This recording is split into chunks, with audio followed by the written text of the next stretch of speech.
there. Happy Sunday, y'all. Happy Sunday. We in this thing.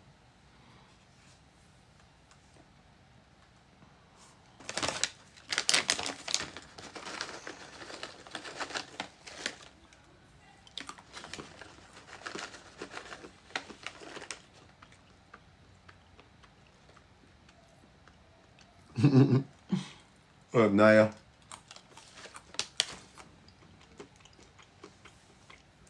What y'all got going on?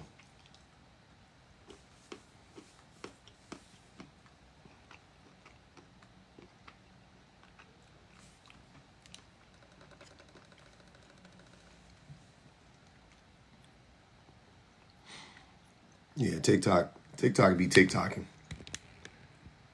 Y'all already know. What up, Black Kitty? Thanks for sharing. Thanks for reposting everything on Facebook. I appreciate that, Black Kitty. We in this thing now.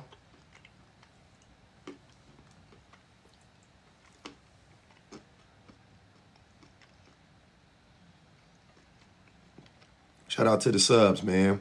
That's what's up. I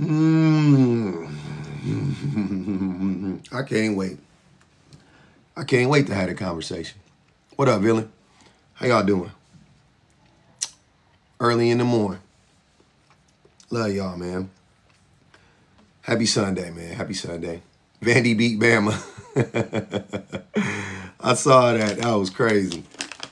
Hey, them people was parading around the goddamn goalpost through the city. Like it was Mussolini or something. Like Mussolini dead body. I was like, goodness gracious, not the goalpost. What the goalpost do? Goalpost is heavy as shit too. They was moving that thing around the city. Hundreds of people. Drunk as a skunk.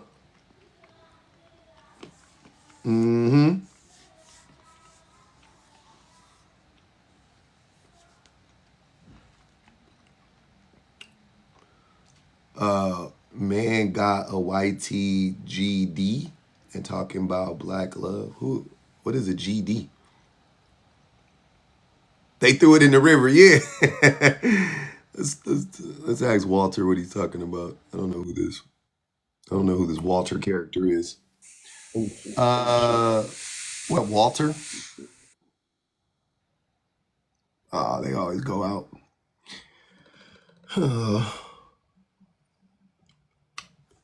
So odd.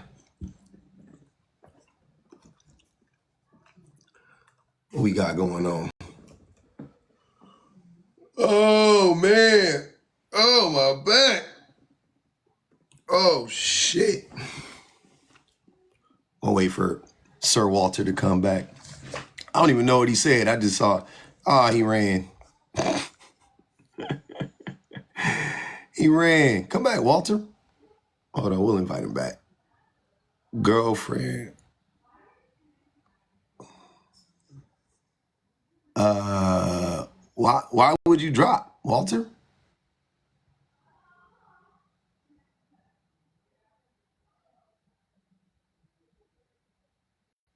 Right, honey. I wanted to know. I wanted to know what you were talking about. What up, Logic? Hey, man.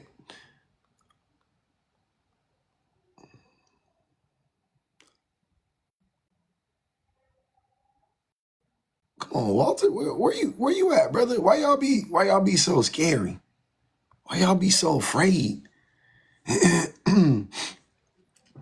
just curious. I'm just very curious. Why y'all be so afraid? What be going on with y'all?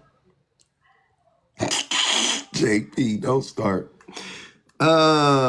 So can anybody tell me why men need to be needed?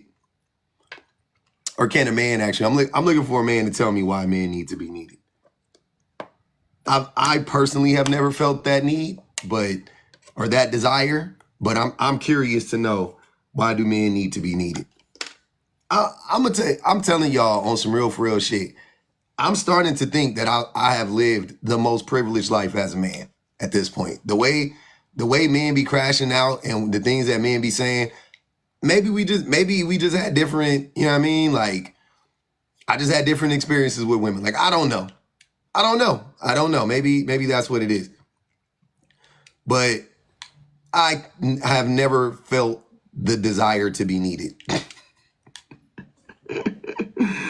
Ever. Maybe because I've always known what it meant to be needed. Even if I wasn't needed, I've always just known what it looked like. So maybe I don't know.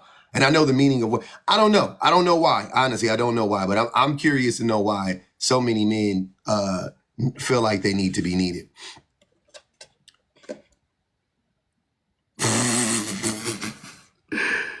Teresa, I appreciate you. They need that black peen, huh? I feel y'all. I feel you.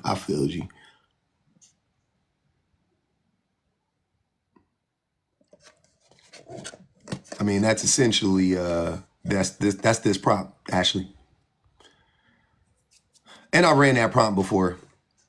Men don't even want to be needed. They call you needy or a burden. Right? They don't even want to be needed. That's the funny thing. Because when they're needed, they're nowhere to be found. When you do need a man, where is he? Ain't that some shit? It's crazy. What up, Logic? What's up, man? Chilling, brother. I can respond to this according to where I once was, big time. Okay. There's no responsibility in being needed. There is a responsibility in being wanted. Oh, okay. Why do you say that? You got to work to be wanted. I have to continue to uphold responsibilities that makes myself appealing. I don't have to appeal to a need. I have to appeal to one. Mm-hmm. Facts. Yep. That's right there, shit. That's it. The work is in the want, right? Like you have to work to make somebody want you. But if you meet a person that, because let's think about it financially, because a lot of men, they love to be the providers, quote unquote. So if you meet a person that is financially reliant upon you, then you don't need to, you know what I mean? Like all you have to do is keep that dynamic alive. Like you don't actually have to, you know what I'm saying? Like you don't have to do anything. Like as long as that person doesn't make as much money as you and, whatever the case may be, then they'll continue to financially need you in that way. Yeah, super easy. The work does itself in a need. Like it just works. Well, but I have to continue to appeal to certain things if I want you to continue to want me. I have to continue to be wanted. Yeah. One takes upkeep. Need doesn't. Absolutely, man. But that's all I got. I wanted to respond to that right quick. All right. All right, man. I appreciate that. That's a word right there. Yes, sir. Damn. Yeah, that's it. You couldn't say it anymore. You couldn't put it any more plainly than that. That's what I think about it, but I just like how Logic worded it. It's more simple. And it's, you know what I'm saying? It's easier to digest, but that's exactly what it is. You don't have to do anything to be needed. You just have to exist. And then the other person has to have a deficiency and now you're needed. Like if the other person, if a person is disabled and they're dependent on you, then you don't have to do anything. They're, as long as they're disabled and as long as you're their person, they're going to need you. They're going to rely on you for certain things. That's just what it is. Right. My wife is shorter than me. She needs me to reach on top of the cabinet sometimes to get stuff for her. You know what I'm saying? Like she could get up there, but it's difficult. Right. But yeah, she needs me in that regard. Like as long as I'm fucking 7 inches, I'm sorry, I'm 10 inches taller than my wife. As long as I'm 10 inches taller than my wife, then that will pretty much that need will always exist. You know what I'm saying? Like there's nothing I have to do for that need to exist, but outside of be 6 feet tall and she be 5'2". That's it. Right? There you go. Love it. But let's hear what the men's got to say about it. I'm curious. Now, like I said, that's why I said, outside of being able to manipulate women, how does being needed benefit men? Because they wouldn't say that. I know the men aren't going to say, oh, well, yeah, I want to be needed so I can manipulate women. They're not going to outright say that. But if you listen to what they say, that's essentially what they're saying, right? They want a woman to be reliant on them. So, you know, and then when you get to but why do you need that? They can't really say the answer, which is like, that way, it's ego driven too, but it's like, that way she won't challenge me as much in theory, right? It's like, why would if she needs me, then I could get away with more shit. If she needs me, I can, you know, remain in this toxic place that I'm in, you know, whatever the case may be, right? If she needs me, that's how that'll go. But if she wants me, then to Logic's point, you're going to have to appeal to that want all the time, right? Forever, for as long as the relationship is alive. Mm-hmm.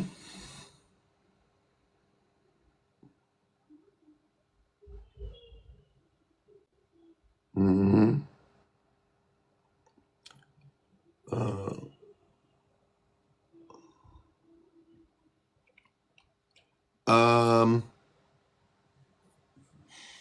Who needs fathers? Are you saying kids need fathers?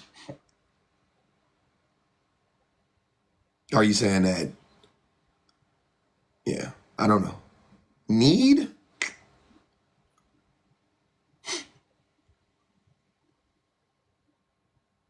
Yeah, to want someone is a choice.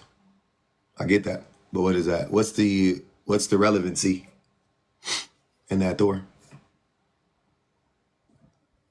To want a woman, to want a person, to want a man is a choice. Hmm? Hmm? Absolutely.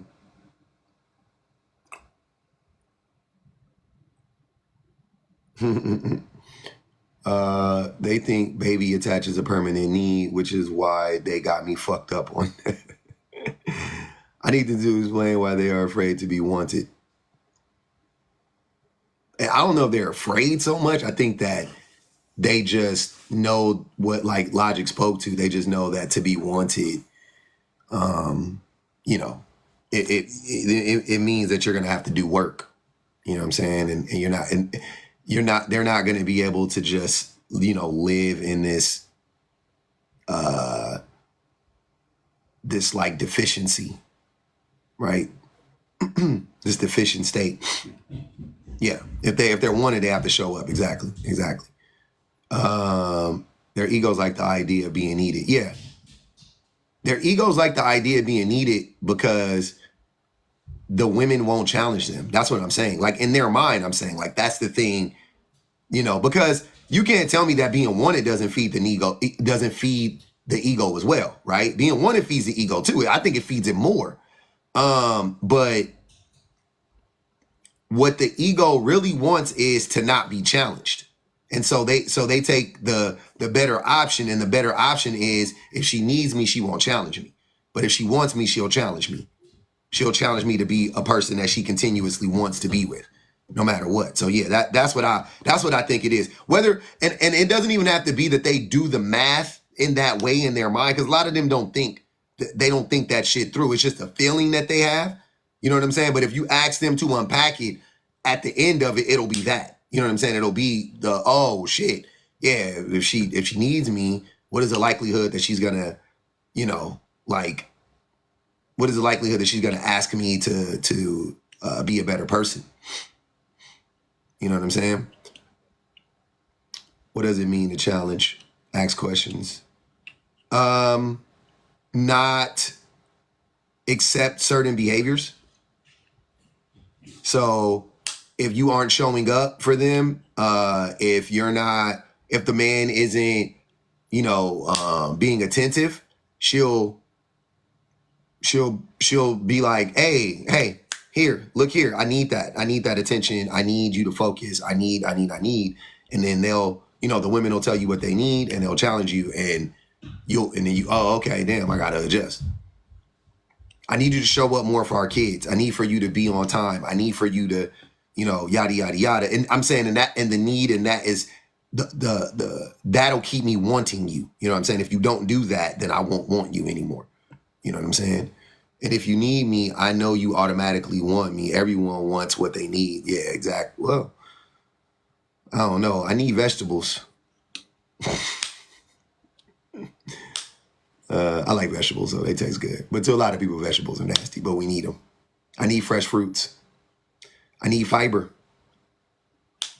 A lot of food that has high fiber, not really food that I like so much, but I still eat it. I don't know. I need wanting something would be just as pathetic. What are you saying, Mello? And make sure you get the lows of the low. Being needed is annoying. Exactly. People who are needed, you understand how being needed it's not that fun. I mean, because the thing is that men don't want to be needed by their children. We prove it all the time. We don't want to be needed by our children, even though our kids need us. We don't want to be needed by our children. Every time your kids need you to do something for them, what, Billy? Oh my God, you just ate 4 hours ago. Jesus Christ, you need to eat again?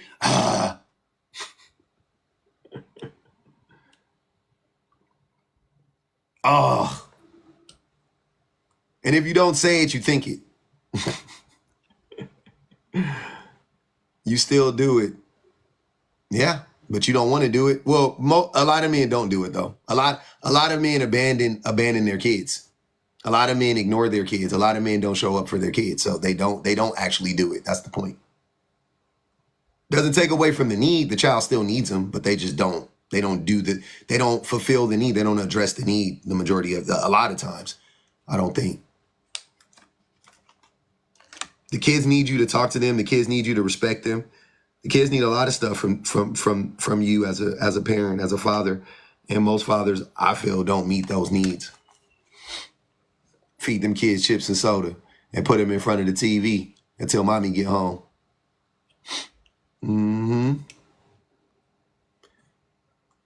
Yeah, being needed is exhausting. Don't understand why men want to be needed instead of wanted. Yeah. Mommy does the same thing, so this is funny. Here go Mello lying again. Mello love lying. Oh, man. Mommies actually address their children's needs, Mello. Mommies don't wait until fathers get home. Mommies don't let the kids go hungry until the fathers get home. Mommies don't do that. Mommies feed the kids. Lady Starfish ain't never lied. Y'all just be saying stuff. Oh, so every mother? No. So here you go, saying more dumb stuff. Look at this stupidity. It's just dumb. Like, it's not, I don't know what else to call it. Just dumb. Just dumb. Just a dumb take. If anybody heard me say every, then please, I'll end the live right now. I'll go. I'll take the day off if I said every mom does anything and every father does whatever. I can say most. It's the same difference. Then say most. It's not the same difference to say most. I said mommies don't do this, meaning the majority of mothers, meaning most. That's what I was referring to. I never said all. And it's not the same difference because, yeah, most moms feed their fucking kids. Most moms don't wait till the daddies come home so the kids can eat. Most moms don't do that. Most mothers don't do that. Most mothers address the children's needs all the time. Most fathers don't.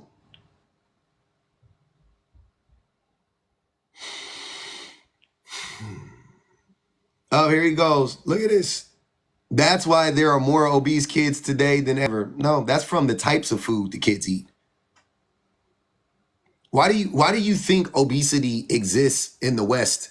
And why do you think obesity exists in America specifically at the rate that it does and not in other countries? Pub, this is one area you really don't want to go out there with because I got way more experience when it comes to feeding kids and knowing what to feed them that are healthy, that keeps them in shape. I go to schools, I get to see kids, I talk to parents, I see what they feed their kids because they're busy. And they don't feed their kids the healthiest things. They don't spend the time with their kids like they're supposed to. They do feed their kids BS and sit them in rooms with tablets because they're busy doing other stuff. And that's a lot of parents. A lot. No, that's not a Yes, lot. it brother. is. No. It's the proof Bro, is in I think you- society. Wait. Take it back. Calm down. First and foremost, the reason that kids are so obese in America is not just because they sit in front of iPads, because they sit in front of iPads in Japan too. They sit in front of iPads and technology in China and in UK and all those other places too. That's not unique to America. The reason kids are obese in America specifically, the reason why obesity exists and is rampant in America specifically are the chemicals that are in the foods that we eat. Not because of overeating necessarily, and not because of parents not feeding their kids. It's the shit that is in the food makes us obese. Because if you go to another country, like if you eat chips in America versus chips in the UK, the chips in America are more likely to make you obese than the chips in the UK. It's See what I'm what saying? If you eat it's what bread in they, the UK, you're less likely to be obese eating bread in the UK than you are eating bread in America. That's what it is. And you claim to know all of this about the food, then why the fuck don't you know that? Because that's what it is.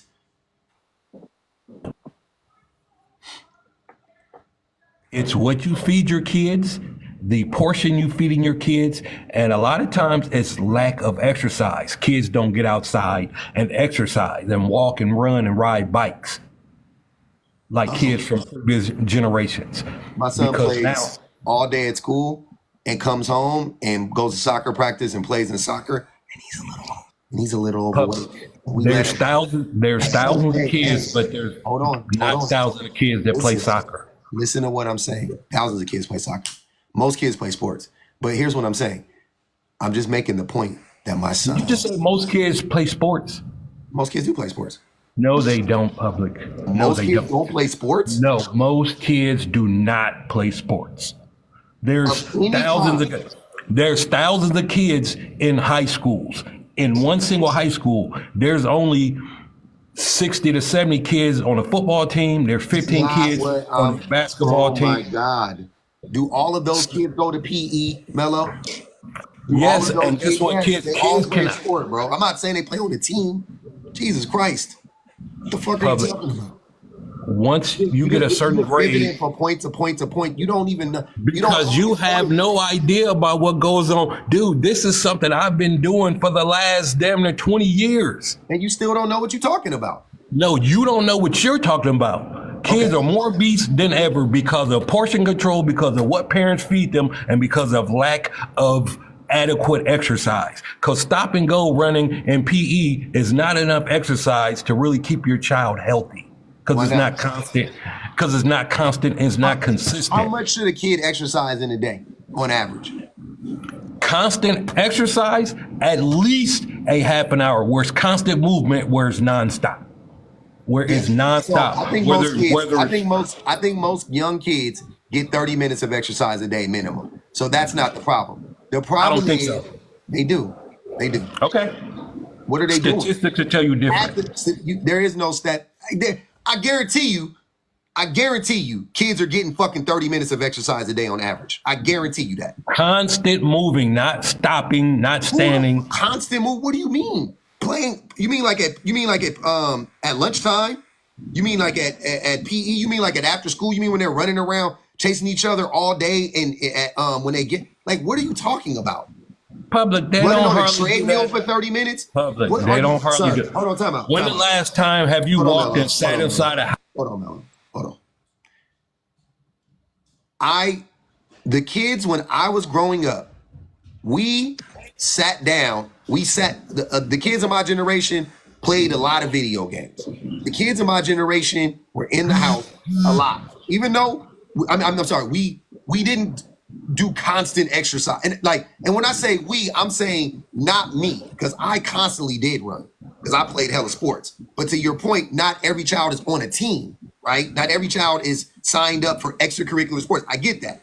I'm saying, but in my neighborhood, we played nonstop. We played chase, we played tag. The girls was jump roping. They was playing handball. They was like we were running around all day long. Like all day long. Like, I don't know. You mean 30 minutes? It don't fucking matter. How does that? How is that the case? They don't. Hold on, Mello. How is that the case when you get on your? Everybody has those step trackers. Why they don't track? They don't say get 10,000 consecutive steps in. It just tracks your steps because steps are steps. If I'm not, am I wrong here? Are steps not? Are they just tracked, or do they only count the steps when you run on a treadmill or when you jog around the block? They count all the steps. Same thing with kids. When they exert energy, they count all. The body doesn't know. The body is just like, yeah, okay, you use energy here, you use energy there, you use energy there. It's the same shit. Talking about fucking 30 minutes of how many kids, even in our generation, during PE got 30 minutes of straight fucking exercise? But we You keep saying PE public. That's not the only type of exercise. That's where most kids were exercising, brother. Most kids I know rode bikes for a long time. Rode bikes, roller skated. They actually went outside and did activities, played kickball, played baseball, played football, played basketball. They actually went out there and exercised. That doesn't happen a lot nowadays, pub. Face it. Kids are different nowadays. Parents don't even let their kids walk to school now. We walk to school. I still think, and Parents I still don't let their kids do that now. I'm telling you that I still contend that kids are getting 30 minutes of activity.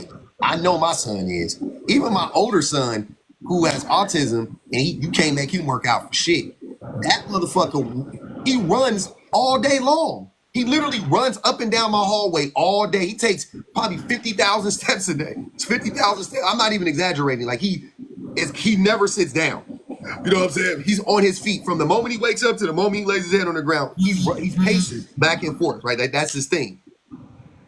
But he's overweight. And it's because of the types of food that he eats. I know that. I know it's because he eats processed food, and in the processed foods, there is a bunch of fucking chemicals, and that's what it is, coupled with his genetics. That's what it is.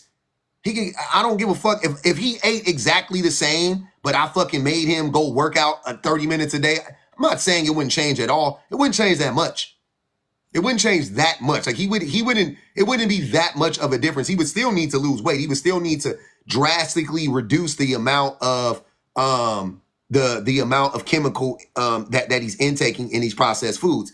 And that is what's happening in America.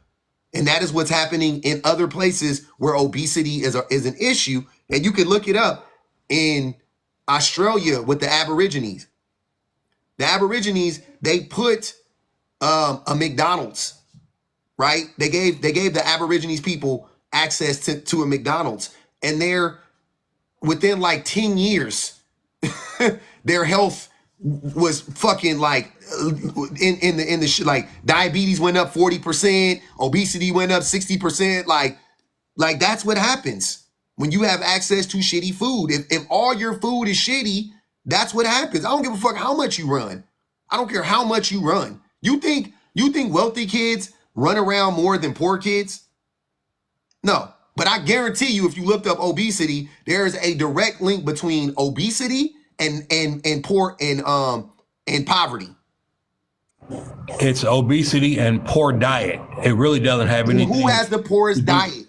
Public. People who decide to go by the stop, Mello. No, public, because poor people have poor people get EBTs. Poor people can go buy lobster. What can you buy? Have you ever had go buy lobster on EBT? Have you ever had an EBT card?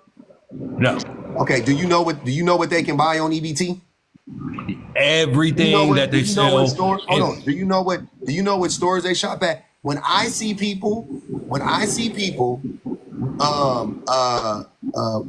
going to the store and they have their EBT cards, the shit that they're buying because they have to stretch it, right? They can't really buy a bunch of fresh produce. They can't. Like, I'm just being honest. They cannot buy fucking fresh broccoli and fresh asparagus. Like, they can't buy that shit.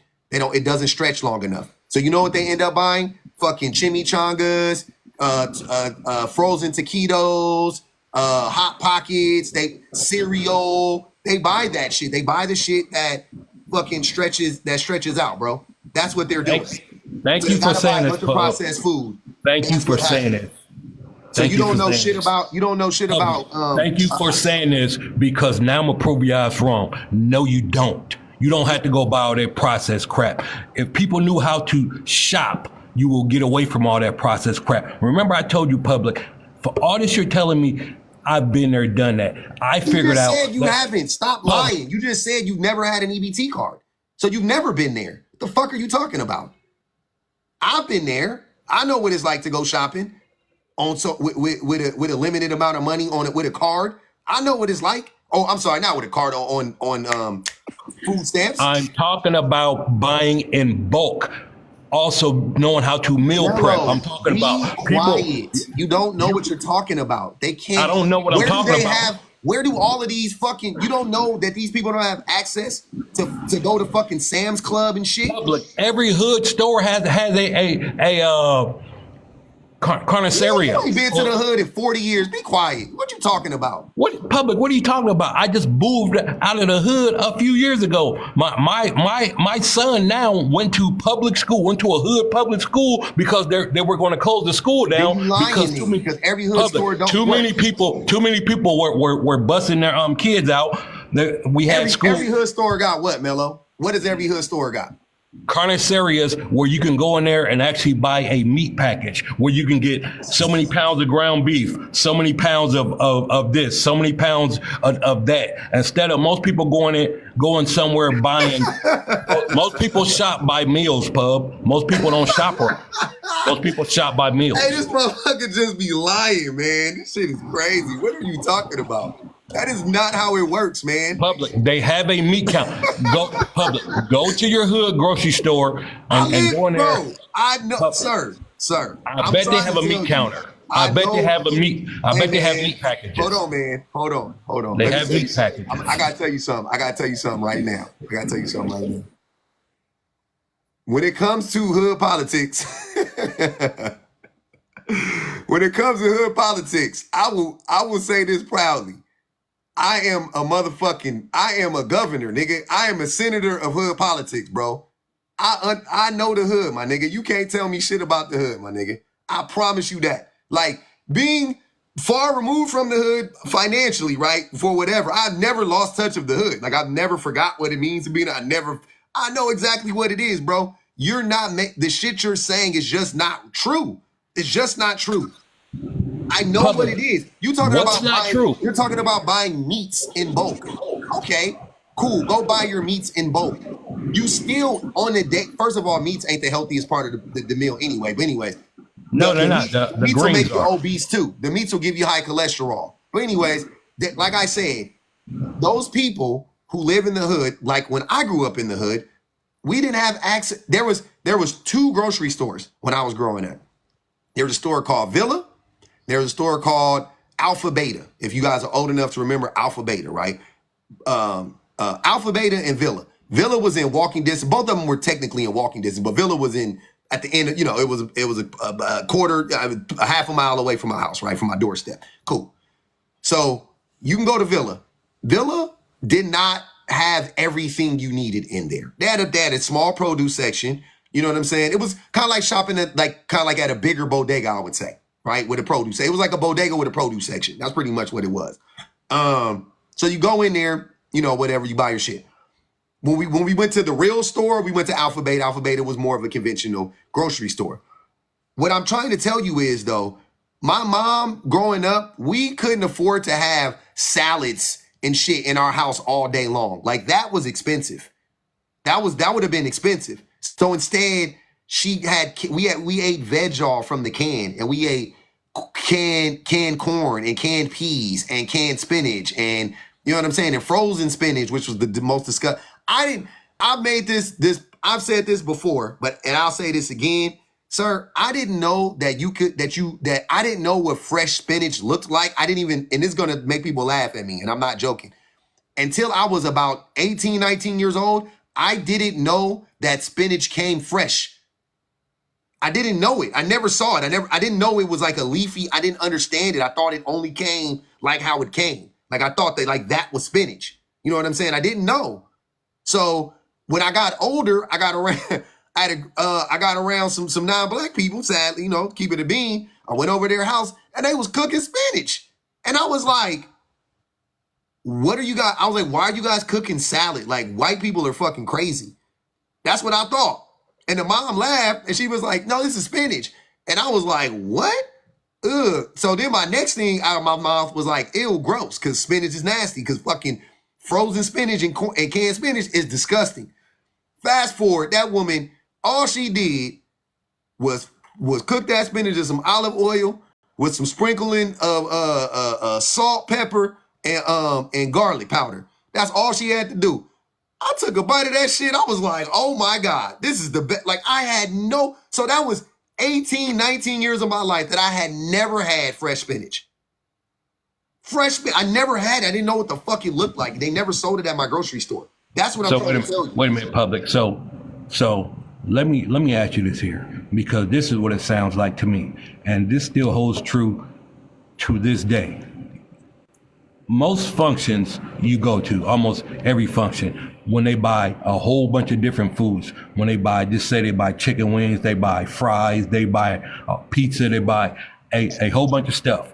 What's the last thing that normally gets eaten that's left over? It's normally the salad. It's normally the veggie platter. It's normally that. You see, to me, it just sounds like a lot of us that were raised in certain areas, that part of the diet was never incorporated into our ancestors' style of cooking.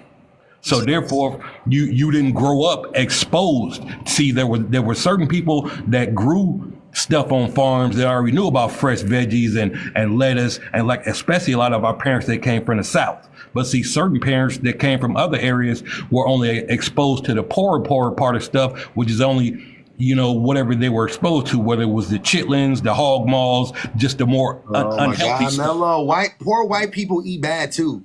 Just stop, bro. It ain't about being black or white. It's about being broke. The fuck are you talking about? Public, it's about not knowing or poor white not, people, poor black people. Public, listen to me.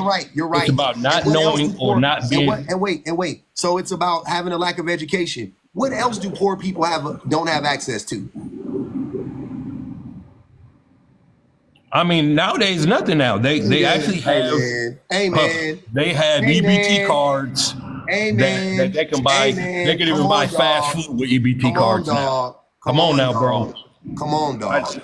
I just rolled past what is that chicken? What is that? I just rolled past the Wingstop. You gotta stop shaming. You gotta stop trying to shame black people. You sounding real coonerific. I'm not shaming black people. I never said race. I never said race. You did. You just talked about slaves, bro. What the fuck are you talking about? You did. I just said people Nigga, were stop not. lying. You just said slaves. You didn't say people said slaves. You literally said slaves, bro. Who else was slaves in this country? Everybody were not exposed to vegetables, fresh vegetables, and all of that. Not everybody had the same exposure. Regardless of whether or not you were lying for the sake of lying, bro.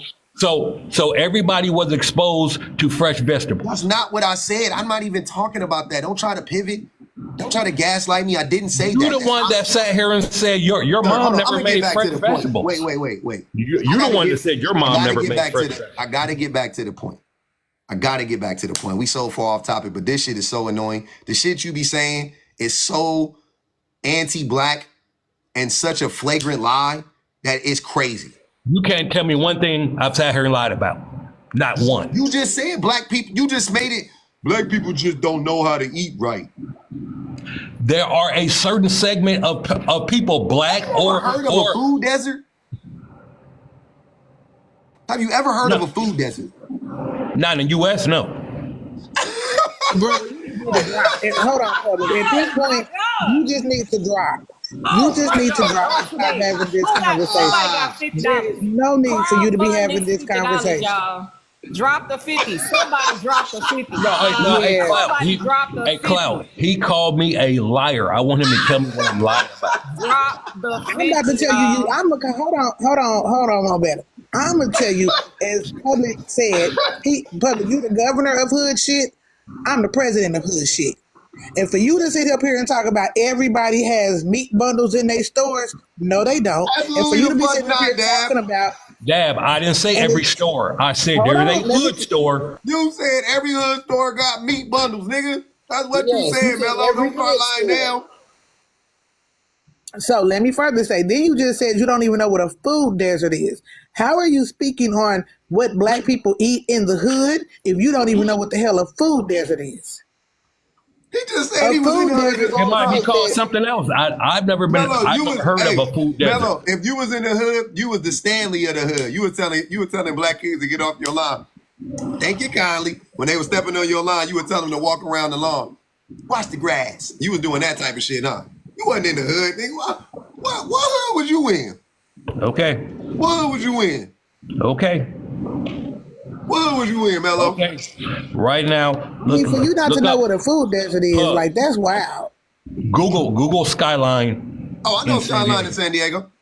I lived in the heart yeah, of Skyline Skyline. Blood. Skyline Pyru, yeah. Yeah, Pyru. I lived in the heart. My son went to Morse High School. Yep. It's Pyru Central. Yep. I got homies from Skyline Pyru. So I Okay, know. so- So I Yeah, live but that's there still in like- the hood.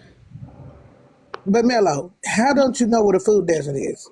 Cause he lying. He know what it is. He said he ain't never heard of it in America. Then where have you heard of it at then? Well, no, I'm saying I've never heard the term food desert used. So maybe I might call it something else, or maybe I might heard it used as something else. But I've never heard somebody say, "Hey, there's a food desert." Sir, have you? I've never heard that. You said that. What do you? You said you do something with the kids in the school that got to do with food. What do you do with kids that got to do with food? I'm saying I've been exposed. I worked in the school. I see how the whole school menu changed. First of all, to where now it's a new healthy school menu where half them kids don't want to eat that crap because their parents won't even serve it to them at home because it's super healthy now. Because they don't have it at home, because they live in food deserts. A food desert is basically, for example, say you live on 18th Street, right? And then the next grocery store is not until you get to 70 something, and you don't have public transportation that will even get you there. Those are what called food deserts. Food deserts are also stores that are high price that the people in those very neighborhoods can't even afford, or they don't carry certain foods. For example, like you just said, good Spinach. fruit, good produce. They And they sell had that, or they don't have good. They don't have. Hey, they used to have apples, bananas. They used to have apples, bananas, grapes, some leafy greens like cabbage used to be there. Some leafy greens, but my mama couldn't buy that shit. My mama couldn't buy that shit because it would go back. She know it would go. We would eat for a bundle of spinach. You eat it, it's gone. You know what I'm saying? Like you eat spinach, that shit gone in a day. You can get it, but you can get 5 cans of spinach for the same price that you can get 2 bundles of spinach. You know what I'm saying? That shit is crazy. And like somebody just said in the comments, even in my city, like all these used to be all throughout the hood, right? Now, you have to go miles before you can find the Aldis. They're not in the hood anymore. Yeah, oh, I can see that. 100%. Yeah, we was kind of fortunate because we had like I said, we had 2 stores within it. Go ahead, Mo. And even in that, let us also acknowledge that the differences in these stores is so egregious that it came to a point that the answers between these children on standardized tests had to be acknowledged to be different. That when they would ask these children what color is a banana, right? That kids in different neighborhoods would answer differently. Black kids would say brown because they never saw a banana. That was properly right. So listen, and listen, people be talking about I'm elitist in classes. Shit, y'all better walk that back. Cause this right here, everything he's saying is elitist. Everything he's talking about is wildly anti-black and elitist. Like what? In public. Also, the other thing. So he's talking about, why don't kids walk to school and all the rest of it? That men. Okay, all the answers to all of that shit. Men can't walk to school no more because men either scared to let them walk to school by themselves because of men, or bus routes got shortened and taken away because of men. Why aren't they eating right and everything's in school? Because men voted to take away program school lunches and all the rest of that shit. Well, in my state, everybody gets lunch for free. Well, it's very inconsistent. Okay. Yeah. Also inconsistent is EBT funding itself. So I'm in Texas, okay, and good old Ironsides Abbott, okay. They decide to roll back things so egregiously. So my mother's partner, okay, she's elderly. So hey, you get it, right? She used to get $150. They pulled her back to $32 a month. Damn. Now, what in the fuck you leave on $32 a month? Listen, how much fresh produce is she supposed to go hustle and get?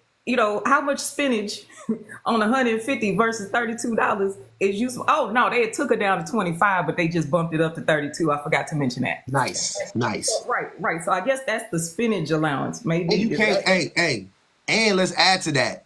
You can't buy nothing organic. What? Organic out the window. Now, non-organic is better than nothing. You know what I'm saying? Like, don't get me wrong, but like, I'm just saying. So you can't buy organic. You buy it, and if you can afford any produce, is limited as fuck. Like super limited. You gotta really make like decisions. Like, okay, what you know what I mean? Like, what am I gonna get? What lasts? Let me get apples because apples could last like damn near 2 weeks on your countertop. You know what I'm saying? Apples is fucking impervious fruits. Like I love them. But yeah. So let me get some apples, some bananas, and maybe some, you can get some frozen vegetables too. Frozen vegetables is better than vegetables, but the fresh vegetables don't last as long as they used to. Right. That's the other thing I was going to get to is produce. My son, when he cooks, he cooks fresh onions and all that, and within a week, the onions was going bad. I said, I ain't never seen an onion go bad this fast. Yeah, so onions usually take like a month. Go ahead, Mom. Right. Yeah, produce in stores, is drastically jacked up. So I actually only go to farmers markets now, and I've actually switched up where I buy all of my stuff because the engineering in food in major lines is also jacked up. So all of this shit that Mello is talking, you're blaming the people who are the victims of the system, and that shit just don't make fucking sense. Talking about they just don't know no better. Like, why don't they know no better? If a whole group of people don't know better, why do you think they don't know? You don't think that's systemic? Right. Like, you don't think that's suspicious? Like, you don't think that's suspicious? Like, a whole collection of people just decided we just gonna be fat and unhealthy and all of this shit, and we gonna stay here because we like it this way. Talking about the kids don't do 30 minutes of working out. That's why they fat. No, nigga. No.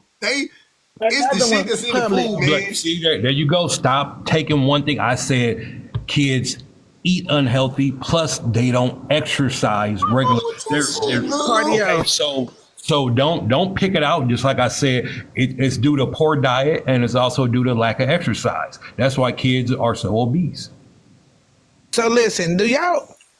Again, I said I'm the hood president. During poor COVID, diet, lack of exercise. Hold on. Do y'all remember the food that they were saying that these kids could go to these community services and get, right? During COVID. Yep. Okay, so depending on where you live at. I remember my son, they used to give us like big ass bags of food, like the lunch food. They would just give us like a bag of food. Yeah, so during COVID, and I was living in Memphis at this time, the food that they were giving these kids I was like, I wouldn't even eat this shit. Like, it was some chicken in there that was supposed to have been cooked and frozen, but it was white as hell. It looked uncooked. And I'm like, y'all think these kids is going to eat this? I wouldn't even eat this. So clout. the food that they serve in schools ain't no better than the food that you talking about they eating at home. It's no better, even with the quote unquote healthy eating. Yep. And the schools are even running out of food to feed these kids.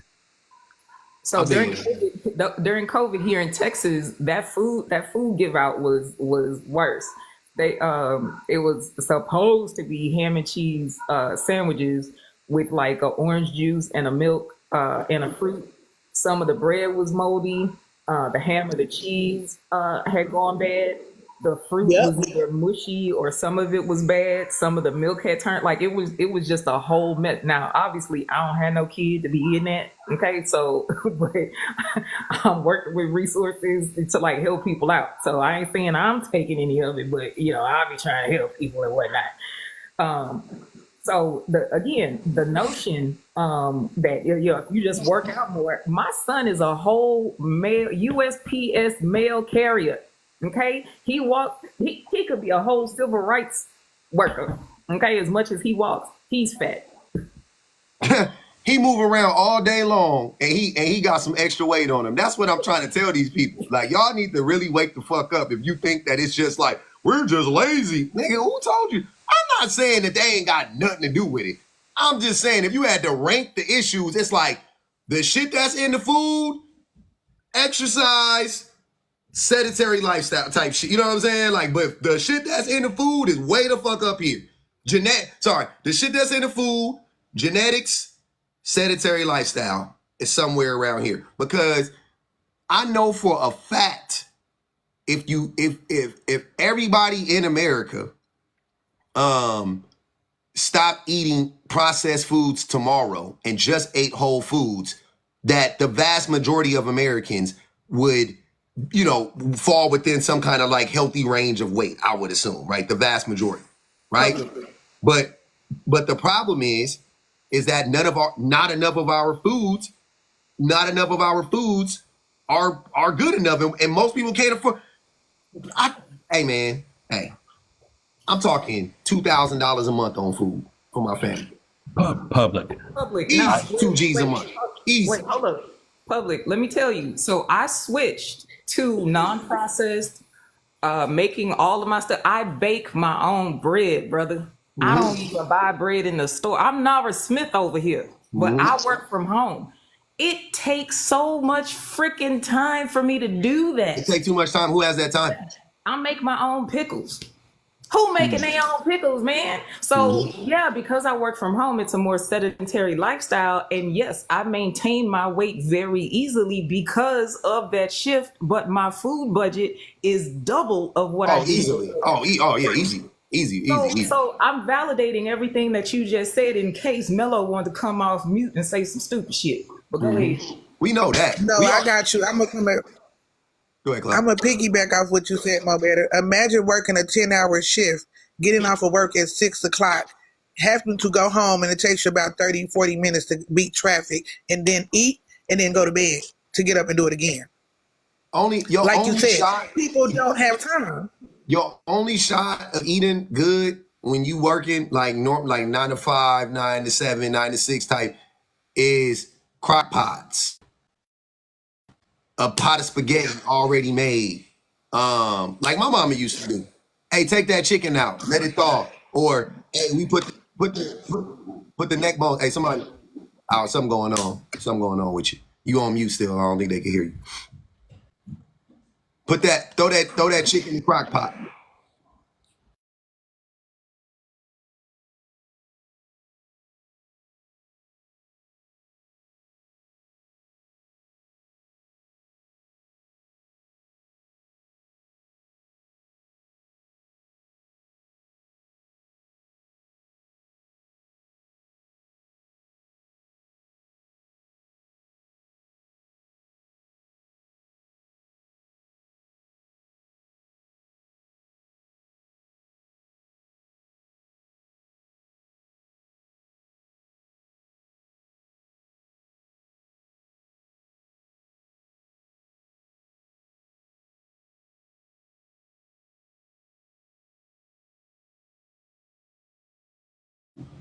and then I start cooking it more in bulk to where it was more healthier and it was more cost effective. That's all I'm saying.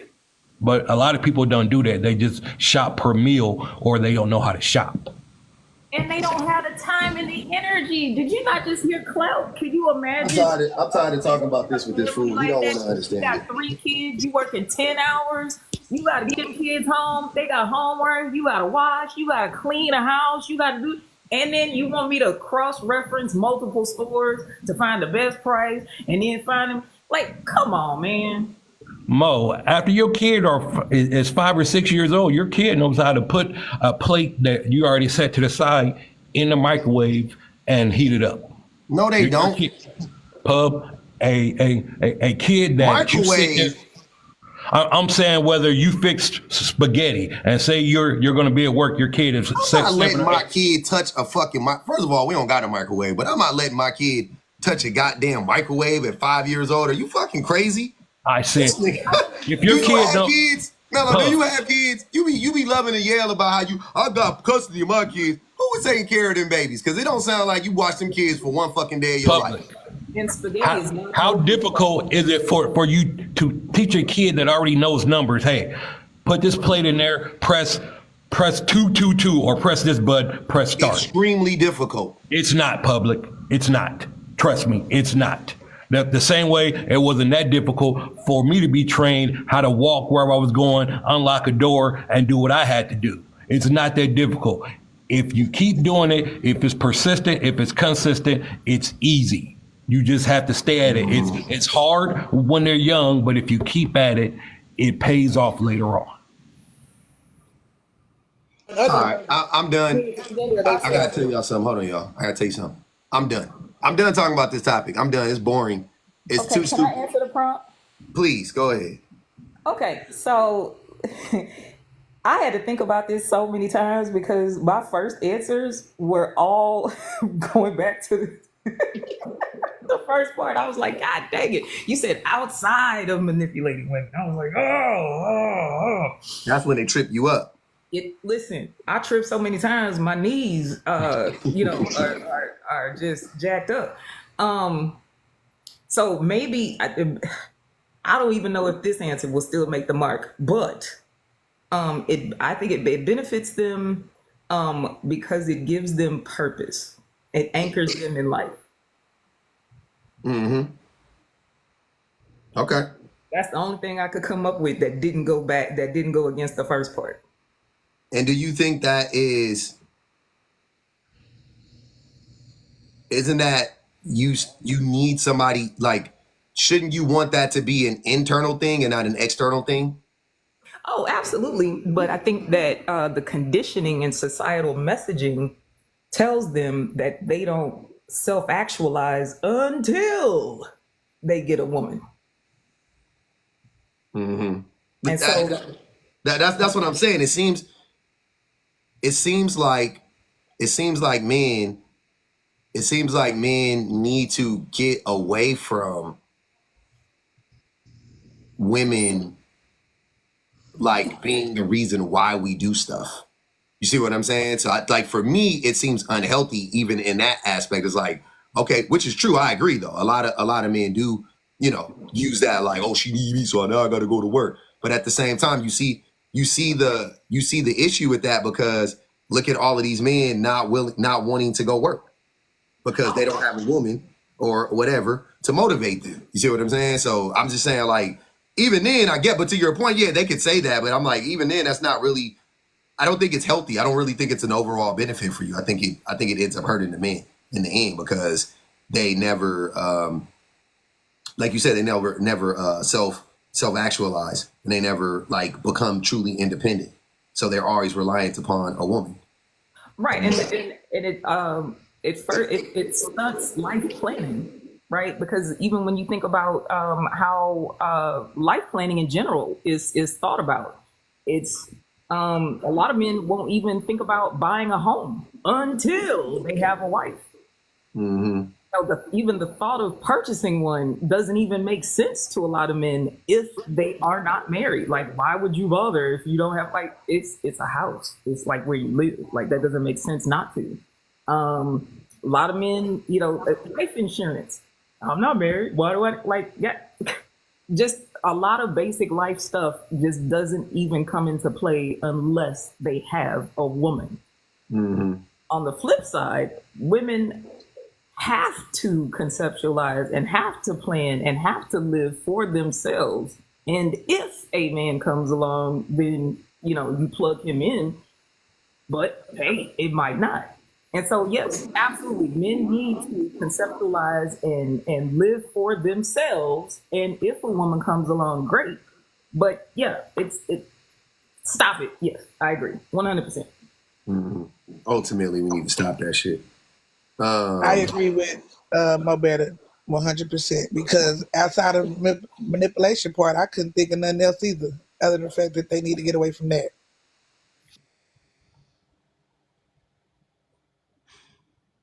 Mello, what do you feel about the prompt? Sorry. Mello, what do you feel about the prompt? I mean, that just depends on the man. I mean, to me, I mean, being needed benefits men not only by feeding their ego, but it helps them fulfill a purpose in the relationship. Most people need to feel like they serve a purpose to their significant other, whether it's an emotional need, whether it's a physical need, whether it's a financial need. So they have to serve some type of purpose. If they don't serve a purpose, then they're like, why am I here if they don't need me for anything? So shouldn't you already feel like have a purpose in life?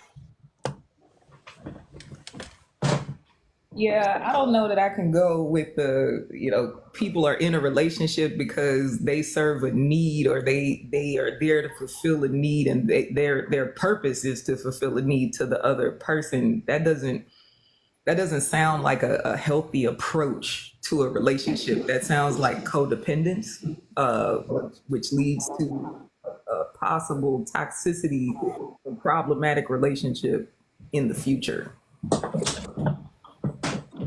I would offer that it should be two wholly self-sufficient, autonomously functioning individuals who decide to, you know, cohabitate each other's space in life. You know, whether that they cohabitate physically, you know, living together, that's possibly another thing. But you decide to inhabit each other's space in life, mentally and whatnot. But to serve a purpose and to need and fulfill a need, that's a codependent and possibly toxic space. And I highly advise against that approach. Yeah, I don't think that anybody should use, I mean, my kids motivate me, but that's because my children didn't ask to be here.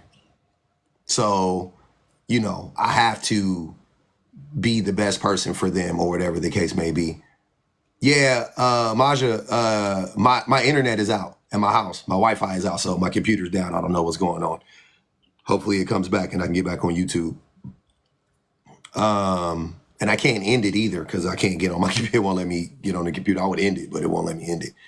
But yeah, so that, like, I don't think that it's ever really healthy for men to need women for that, you know, or whatever the case may be.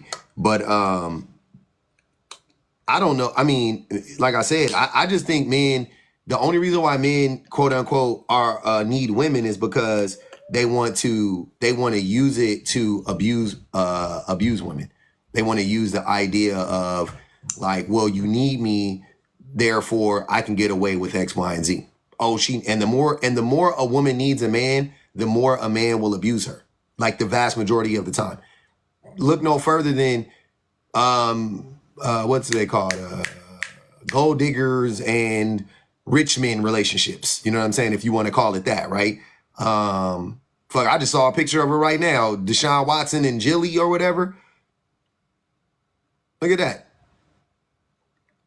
right? She don't need him. She got her own money, but she ain't got his money. She don't got $157 million guaranteed money. You know what I'm saying? So that's what a lot of times it's like, I'll tolerate like a level of abuse. Or look at Cam Newton and Jazzy or whatever the hell. There's a bunch of examples of that shit. Like, why would you ever tolerate that from a person? You know what I'm saying? And by the way, these women are women who have their own money. So imagine a woman who doesn't have her own money. That's why men are obsessed with the whole like Pretty Woman, you know, for the youth who's never watched the movie Pretty Woman with Julia Roberts, the Maid in Manhattan. Like, men love that story. Men love that tale of like scooping up the girl that works at Starbucks, the maid, and the, you know what I'm saying, whatever, and making her into his muse and making her into whatever the case may be, as long as she's physically attractive and appealing enough. And then, you know, and he could get away with all types of abuses, right? All types of abuses. You know what crazy stuff I heard a little bit earlier today, Pug? I heard a dude on this line talking about, yeah, you know, men will get a woman that she don't have nothing, that she down on her luck, and you know, he'll help her with it, he'll get a barista, you know, that whatever, right? And like, yeah, but where are the women looking for men who's struggling that'll help her? I'm like, bro, you like, where the line of women that's looking to help brothers out there that are struggling? I'm like, listen. Is this where we are in 2024? Is this the state of the union that men are legitimately at the state that they have the expectation that women should expect to look for partners that they have to help? Also, men have always known. The only difference is now men are articulating it publicly.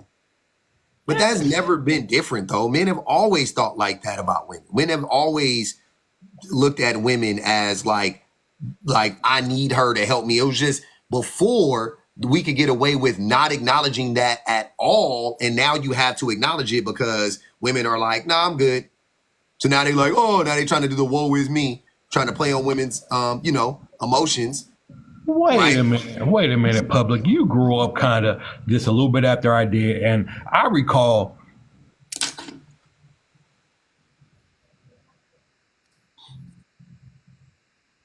What do you recall, Mello? Look at God cutting his audio off. I thought it was my audio. I'm looking at the screen like, what happened? Jesus said this to be some bullshit. Let me give y'all a reprieve. We thank you, God. Starting to believe he might be real. Yeah. He just might be real on this Sunday. But did he drop? I think something happened. He'll be back. Shunda la Honda should have bought a Honda. Look at God today. But yeah, I'm not like, men have always known that about women. No, hey, Pub. So what I was trying to say, the system kicked me all the way out, was that they made songs called Captain Save-Ems. I mean, so it's always been accepted that men will reach back or reach out and try to help out any woman that he's dealing with. Wait. But what is the concept behind Captain Save-A-Ho? The concept is you weren't financially saving her. Yes, I mean that was the whole concept of the entire song. Is Captain Save-Em is, hey, she's struggling. I can help her out financially. So let me reach down and help her out and try to pull her out of whatever rut she's in. That's what Captain Save-Em is. But also you talked about the song. Shirley said that's her man from the bottom of his feet to the top of his head. That car he drives, she paid for. Them clothes he wears, she paid for. So what's the difference? They made a song about saving hoes, and Shirley told you how she saved that nigga. Go ahead, motivational. He's saying motivational, saying some peculiar stuff that's not true. Go ahead, bro. Peculiar. So no. Okay, hold on. So let's speak on this. So hold on. So you're saying, what are you saying? What is the normal income for women in the United States? What do they usually make per year, per capita? I don't know, $50,000 a year. 50-something thousand dollars a year. So is that not the normal amount that most men make? $50,000-$60,000 a year. Yeah, men and women make about the same. Hold on.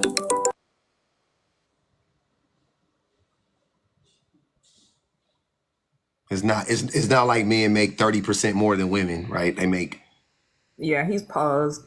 Jesus working overtime today because I feel like call. I'm going. Y'all got some wild ass ringtones. That ringtone was crazy. Go ahead, Mello. And which I understand what he was saying, but that gap just recently closed. If you start going back, years back, All right. Hold on, he's back. the financial pay gap. Go ahead. We're not talking about wide. years back. Go ahead, motivational. You got And it. this is all I'm saying. Simply saying this. We're talking about the average per capita per individuals, men and women. Now, a lot of people, unfortunate, make about $76,000-$80,000 a year. A lot of people don't make that. Their normal is about $40,000-$50,000 a year, and we know that. Now, we also take in consideration inflation, correct? Consideration. We consider inflation, correct? So we realize that the value of the dollar is lessening over time. We realize that. We also realize if we're looking at, and it's not a comparison to say like, okay, between black men and white men and Asian men, people do that. Okay, We just who talking about makes in the more- general. I got you. But what's the point in all Yes. this? I'm trying to understand. What's the point? What I'm saying is this: you were saying that most of the time that women are supporting men. First, you're talking about what I type of wasn't man is the talking woman about dealing with. financially motivation. I wasn't talking about financially. So in which way are you talking about then? I was Talking saying about that emotional. women build men up, right? So even when men make more money than women still in their supporting role build the man up. They're the ones who will push the man to get an education, help him get the education. They're the ones who would who allow them to focus more on work because they're taking care of everything at home. Like women literally build men from the ground up. That's why men who are married make more money than women, make more money than single men, right? So because women are constant and men, I'm sorry, and men with girlfriends, right? I guarantee the same logic will apply. They only track it through marriage though, because it's easier. But So men with girlfriends make more money than men with men that are single too. Same thing. So men don't build their wives up or their girlfriends up. Men How? don't do anything to encourage or uplift. How do they? I'm talking about in general. How do men build women up? Tell me. Encouraging, uplifting them, talking to them when they have bad days. Wait. I want it to be quantifiable. Don't just say stuff that could be true. I'm saying like, how do men in a material way, how do men build women up? Where does it actually show up at? Do married women make more money than non-married women? But why? No, I mean, a married woman. What do you mean? Does a married woman make more money than a non-married woman? Her money's gonna be different because a married woman will have a husband that will most likely be paying the mortgage or the rent. A non-married woman, she might be on her own. Motivational. Okay. The average husband is not paying the mortgage or the rent by himself. Like you just Bro, said. I carry that by myself. Okay. That's not you. It's not about you. It's about the collective. You just said that men and women make roughly the same. Hold on, Mo. You just said that men and women roughly make the same amount of money. Now you're saying that the man pays the mortgage or the rent? It doesn't make any sense. If they make about the same amount of money, why the fuck is the man paying the mortgage and the rent? Where did that expectation come from? Who told you that? He got another call. He's teacup. He got another call. I know. He's good. Well, I mean, oh God. So when he comes back, that whole married woman versus single woman in the workplace thing, I absolutely want to come off the clip with him on that one because because he's trying to speak to the bills instead of trying to speak to the salary. Okay, because the question, the issue is the salary that woman, not the bills that are being paid. Go ahead, motivational. I have to go to this lunch thing, man. Are you gonna be on later on, man? I'll just tap in then, bro. I Okay. I'll be on. gotta get stuff I'll be handled. on when I be on until I get off. But if you come back, All right, come back. man. Hey, all right, be easy, man. All right, man. Yeah. Point real quick. So the heart of that point is the fact that a married woman has less time generally to devote and work towards that career, that job, than that single woman does. That's just the nature, the heart, the actuality of the matter. Okay. Furthermore, in the back halls, in the conference rooms, etc. Okay, because I am the spook who sat by the door, if you will, in these C-suite conversations as that single woman in those positions. And I've listened to these men talk about these women. I have listened to one, and I tell this story all the time. Listen to this same VP walk by this woman twice for different reasons. The first time he walked by her because she was pregnant. Okay. And he said, I want to promote her. She's the best candidate, but she fitting to have a kid and she not going to be focused.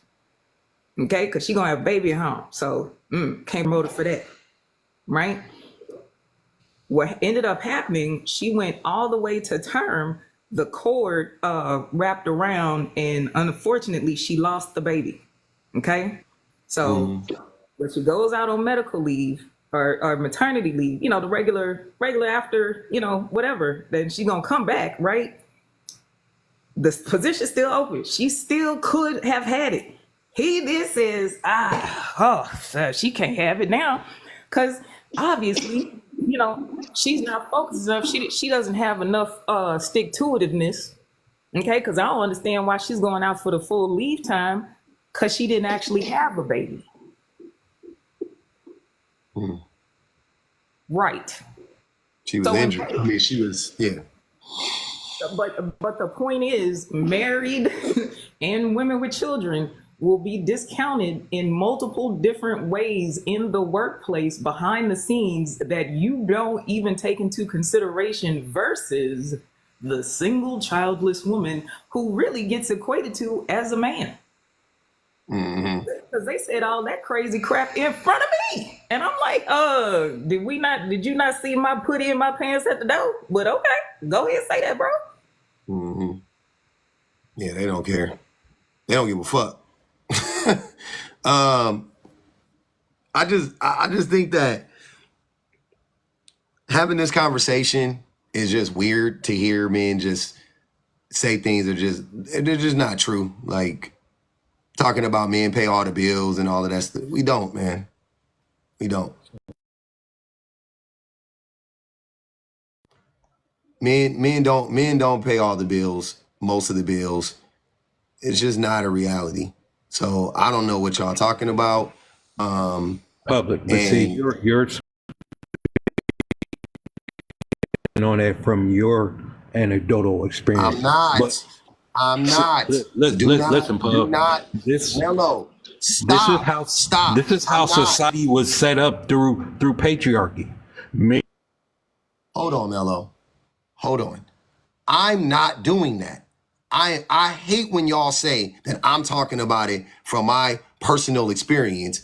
That is you. I'm not. If I talked about it from my personal experience, I would y'all niggas would blush. If I really got up here and talk my shit and be like, I'll do this if I started y'all wouldn't, I don't even talk like that. That's the thing. I think if I talk from my experience, it would be very elitist. It would come off as elitist. So I make sure that I don't use me as the example, because I'm not the fucking average man. I'm not living the average lifestyle. My wife isn't the average woman. Like, and I'm not saying like as a human being, I'm saying on paper, we're not average. We're well above average in so many ways. So I'm not talking from my perspective. Okay? Get that straight. I'm talking about what is actually tracked, what is actually happening. Go ahead, brother. But y'all, you got to stop. That shit is annoying. Not talking from my experience personally. That's you doing that. Okay, public. All I'm saying is through society, it was accepted even in married couples, even if they work. And normally, the man out earns his wife by a certain amount. I don't care if it's a little bit. I don't care if it's a lot of bit. Normally, he'll take the lion's share of all financial responsibilities just because he earns more, and that's how society was set up. Now, they might take her income and take family vacations or deal with the car payments or deal with, the other peripheral bills that they have for the house. But as far as like the bulk, the rent and whatever the major bills is, then that's what they normally used to use the husband's income for. And then the wife had more That's of a not how it supplemental works. income. And I'm tired of y'all. I mean, And I'm tired of y'all I'm making telling you, shit up. public, Hey, public. that's I'm telling that's you not how it made up. works. Hold on. This how it really works. And this is why I hate having these conversations with perpetually fucking miserable single people. How it normally works is, and if it doesn't work like this in your household, I advise you to make it work like this, because this is how it really works, right? If you make $80,000 and your wife makes $70,000, y'all make $150,000 as a household. It ain't no she pays that bill and you pay that bill. No, you make $150,000. Meaning, if you go to go look for a house, that's the income you gonna base it on. You're not gonna base it on $80,000. You're gonna base it on $150,000, right? So what the fuck are you talking about? Y'all just be making shit up. If you want to get an apartment or you want to get a condo or you want to rent something, your rent, your money, your $80,000 a year, you get, what is that? That's about, you probably getting what, $5,000 a month, right? So what can you pay? You net about $5,000 a month, right?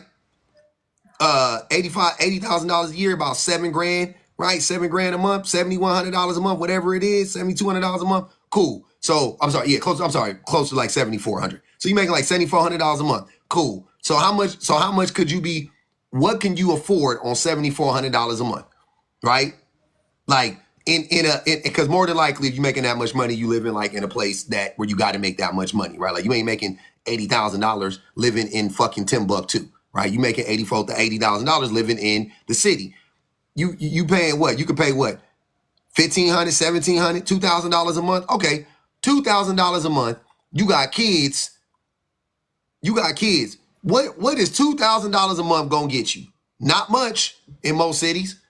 $2,500 a month. Not much trying to do it on your income, but you add that $70,000 to it. Now you can pay $3,000 a month. Now you can get that 2-3 bedroom you need. Now you can get you a little backyard. Now you can get you a little backyard for the puppies or whatever the fuck else, right? Y'all got to stop lying and getting on here and acting like some of us are married. Some of us knows how finances work the vast majority of the time in relationships.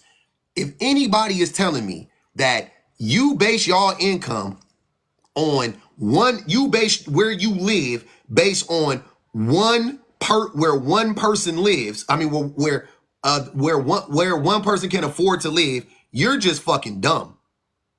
You're just stupid. Like that's just dumb. Pub, no, pub. You're looking at it in the wrong way.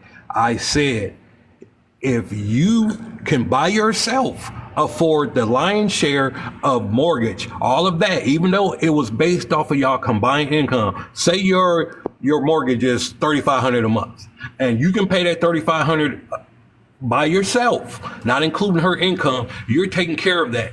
Y'all still got a combined income, but her income can now be used for the other stuff that's required for the household. Because everybody doesn't combine their bank accounts into one big bank account. Some people, even though married, they keep separate bank accounts. Because everybody doesn't combine their bank accounts into one big bank account. Some people, even though married, they keep separate bank accounts.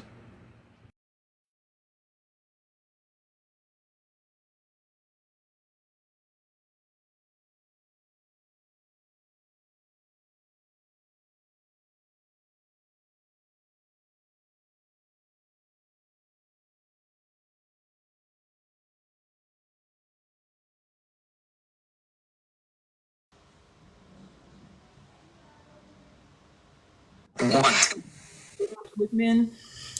So as an example, many moons ago at a job, I discovered through the mistake of a coworker, he left the printout of his salary on the printer. And I discovered he was making $20,000 a year more than me, even though we were equal level. And I had like 25% more employees than him. My responsibility in the division was more than him, et cetera, et cetera. I went to our boss and was like, WTF. My boss literally told me out of his mouth, well, he has a stay-at-home wife and kids as the justification for why he made more. That was the motivation I needed to go and get my HR grad certificate and my HR industry certification so that I understood how to levy these complaints and grievances and possibly lawsuits. But that is part and parcel of how this is engineered to make sure that women are going to somehow either psychologically, financially, economically, or whateverly feel or substantively, quote unquote, need men. Feel or substantively, quote unquote, need men. Somebody else got something, go ahead.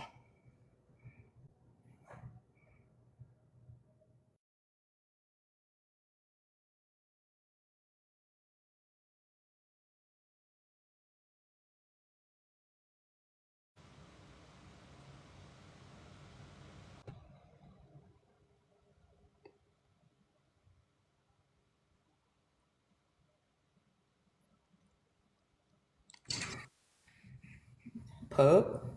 Yeah, my fault. My thing is tripping. I've been trying to get back on. It's been glitching for me too. I didn't hear much of what was said, but I'm sure what Mello said didn't make no fucking sense because you was already lying when I went out.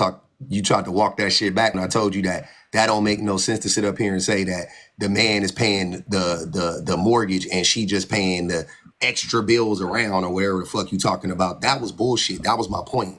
That's not public. how It's bullshit. Public. Mello, But what are you basing it on? Public. But what are you basing it on? Reality. No, you're not basing it on reality. You're not basing it on reality. That doesn't make sense. So you know every financial situation of every household. You honestly consider and tell me you know everybody's how their finances are set up. You can literally sit there and tell me. That's not what I'm saying, Mello. That's stupid. Stop saying stupid stuff thinking you're making a point. You're the one saying stupid shit. Wait, what am I saying that's stupid? You're sitting there saying that's stupid. You tell me what I'm saying that's stupid. You're saying that there's no way that men can take care, a man's income can take care of rent and all this other stuff. That's not what I said. Yes, it is public. That's not what I said. That's not. You're lying. Okay, now I'm lying. I'll tell you again. Everybody heard you, public. Everybody heard me. Okay, let's ask him in the chat. Is that what I said? That I said there's no way that a man's income could take care of the bulk of the bills? Is that what I said? In public, I'm right here on panel, and I remember everything I freaking hear. And no, that is not what you said. That wasn't what I was saying, Mello. What I said was, once again, I was responding to you you said that historically men will pay the mortgage, let's say, like the big bills, and the women will pay the other bills, and they'll use her money to go on vacation or to buy a car. You said that. That's what you were saying. I said that was dumb because I said, so you mean to tell me that that if a man makes $80,000 a year and his woman makes $70,000 a year, that they are moving into a place that where, because based on your logic, they would have to move into a place that only he can afford, not them collectively. Public, that is not what I said. That is what you were saying. No, it is not.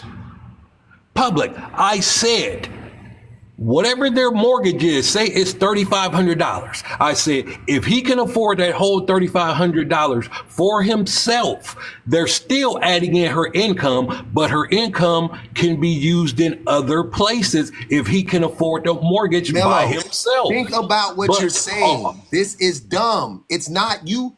This is what I'm saying. This is why I'm starting to think you've never raised kids and you've never been in a relationship. Because what are you talking about? If y'all got $7,000 a month, if that's in the pot, that's your money and her money combined. So you got 5 and she got 2, or you got 4 and she got 3, right? That's what's in the pot. Cool. You got $7,000 a month. If your mortgage is $2,500, you're not paying $2,500. Y'all are paying $2,500. Public, that's if y'all have a shared, public, not every marriage has a shared bank account, sir. But most marriages do. No, they don't. You need to go reread the statistics, man. Go read the statistics. This motherfucker go dumb as read shit, the bro. statistics. Most married couples. You're dumb as shit now. Go read the statistics, most bro. Married couples share finances. Go read the statistics. Most married couples share finances, Mello. And you know what? That's why a lot of marriages break up over finance. And when you go get a house with your spouse, they count their fucking money too. Even if their accounts are different, it don't fucking matter. They go by combined income. Public, I already be quiet. When you go buy a home with your wife, they count her income too. You don't get to say I'm buying it on my. You don't get to do that. Y'all married. They're going to take her account into account. Look, they said it in the chat. 77% of couples share finances. Duh. What the fuck? And even if it's not shared finances, it's still shared responsibility. That's what I was saying, Mo. That's exactly. That's what I'm saying. It doesn't matter. It doesn't matter if you got a different bank account. Everybody takes into account. We collectively make $8,000 a month. Where can we live on $8,000 a month? Not where can we live on $5,000 a month? Nobody is doing that, Mello. That's my point. So it doesn't matter, because the point is, if that woman wasn't there, he wouldn't be able to pay the bills. So it makes you feel better or something like that's some ego shit. Like, I'm paying the mortgage, she pays the vacation. The nigga, it's still money. It's still money. It's all money. It's all going. It's what the fuck? Are y'all gonna go on a vacation? Yep. Then that's her money. Are y'all gonna buy cars? Yep. Then that's her money. Are y'all gonna go out to eat? Yep. Then it's the same shit. Y'all are spending the same amount of y'all income. That's the point. You're spending 80% of your income on your bills. She's spending 80% of her income on y'all bills. What the fuck is the difference? That's what I'm saying. And if she wasn't there, if you removed that money that she was providing, you wouldn't be able to pay those fucking bills, because y'all got into that situation based on your collective income. Fucking liar. The hell are you talking about? You just keep trying to be right. You're not making no sense. I ain't lying about shit. You're speaking from your anecdotal. I know. I own a fucking house and 2 condos. So I know. What do you know? I know how to say stuff that I understand finances. I understand how fucking mortgage rates work and how lenders lend out money. This ain't about mortgage rates. You're the one who sat there talking about banks and how they fucking take your combined income and then they assess your fucking house loan over how much you collectively bring into the household together. I understand that part. Then what the fuck are you talking about? That man pays the bulk of the mortgage. That don't make no sense. The fuck are you talking about? Who cares? You know what? If your bills are $10,000 a month, you'll have to get outside of your bubble and listen. Mello, please stop trying to gaslight me. Okay. I know more than you about this. You don't know what the fuck you're talking about. You sure do. If you got $10,000 of expenses a month and you make 7 and she makes 3, all that's going in the pot. All that's going in the pot. It don't fucking matter. The point is, if you removed her money, you wouldn't be able to pay that shit, because it's $10,000 and you only make 7. So you need her 3. But usually it's $10,000 and you pay 55 and she pay 45. That's usually what it is. That's what it is in the vast majority of relationships. You pay 50, in the vast majority of relationships, it is actually closer to 50-50, just to be honest with you.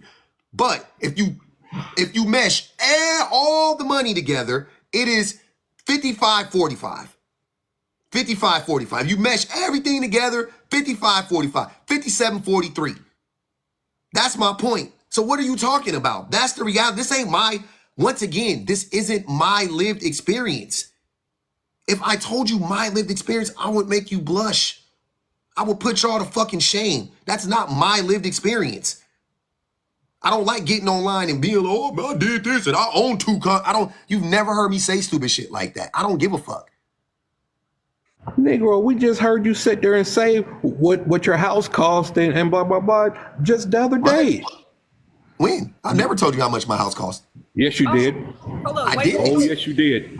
I didn't. I don't own my home. How can I tell you what my house cost? You just say you moved 5 minutes away and it was 900 and some thousand. I said the house. I said what the house that I live in is that. Sir. Okay. I'm telling That's what you just said. Sir, I didn't tell you how much my house costs because you don't know. I don't know. I haven't bought this house and I don't pay a mortgage. So the mortgage on $900,000 is different than what I'm paying for rent. So I didn't tell you how much I'm paying for rent. You don't know how much I'm paying for rent because I don't get online and talk about it. I didn't say rent. I said what the house was worth, and What which it's you didn't worth say is whether or not. different. It was to make a point. It was a broader point, sir. wow. I was talking about how expensive the city is. And I was saying that in the city that I live in, 5 minutes away from the poorest part of my town, the houses cost $900,000. That was the point. It wasn't to brag. It wasn't to be like, I got money. You know, like I don't do that stupid shit. Because I don't give a fuck. Who cares about that? Y'all wouldn't believe me if I told you anyway. Because I don't believe you. So why the fuck y'all? I don't expect nobody to believe me. If I told y'all I made $180,000 a year, would you believe me? Yeah. Because don't everybody make $180,000 a year on this app? No. No? These not every nigga I talk to. Watch. DJ, watch this. DJ, how much money do you make a year? It varies because Generally, how much money did you make in 2023? 160. What I tell you, Mello? Every nigga on this app make $180,000 a year, Mello. Every nigga. Every nigga. So why I'm not like y'all. I'm not about to sit up here and fucking tell y'all how much y'all don't even know how much I make. You ain't gonna ask me, Pub? Dang. Nah, Mo. I know you make a lot of money though. I know you do. The only person I know that keep it a bean. Nah, I won't say the only person, but the only person when she tell me how much money she make, I believe her is Dab. Everything Dab ever told me, I believed it. She ain't never, cause she tell you the good with the bad. She don't always just tell you the good. She'll give you the good with the bad all the fucking time. So every time Dab done told me, she told me 2 years ago, yep, this is what I make, and I ain't got no shame, and I work here, and I work in the warehouse, and it's been the same the whole fucking time. She been telling me the same story the whole fucking time. So she the only motherfucker on this app that I believe everything she tell me. Everybody else, grain of salt. Everybody else, man, you could. I think you make a lot of money. I do. I believe you. You know what, Pub? For any of the ones that say they make over for this year it's gonna be 170 in their salary. I have one question to ask, and that lets me know whether or not they really at that level. Shit, I ain't gonna know the answer to this. Go ahead. I asked them what month in the year does their Social Security deduction stop in their paycheck. Oh, okay. I don't got that anyway though. But okay. Yeah, and if they can't answer me, I know they lying. Because you max out, right? You saying like you max out at a certain point? Yep. Yeah, I knew that. Okay, that's true. I don't know at what, like, so based on your monthly income, it should stop at a certain month, like probably like the 8th month of the, you know what I mean? Like August or some shit like that. And then for the rest of the time, it's just, where does that money go? Do you get it? Do you keep it? Yep. Okay, that's cool.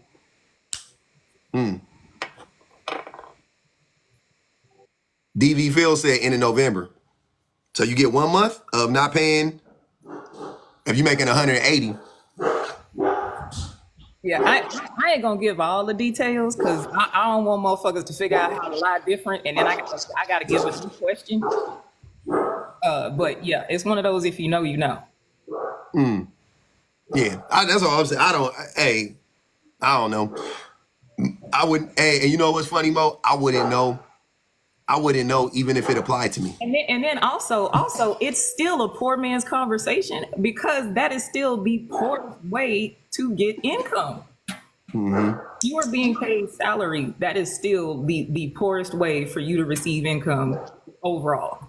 The rich people, the execs, their salaries are paid to them, get this, via life insurance. Yeah, they be getting bonuses and shit too. But go ahead, man. I'm sorry. Hey, y'all keep sidetracking me.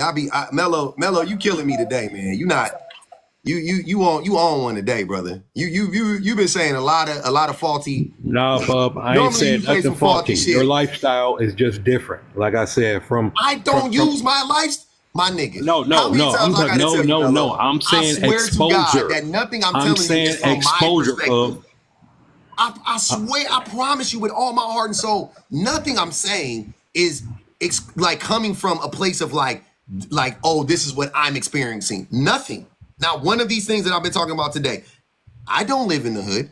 I can go to the grocery store. I go grocery shopping 4 times a week. I'm always in the fucking store. I'm always in the store. I was in Sprouts yesterday. We go to Trader Joe's. We go to Albertsons. We go to Whole Foods. Like, I'm in the store all the fucking time. I live in the store. Right? We're always in the store. Well, recently we haven't been going to the store as much. I ain't gonna lie. But generally speaking, I'm always in the fucking store. Right? I can go. I can afford it. That's fine. But I'm not. But I know that most Americans cannot relate to that. So what do I look like having a conversation talking about? So why y'all not eating organic? Why y'all keep eating all these processed foods? Y'all need to just learn better. Why y'all don't? Why don't y'all just go buy meat by the pack and put it in your fucking freezer and freeze it for 2? Like, imagine if I talk like that. Wouldn't that be highly insensitive of me? Because that's my lifestyle. I could talk like that. I could say that.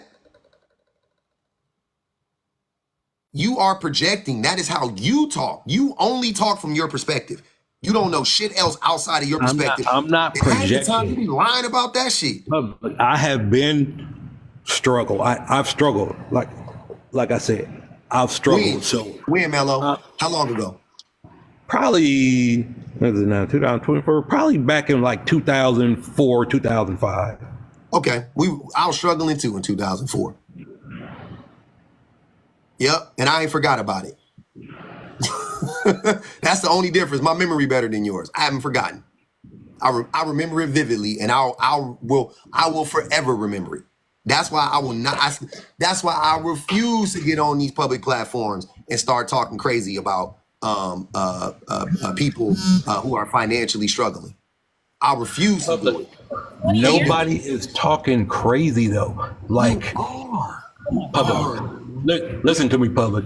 If you took somebody poor and somebody poor got on here and said, hey, y'all, this is how you make food stretch. This is how you kind of eat, healthier without having to go buy a whole bunch of processed food.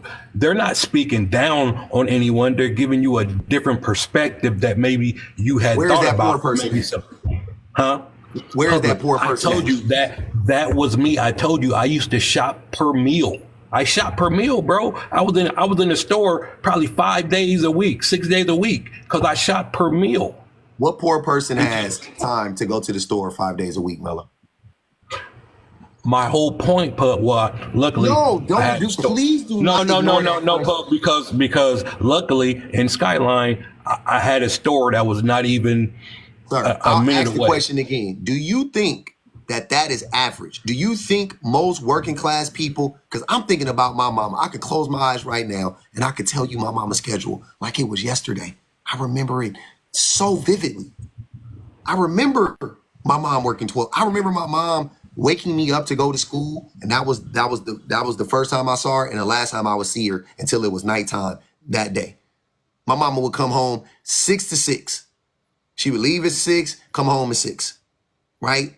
She didn't have no fucking time to go to the grocery store every day. Every day? Every day going to the grocery store? Nope. And once every 2 weeks she would go, right? We have to make the food stretch for once every 2 weeks. And we borrowed a lot of food from our neighbors, and our neighbors borrowed a lot of food from us. We used to borrow some sugar. We used to borrow some bacon. We used to borrow, hey, I done borrowed a whole meal from my neighbors. You know what I'm saying? Like, you know, yeah. We done been there, right? But the way you talking about it, it's just not typical of working class people. So, like I said, that is you projecting. You keep saying you just don't understand. No, I do. I completely understand working class people's all I sat here and said, Public, was that sometimes your food choices may not be optimal, but you have to do the best you can at the price you can, at the healthiest you can. That's all I was sitting there saying. Mello. That's all I was saying. Somebody summoned me to read a bell pepper shaped bit. Did somebody summon me today? Because I came up here to say, who is going to the grocery store? No, I had the food desert thing. I had the who's going to the grocery store because I got 2 kids. Okay, I am not going to no fucking grocery store even every other day. So every other day is crazy. Right. We have the ability to buy in bulk because I have a Costco card and Costco is maybe 15 minutes from me. Everybody don't have that. And this idea that people are eating unhealthy just because, like Public said, the stuff that lasts in the freezer is the stuff that most people get and or the non-perishables for the pantry. If you buy produce this week, that produce and you load up on produce this week, that produce ain't gonna be good after a week. Hey, Haley told me get back on topic or else, and I'm with her. You guys are, the Poe Fender. I ain't gonna lie, you guys were living down bad when you guys were younger. I ain't gonna hold you. Yeah, we were. Jeez. What you thought that was a? What you think that was? Was that an observation? Because yeah, I would never deny that shit. Damn. I won't be embarrassed by that shit. At least you guys got out of the trenches, right? Yeah, that's what I'll be trying, bro. I've tried to tell y'all that for all intents and purposes, look, hey, who let me think. Y'all think of Taylor Swift. I'm more successful than Taylor Swift. You capping. How are you more successful than Taylor Swift? I'm more successful than Taylor Swift. Go look up who Taylor Swift's parents are. Go look up where she grew up and look up where she in. Of course. Yeah, she rich. She grew up rich. She grew up rich and she's still rich, right? I grew up dirt fucking poor. What do you think is harder to do?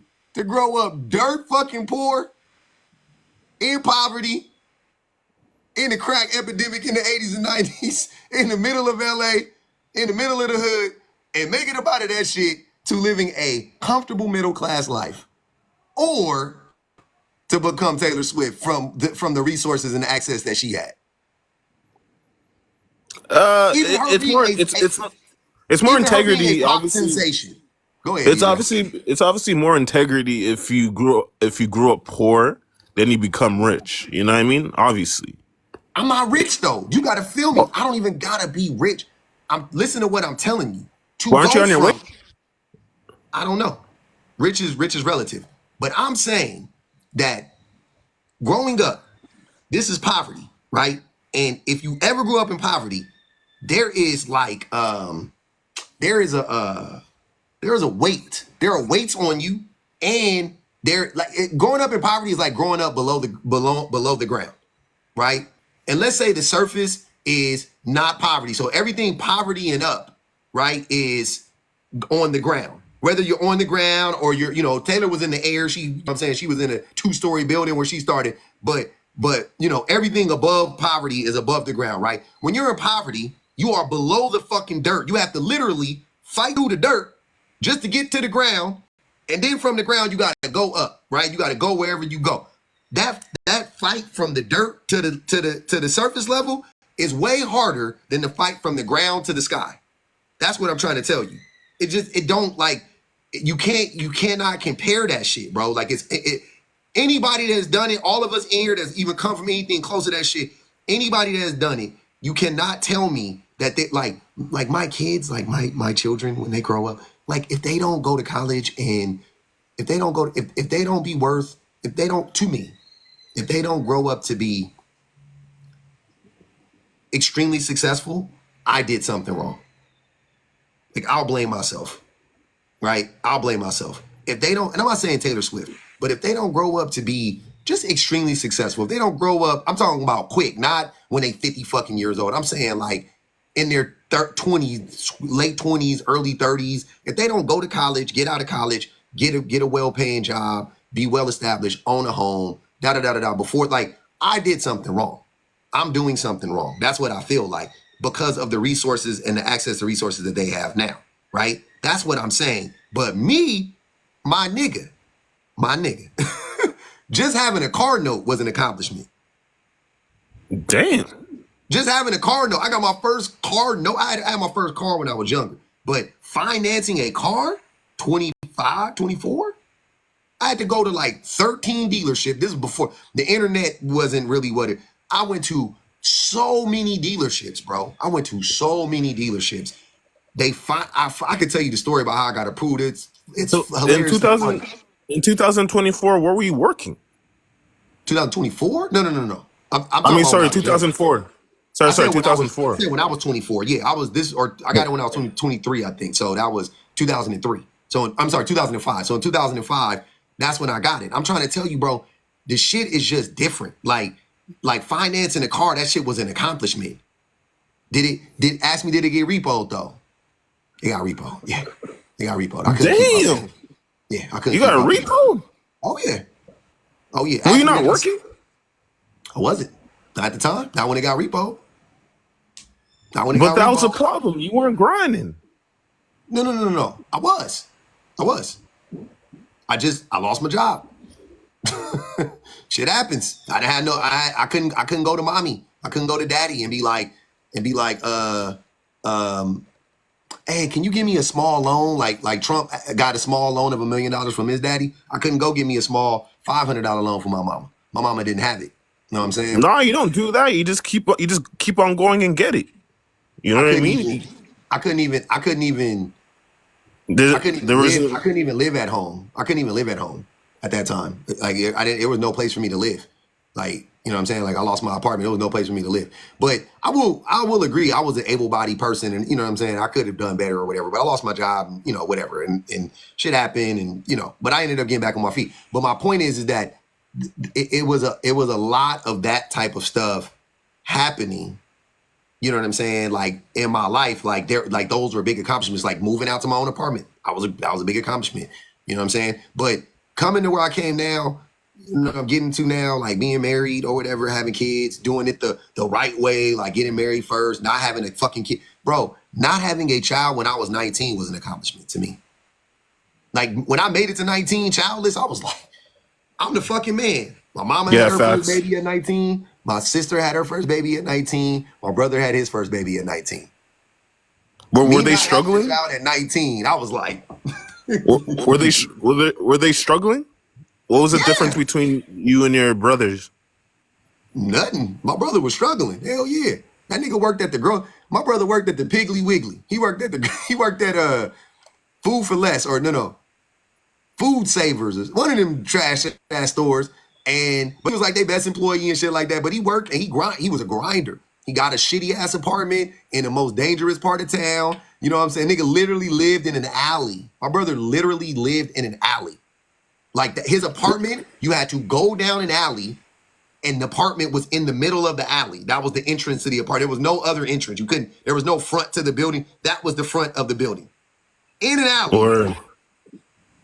But he had his you know what I'm saying? He had an apartment. He had an apartment. He had his family in there. He had his kids. He had a girlfriend. You know what I'm saying? Like, and he was the only one working. He was grinding. He couldn't have been making more than minimum wage. He couldn't have been.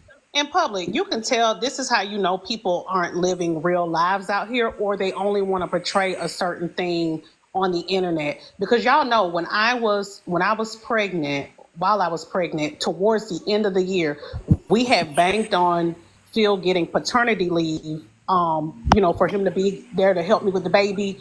And in September, he lost his job. I had the baby in December. So for like a month, it was like him trying to find a job in a whole lot of no's before there was a yes. And he found something, and he literally started the day that I gave birth. And Phil got a master's, and Phil got a whole master's Phil got degree. a master's degree. Like, so I was a high school dropout. He got a whole master's degree, and it was tough. yeah. Like, And I said all that to say, like, y'all, this concept that Mello has, that you just gotta pull yourself up by the bootstraps, and you just gotta. People don't have the resources. People don't have the money. Life happens. Shit happens. Like, even if you have a baby and your baby is completely normal, I've seen people have babies on ventilators, and now they have a medically fragile child. So their whole dynamic shifts. The insurance ain't enough to cover. So now they have to go on government assistance. Like, so much different stuff happens in life that you can't prepare for. That's my point. Because you think Public could have prepared for losing his job and then losing his car?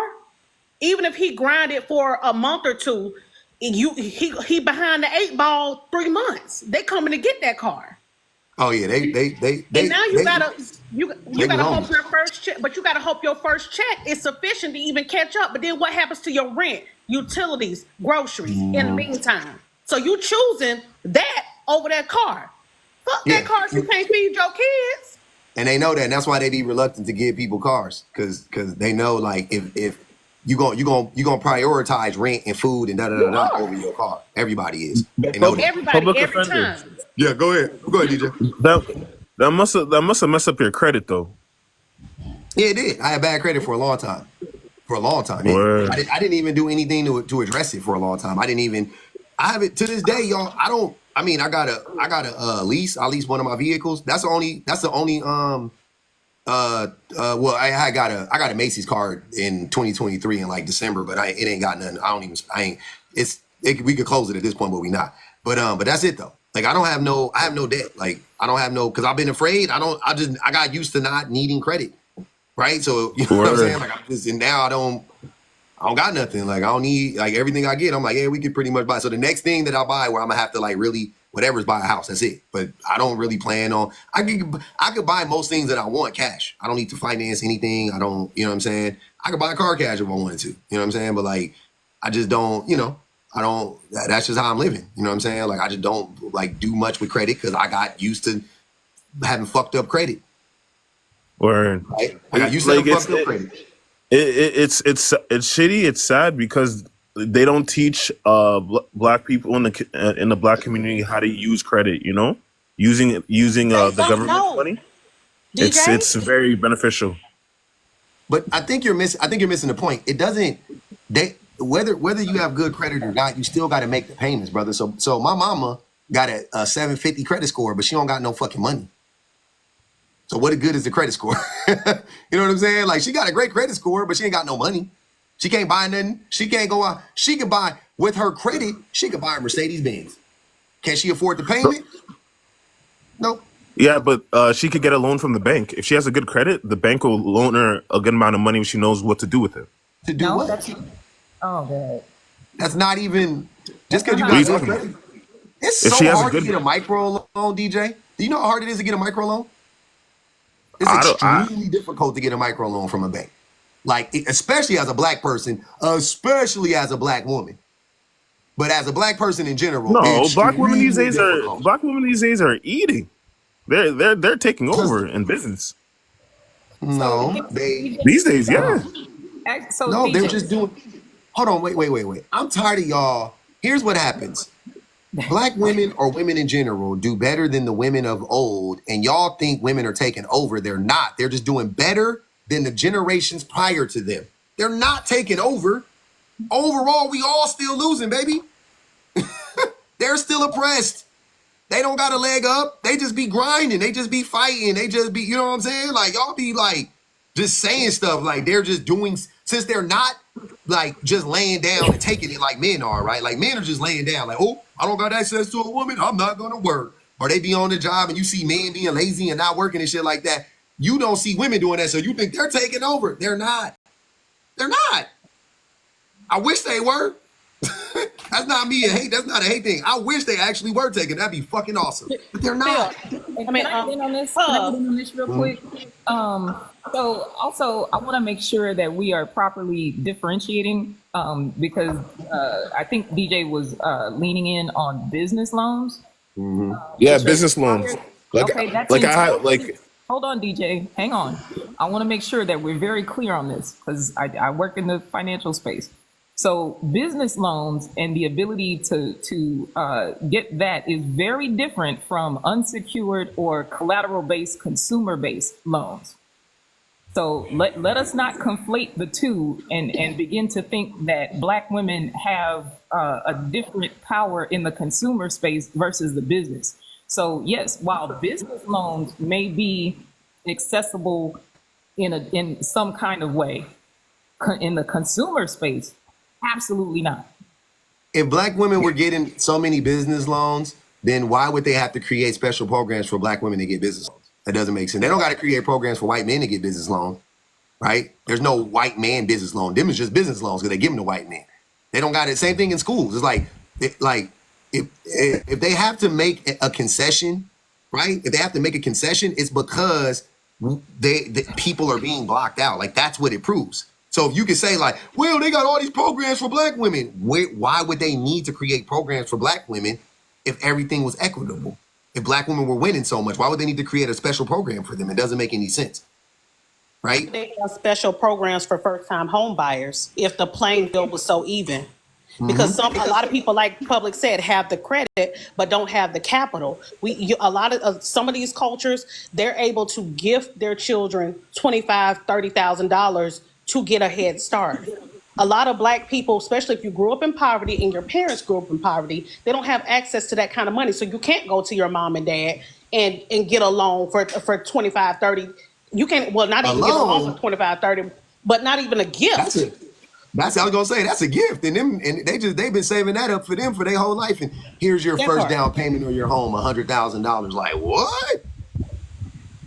So y'all be being totally unrealistic. And just to circle it back to the prompt, the reason why men need to feel needed is simply because, like I think it was Mo said, it gives them this overinflated purpose, right? They can't function outside of feeling like, because they come up on the panel and say it all the time. It's part of my purpose to be a father. It's part of my purpose and blah blah blah. Having a woman gives them purpose. It gives them something to do. Why? Because that tells you that men aren't the leaders. If you have to wait on somebody else to give you purpose, you ain't no leader. You waiting on an order. You waiting on motivation. You waiting on somebody to come in your life and be disciplined. So why would we look to you to lead if you waiting on us to help you even get there? Yep. Go ahead. Can I add into that? So I think, she is kind of right. There are men who can't lead, but there's certain men like me, right? Example, I'm the prize. You know what I mean? I grind hard. I work hard.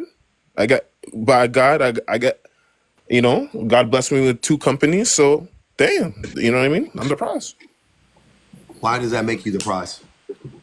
Because I grind hard. I get that money so I could put my girls on, you know what I mean? What do you think matters more in a relationship? You making money or you being a decent person? I can't be both. I'm not saying you can't be both. I'm saying to your point, because you keep saying you're the prize, but the only thing you're naming, the only thing you're giving is your finances. Well, I'm not gonna lie, dude. Like I do right now. Finances is more to me right now. I'm not ready to. I'm not ready to get married right now. Women though. I'm saying to the women though. What do you? Oh, to the women. Oh, yeah. I'm saying, what do you think matters more? Here's what I'm saying. What do you want out of a woman in a relationship? What are you looking for? Oh, what I'm looking for? I don't want a dumbass girl. You know what I mean? She actually has to have some brains. Woman. Okay, so you want an intelligent woman. Okay, I want an intelligent woman. She doesn't have to be educated because I could teach her. You know what I mean? I could like teach her as long as she's willing to learn. That's all that matters. You know what I mean? But So you want an intelligent woman? Go ahead. Right? Obviously, kind like submissive. You know what I mean? Because me, I will treat her. I want a submissive woman because I'm gonna treat her with respect, so she has to treat me with respect, right? That's not submission. So what is that? Treat a person with respect, but go ahead. Okay, and I treat my children with respect. I'm not submissive to my children. I guess, you know what I mean? But I treat them with respect. But go ahead. Well, no, okay, yeah. Well, in those terms, as in just respect to respect. You know what I mean? So you don't want a submissive woman. You want a respectful woman. Okay. Yeah. The only reason I'm asking you this though, because thus far you haven't named anything material. Everything you've named has been about her character, right? But then when I ask you, what do you think is more important? The only thing you can name is material things, like money. No, but that's for me. Like that, I'm making money. So obviously, listen to what you're missing the point. You want a woman of high character. I'm saying you don't think a woman wants a man of high character? But I got high character. I'm not saying you don't, sir. I'm not saying you don't. I'm saying that the things that you name, the things that you care about the most are material things, not things rooted in character. But what did I say that was material? Money. About the female. You're saying the thing that makes you valuable, the thing that makes you the prize, is you having access to money. Yeah, that's me. But you asked about what do you want from the female, and I answered what I want from the female. From the woman. From a woman. Yeah, I think women would want you to call them women. Peyton said, I thought DJ said he had 6 girlfriends. He did say he had 6 girlfriends. Yeah, I do. I'm African. I'm allowed. We already went through that. Not all Africans have that. That's crazy. Wait a minute, Pub. Let me just step in here and just say this, because you got to have a balance. Because if a guy has a great character, I don't think women will even get to that if he's broke. If she rolls on him across somewhere and he's broke with absolutely nothing, she's not going to give him the time of day, no matter how nice he is or how good his character is. Does it have to be that extreme? Can it just be economically viable? No, I mean, you ain't got to be balling, but can you just be able to support yourself? Like, what I'm saying is, do you think women would be, don't you think women would be, I got to mute you up, DJ, you got a lot of background noise. Don't you think women would be more interested in a man that can financially support himself, but has high character, right? High moral fortitude, things of that nature, right? Versus a man like DJ who only is interested in making a lot of money. That way he doesn't have to have high character. So he doesn't have to be loyal to one woman. You don't think, which one do you think the women will prefer? I'm lost. All I'm going to say is this, public. You kind of got 2 groups. You got women that expect men to be able to provide, and then you have women that look more or less at your character also along with your ability to provide. Because say it one more time. Say it one more time. You have, there's a group of women that will directly focus on your financial way that you will be able to provide, so they'll be secure. And then you got another group. And what percentage of women solely focus on finances? I mean, you can't really say what percentage, because that can't really be measured. Oh, it's super easy to measure it. Okay, I mean, well, that's some. And then you got another certain percentage of women that say, hey, I want a man with a good character, plus he got to be able to provide. Because I've sat on too many panels and listened to too many women say, if he can't do nothing for me, I don't care how nice he is, I'm not going to talk to him. Okay, but you didn't answer But my Mello, question. that's a small subset of women. And what happens is men like you pursue those type of women under the premise that you are a provider, but then you get up here and complain about the things about women wanting provision. Two things Mm-hmm. can't exist at the same time. Either you're a fucking provider or you're not. Y'all got to make up your mind at what exactly you want. Do you want a woman to look at you as a provider because you are a provider and a protector, or are you a fucking fraud? I'm Yo, sick of I'll it. say, I'll say this, Mello. When you actually have a good decent amount of money, you could do anything you want. That's why I have 6 girls, because I'll be real. If 2 of them are pissing me off, I'll tell them to beat it. You know what I mean? And I'll get 2 more. You feel me? 6 is better than 1. So This is exactly what that's I'm why I saying. grind so hard. Yeah, 'Cause, so like, that's what I'm I'll saying. So DJ, I appreciate you saying that, because that's exactly what I'm talking about.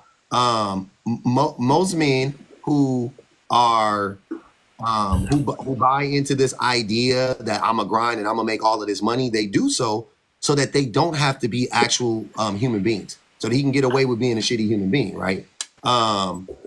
Who is that for, Therese? Let me know who that's for. Let me know who that's for, Therese.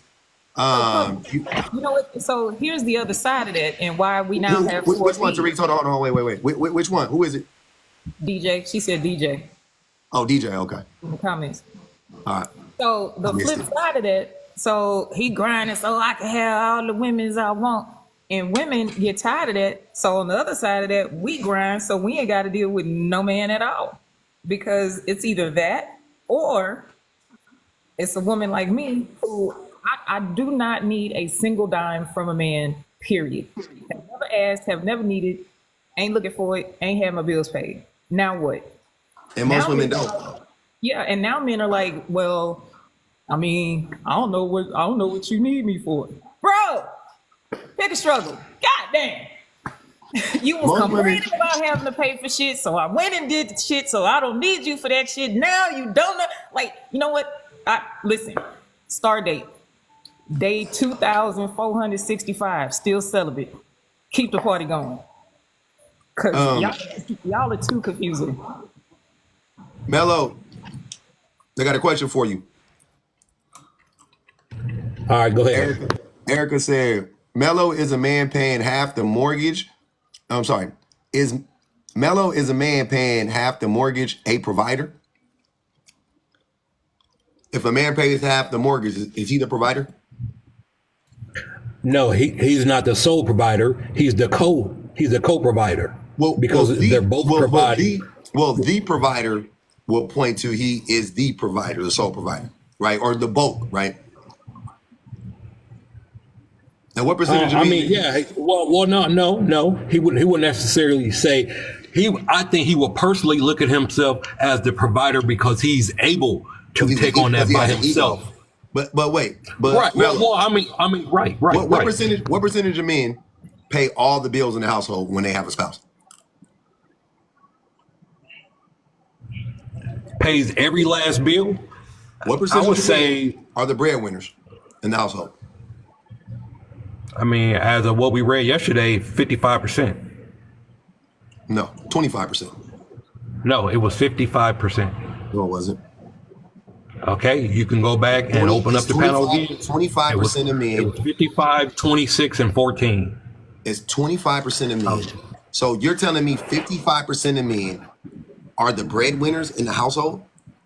Yes, it said married household. In 2024, 55% of men are the breadwinners, meaning they make either all the money or significantly more money than the woman in the relationship. 55%. Listen to me, Pub. The study says 55% of men and married women, or are not married, but in marriages, are the breadwinners. 26% is women, and then 14% is something else. I was just sitting there reading about all of that yesterday. It's okay, but I don't know if you interpreted the numbers right. 25% of men are the breadwinners. 16% of women are the breadwinners. The rest of the people make roughly the same amount of money. So add that up. 65 I'm sorry, 25 and 16 is 41. So 59% of the time, the people are pretty much going 50-50. 60% of the time, just round it up to even 60. 60% of the time, couples are going 50-50. So in those instances, most men are not the quote unquote provider. And if you add the 16, and if you add the 16% to that, 75% of the time, the man isn't the provider. Only 25% of the time, the man will be considered the provider.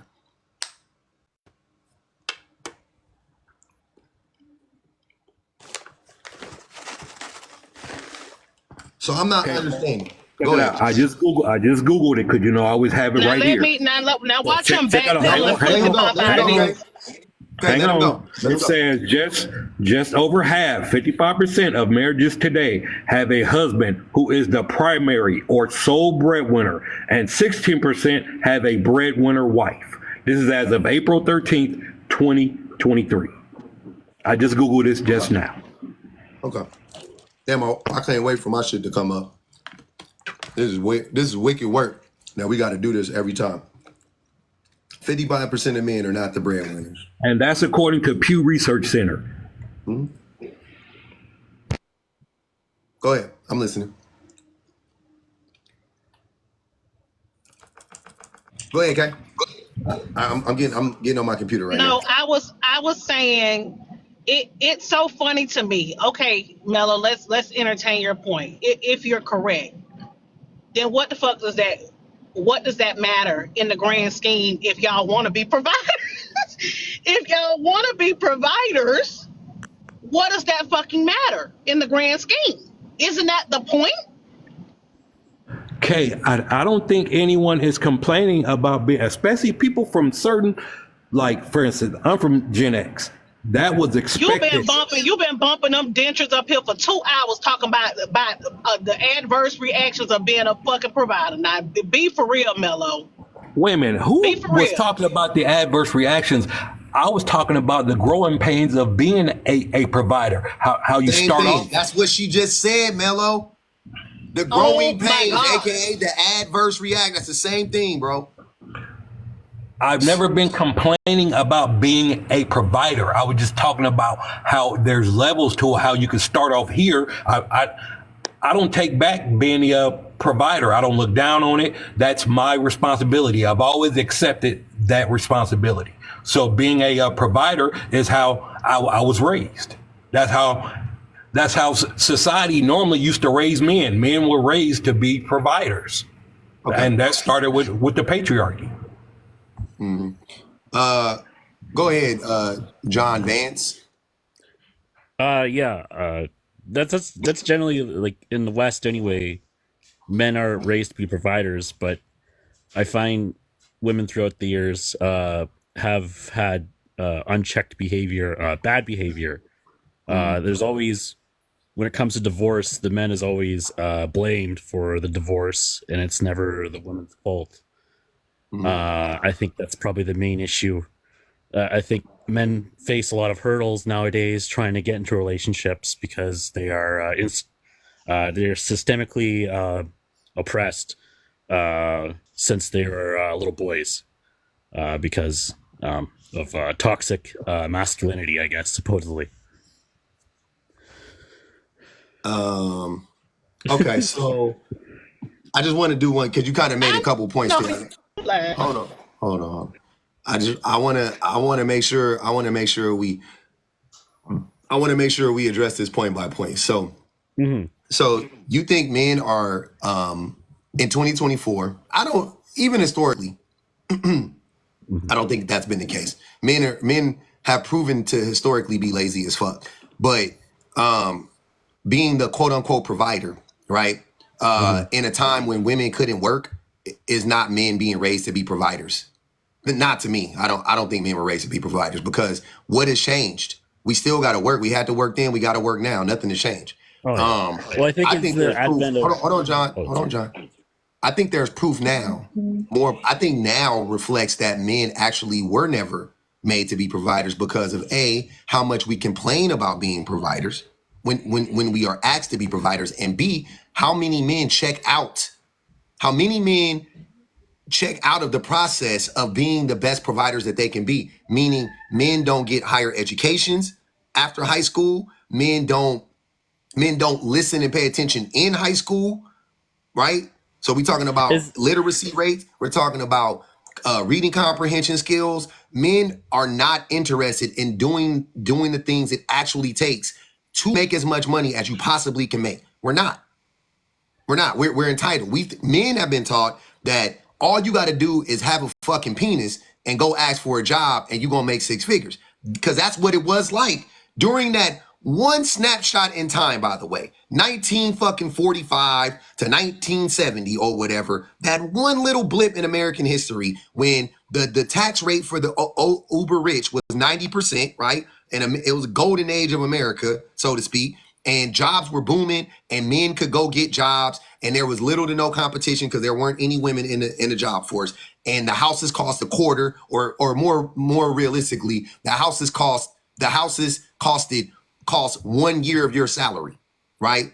1 year of your salary you could pay for your house back then, right? A car was also 2% of your salary, like stuff like that, right? Food was only made up 10% of your salary, 10% of your income. You're talking during that time, all a man had to do was get a fucking job, and he can do that.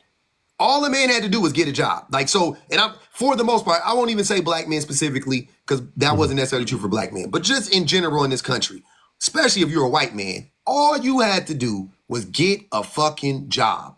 Didn't matter what job you got. Didn't matter if you went to college. Doesn't matter. You could work at the grocery store. You could have a house with a 2-car garage, and you could take vacations, and you could say, you see what I'm saying? Just working at the grocery store. You weren't broke. You weren't poor. You weren't struggling. You were living an all right life. You were living okay, right? Do you know that that they did an analysis on the way that the money, like basically like how much money people were making compared to the times, and they said that people were making more money during the Great Depression than we are now.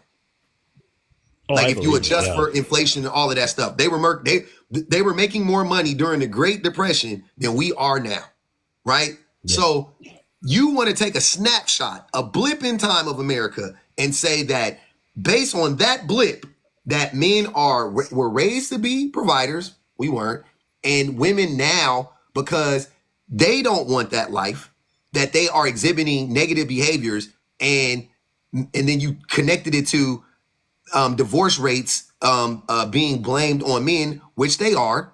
The vast majority of the time, men are actually to blame, right? 80, 90% of the time. Like, I'm not understanding.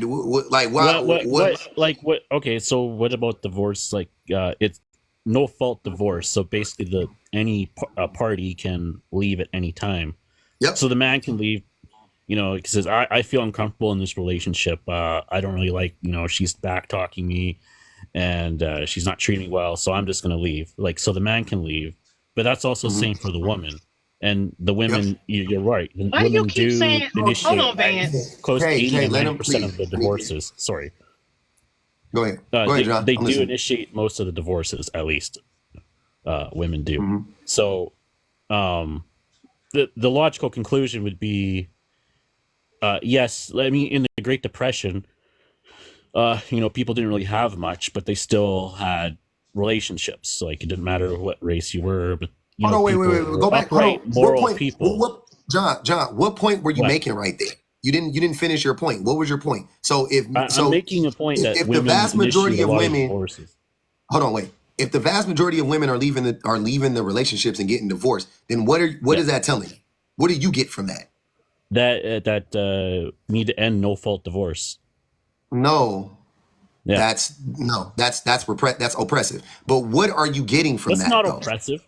That is oppressive. That's why it's oppressive. That's why they changed the rule, because it was very oppressive to women and it's dangerous. So keep going. So let me once again, how are you not understanding the logic here, right? If what logic are we going time, off of? The women's logic of just leaving a man it's because not they a feel woman's uncomfortable logic. It doesn't with matter if a woman leaves a marriage. or Sir. that most of the time that the courts side with the women, then the women get most of the. You don't even child have to side in custody there. cases. What are you talking about? You're just making up stuff, Yeah. John. You don't know. You don't know No, I'm not anything you're making talking up about. stuff. Women You are. get most of the child custody case. Win most of the They child do. custody cases. Yeah, They do. And why is that? and then the man. And why can't is even that, see John? his Hold children. on, John. You're jumping around from point to point. I want you to stick to one point, right? I want you to stick to one point. You've been in that. I could tell you've been in that red pill pipeline too long. I want you to now. You're gonna have a conversation with a real person who is actually going to challenge your thought process. You're gonna have to defend it. So I want you can unmute. I want you to defend your thought process. First, start with what are you getting? How are you not understanding that if women are filing for divorce the vast majority of the time, then it is undoubtedly the fault of the man. The vast majority of the time. How are you not getting that? How are you not connecting that dot? I'm very confused. I can speak now. Yeah. I don't know how long I'm going to last up here, but well, obviously, women initiating divorce, that there's a lot of different situations. But like I said, you kind of proved my earlier point that men always get blamed for divorces and not the women. Can you please answer my question, John? Don't bounce around. Well, you just proved my earlier I point. didn't prove, but sir. I'm not saying that your point was wrong. I'm not saying it takes two people to make a relationship, does it not? It doesn't take two people to make a relationship fail, though. It takes two people to get into a relationship. You're right, Yeah, but it doesn't but it take still two takes people two to people make a to- relationship. it just Hold on, can't John. have the man Hold doing on. the work Hold all on. the time. Hold on. Yeah. You cannot try to make that point, and then when I rebut it with something that makes sense, you can't just deflect. Accept that. What is it? that It you just doesn't. want to Does it blame take two men? people to make a relationship end, or can one person end a relationship by their actions? So the premise of no fault divorce is that the one party can leave at any time. That's not my For question. whatever reason. My question to you is sir, do you understand the concept of? I think we're operating off of different premises, so I don't know how. I'm operating on the truth, and you're operating on a lie. And I'm trying to help you I'm understand operating off of the why legal what you're truth of saying no doesn't fault make divorce. sense. You're So just I'm gonna operating off relate of it to the something. I'm gonna give you blaming another analogy. Hold on, I'm gonna give you another analogy, John. So, All right. What is it called? At will employment, right? At will employment. We're familiar with that concept, right? At will employment. I'm not familiar with that. An definition, at will employer, I don't know what state you're in. In California, we have at will employers, right? So that means they can fire you at will. Doesn't matter. They don't have to have a okay, reason. gotcha. They can just fire you at will, right? But also, can't you quit at will? You can quit whenever you want to, right? That's correct. Yes. Okay, cool. So they can fire Well, you. you're supposed to give 2 weeks notice, right? You're not legally. I'm saying legally, you can quit whenever you want to, and legally they can fire you whenever they want to. Legally, right? Cool. Right. Bet. Now, let's say we were trying to go get it. You wanted to go get hired at my company, right? You come in for an interview, or you you like the situation. You see everything that's going on. Everything looks good. Yada yada yada. Right? We have a good old interview, right? But you find out that my retention rate is really fucking low. So like, let's say 70% of my turnover is really high, right? So like 70%, whatever it is, like some ridiculous amount of my employees, 70% of my employees quit. Quit. They don't get fired. They quit within 90 days of employment, right? Or even a year. Fuck it. 70% of my employees quit within a year of working there, right? You find that out through some research or whatever, right? What would you think about that job?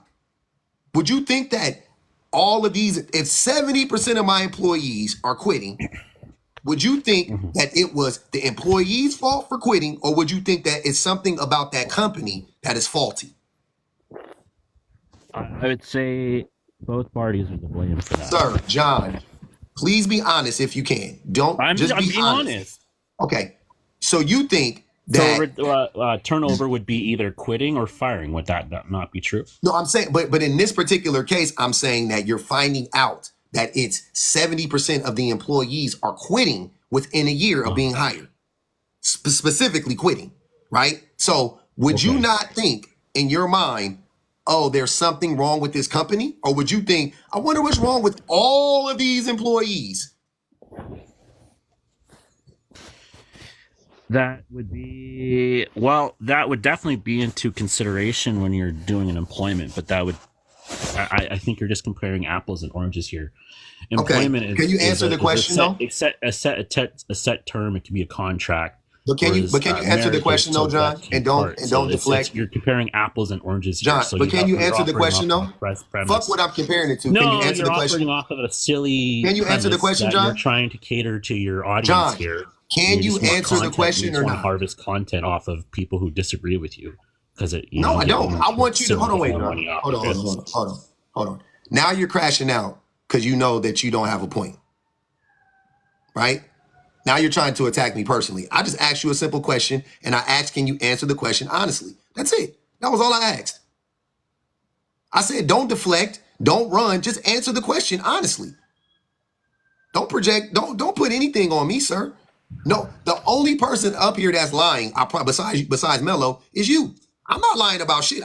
Whatever question you ask me, I'll answer it honestly. I swear to God. Whatever question you ask me, within reason, I will answer it specifically about this topic. I will answer it. I don't care if it goes against my point. I don't give a fuck. I will answer it honestly because I want to come to an honest. I want us to find to find some common ground. But we're not going to get there if one of us, John, is lying. So just answer the question honestly. If you encountered a business where 70% of their employees quit within the first year of employment, would you not think that it was the fault of the fucking business, or would you think it was the fault of the employees? That's all I want to know. I would premise that this is a bad faith premise. No, hang on, John. It doesn't take into consideration context. This is kind of the I don't know, like the female kind of mind, like of just having a very short, easy, kind of digestible, kind of quick pro quo kind of answer. What is quid pro quo? So okay, what is quid pro quo mean, John? Hold on, John. What does quid pro quo mean, and how does it apply to this situation? I'm very curious to know. That was an interesting phrase you just used to describe what's happening right now. Where's quid pro quo happening at? What is quid pro quo? It is a factor. It is a factor. I'm not saying it's not a factor, but it is a factor in making a decision with whether you want to work with somebody. But you have to keep in mind, what type of job is it? Is it like a construction job? Is it a really difficult physical labor job? And a lot of people, I hate to say it, but they didn't want to hear what you had to say, John. Therese came through to save the day again. Y'all tripping. Therese say, baby, I got money. Hey man, shout out to Therese, man. Cause John, what the fuck? We got stuck on a basic question that you know the answer to, but you want to play dumb about it. But I want to cater it. What the fuck are you talking? Just answer the question. Prove me wrong. Why do y'all always try to attack me personally? Like, look, if I'm the person that you guys are saying that I am, just prove it. Prove it by having a conversation. Because I don't go, look, man, I don't need to go to somebody. I don't need to go on Black Guru's platform and call him a grifter. He is a grifter, but I'm saying I don't need to go there and say that to him. You know what I do? You know what all I would do? I would just expose his grift in real time, which I've done many a times. I don't, same thing with John. John, I won't call you a grifter because you're not. I don't know what you do in your real life or on this platform. But you are disingenuous. And I knew you were being disingenuous. And I exposed that by asking you a line of simple questions that we all know the answer to. But you weren't able to answer them honestly. So I exposed the fact that you indeed are being disingenuous and you indeed are lying. That's how you do that. I don't need to call you a liar. I don't need to do all of that. I'll literally expose how you are. I'll call you a liar, but actually show you this is why you're lying. Like, what the fuck? When you just use phrases, quid pro quo, John, they paid $50 to drop you, buddy. You didn't agree. You deflected. Sorry, y'all. Did I miss where John agreed? Was I tripping? Because I didn't hear him agree. He didn't agree, Pub. Now, let me sit here and this is a pretty good topic. Now, you can't say women file for divorce at a 70% rate, but at what rate do men refuse to file for divorce? That's what you have to look at. See, there's statistical reasons why men don't file for divorce. Like what? Like one is fear of financial reconstruction. Why aren't women afraid of that when they lose more in divorces than men do? Because it's still a stigma that the court's going to take half of whatever was accumulated, and he's going to have to pay spousal support. It's not his. It's not his money. It's your money. But what I'm saying is that's still a stigma that will cause men hell. They've been put songs out that say that. Hold on. Let's hold on. Think about it. Think about it, Mello. Think about what you're saying. If you've been together with the woman for 5, 10, 20 years, right? When you got into the relationship, you had nothing. Now y'all got a net worth of $75,000. Is that not y'all money? You're not losing half the shit. That is y'all money. You're not losing half, right? But I'll even allow you to think in that same way. But by that logic, so is she. She is losing half too. That's the point. Why wouldn't a woman stay with a wealthy man? Why wouldn't a woman stay with a man who has a lot of money? Why wouldn't a woman stay with a man who is financially stable and all of these things, right? Why wouldn't why would she choose to divorce a man and lose access to half that money? And that's just half the money in that snapshot, because he's going to recoup that money and make more money. Whereas she's going to be stuck with just that $35,000, $37,000. That's all she got. And y'all sitting here talking about men lose in divorce. They don't. Women lose in marriage. If you want to sell me on, look, if you want to sell me on women lose in divorce, fuck it. Fuck it. I'll give it to you. But statistically, both parties lose. Men lose too, by the way. I'm not saying it is a financial hit to both men and women. That's the difference. Men try to lie and act like women gain in divorce. Nobody wins. Nobody wins, right? Well, don't Jay-Z got a song, nobody wins when the family fights or when the family feuds or whatever? Nobody wins. Nobody wins in a divorce. But in a marriage, women lose. So women have been losing the whole, if we're talking financially, women have been losing the whole marriage.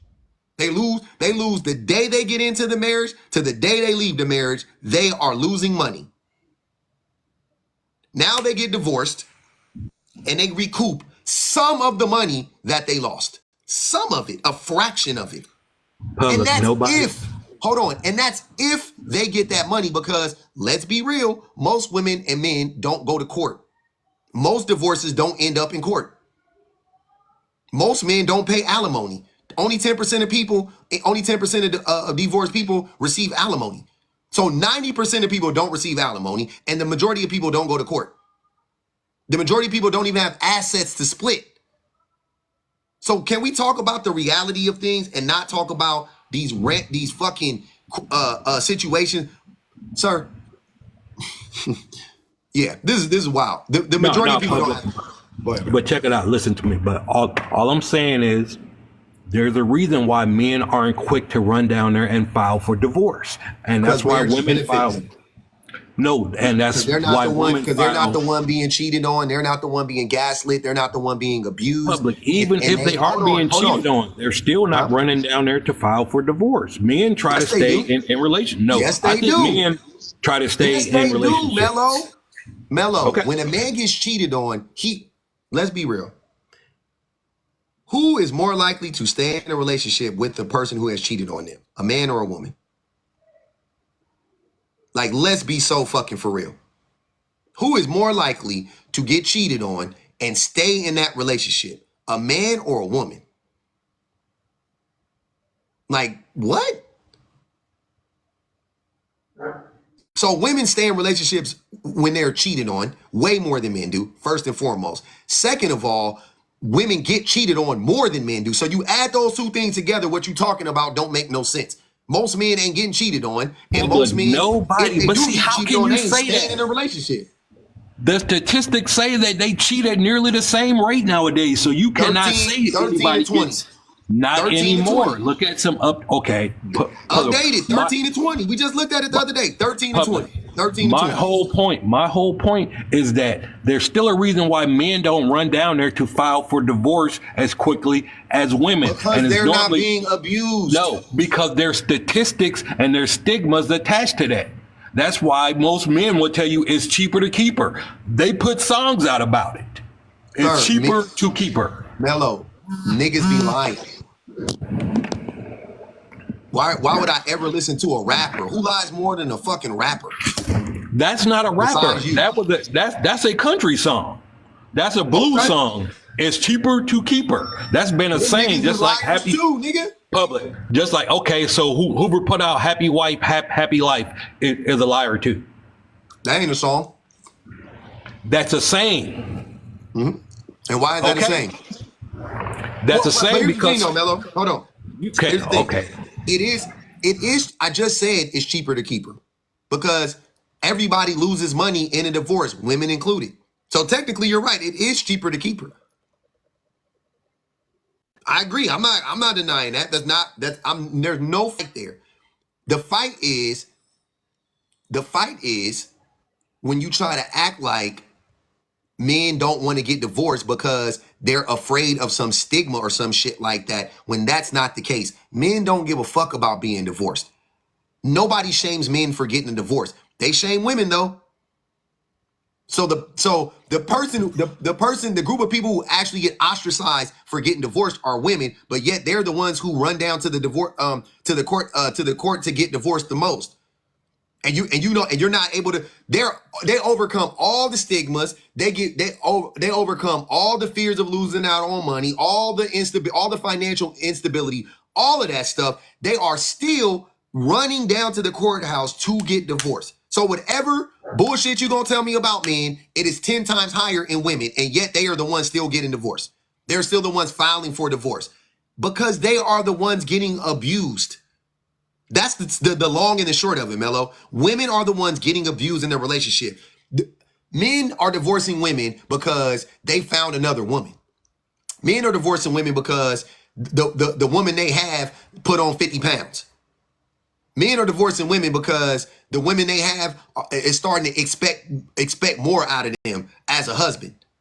He needs to show up more as a father, put more to men are divorcing women for those reasons.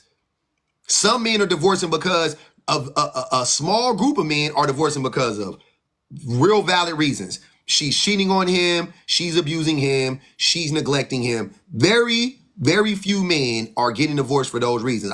You know what? Fuck it. Let's cut it in half.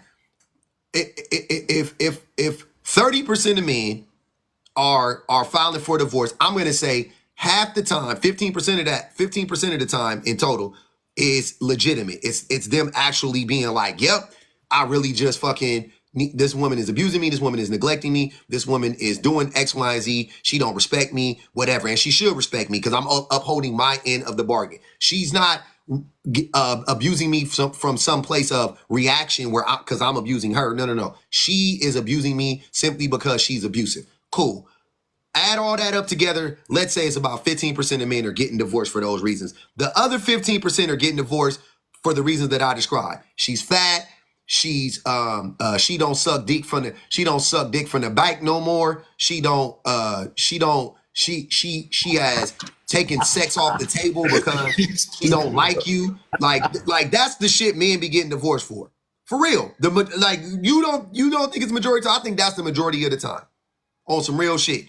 Now women are getting divorced because this man knocking my head between the washer and dryer. This man, during my pregnancy, he treated me like shit, and he continues to treat me like shit after the baby done came out. He cheated on me 3 times. I caught him once when I was pregnant, and I caught him again 3 years later, and then I caught him again 7 years later, and I thought we could work through it, but he just kept cheating, so I gave it up. This man don't pay attention to me at all. He picks up extra shifts, even though I told him I need him at home and we don't even need the money. He'll pick up an extra shift and work another 6 hours a week when I need him at the house to help me out with the kids. And then he says, oh, he's trying to build his empire. This man, Alcoholism. Yep. Somebody, Deja said alcoholism. Like, he's spending way too much of our money on fucking video games and what Lord knows what else. He refuses to fucking go get an education. He refuses to go get his mental health issues checked on at the doctor.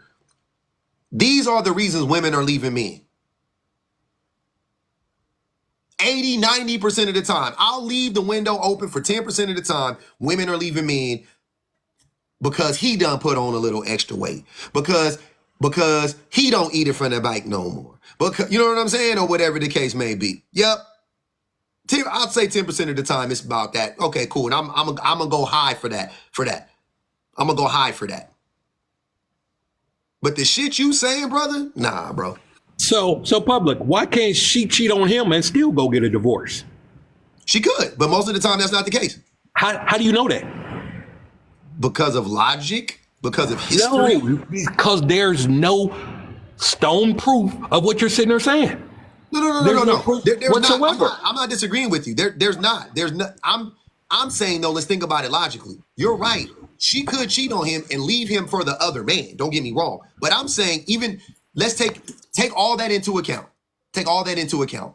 If only 13% of married women are cheating, how many of them are cheating and leaving their men for the other man? Like, that's not, you know what I'm saying?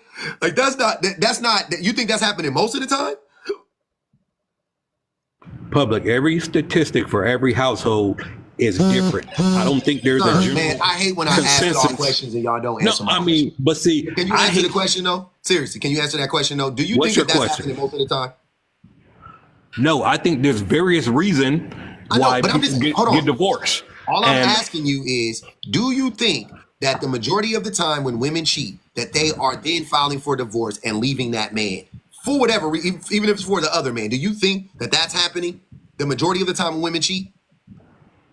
Or do you think that women are cheating and hiding the fact that they're cheating so they can have their cake and eat it too, like most cheaters do? Or do you think a lot of women are cheating and because they're being abused and they're cheating because they're being abused by their husbands? All of those can be true, public. Every last one you just said can be true. My whole premise in sitting here telling you this was that there's stigmas, and there has always been stigmas attached to why men don't divorce. There's always been stigmas that attached to it. That's why they say it's cheaper to keep her. That's why men will stay in an unhappy situation way longer than a woman. I don't listen to men, Mello. I promise you. I understand that. You know what? But you know what, though, Mello? Hold on. That's part of your bias. I think that's our disconnect. Is that I wouldn't let that out. I do listen to men. I don't believe men. I do listen to men. I do. I listen to men more than you do. Trust me. I listen to men more than you do because I'm listening really hard to what men are saying. It's not that I don't listen to men. It's that I don't believe men because men we have a baked-in reason to lie about this stuff. We have a built-in reason to lie. We the baked-in reason. I want to hear this. To protect the patriarchy. We lied to protect the patriarchy. Duh. We lied to protect the system of oppression that favors us over women. So we tell lies. We say stuff like, men just staying unhealthy. We just be suffering through the relationship. The reason why you're unhappy is because you made that woman unhappy and now she's making you unhappy. That woman, if you was making that woman happy, you wouldn't be in an unhappy relationship. That's why niggas be staying, Mello. But if a man were actually doing what he needed to do and that woman was making him unhappy, he would leave her like that fast. Like, I can't even do it fast enough. I can't even do it fast enough. He would leave her that quick. It'll be that quick. A blink of an eye. Public, that's where you and I differ because I think men will stay in situations just to hold families together, just to stay married. Because bullshit. That's what you're saying. Bullshit. So I feel don't give the a same fuck way about their families. I feel the same way about women. Because you a liar. Women will leave a marriage really fast if they are unhappy for any reason. Bullshit. For any reason. Okay. Bullshit. That's why the divorce is 70%. Mello, once again, let's go back to what I just told you a minute ago, or what I just asked you. Who is more likely to stay in a relationship after a man cheats on her? I'm sorry, after a person cheats on them, a man or a woman? If they have a lot invested, they both are. Oh my God, this nigga stay fucking lying. Public, if they got 10, 15 years invested in a marriage, both of them are most likely going to stay and try to work things out. That man gonna unalive Nobody's that just one. gonna. No, he's not public. Because that's the case, maybe that man's gonna unalive himself, which that happens more. What? Who has the highest unalivement rate? Men do. Men but or what does women? that have to do with anything? What are you talking Okay, about? so it still had to go back to reasoning. There's a reason why that happens. Because men Just are, like bro, public, men just like unalive they're- themselves because of their fucking, now I'm not saying You all don't the know time. public. You don't know I'm not why. saying all the They're- time. they're- I'm not okay, saying so all you the don't time. know why. First of all, women attempt on a self-deletion more than men do. They just don't succeed. Men are just more violent than women are. They use more extreme measures of self-deletion, right? So they'll use pew-pews the majority of the time where women won't. That's really the only thing. If women were as violent as men, women would be unaliving themselves all the fucking time. The numbers would be astronomically high for women. Women attempt self-deletion more than men do. They just don't succeed as much because men are violent as fuck. Men use pew-pews. That's the only reason, Mello. So your logic wouldn't be there. It wouldn't tell the story that you're trying to tell. Trust me, it's not. That's not it. Public. My whole point is we can sit here and agree to disagree. You can't tell me that there's a reason why men don't file for divorce at a higher rate than women do. There's a reason why. I can tell you why. Because it has women always are. been- No, it has sir. always been The reason why is stigmatized that it's because cheaper men are, to keep her. No, because men are 10 times more abusive than women are. That's why. And women fear for their physical health and mental health way more than men do staying in these toxic relationships. A man will be in a toxic relationship, brother. You don't get no pats on the back. If you are in a bathtub, with your partner, right? And you take a shit in the bathtub with your partner and you sit in it and she gets out. You know what I'm saying? Or she stays in the bathtub with you though, but it's your shit. So who gets more credit? Who did the nastier thing in that? You know what I'm saying? Like who put up with more shit in that scenario? The person who is living in their own shit or the person that is living in somebody else's shit? It's way grosser when you wipe your own ass and you get poop on your own hand. Yeah, it's nasty. It ain't nowhere near as nasty as if you get somebody else shit on your fingertips. You damn near ready to cut your hand off. Shit, when the water in a public toilet splash up and hit my ass, I'll be ready to go buy a whole new asshole. I'll be looking up. I sit on my phone and I go on Amazon and start looking for new assholes. I'll be on there like, how much do it cost for a new asshole? Cause the water done touched my asshole. This is crazy. I gotta get a new one. I'll be on Amazon looking for the discount. I'm like, I know they got some new one because they got everything on Amazon. I'll be on fucking Alibaba looking for new assholes in a heartbeat, nigga. You not finna tell me that a man who lives in his own shit is really the one putting up with the stuff for their family. He made this. He shat in the bed, bro. He took the poop in the pool, fam. It's okay when you pee in the pool. When you pee in the pool, you don't think nothing of it. But if you standing next to your homie and it start getting warm, you are getting out. You are getting out. That's disgusting, even though you know the pool full of pee. That's what I'm trying to tell you, Mello. So stop with that shit. Stop trying to act like men just be putting up with shit for the sake of the family. How, fam? 20% of married men abandon their kids after marriage. How? You telling me that same man? You're telling me that same man? That same man, that same man who will abandon his family completely, once he loses access to that woman, that same man was sticking it out for the betterment of his family. Fuck out of here, bro. Stop. The same man that was ignoring his kids when they was, daddy, daddy, daddy, look at me, let's play. Daddy, let's watch a movie. Huh?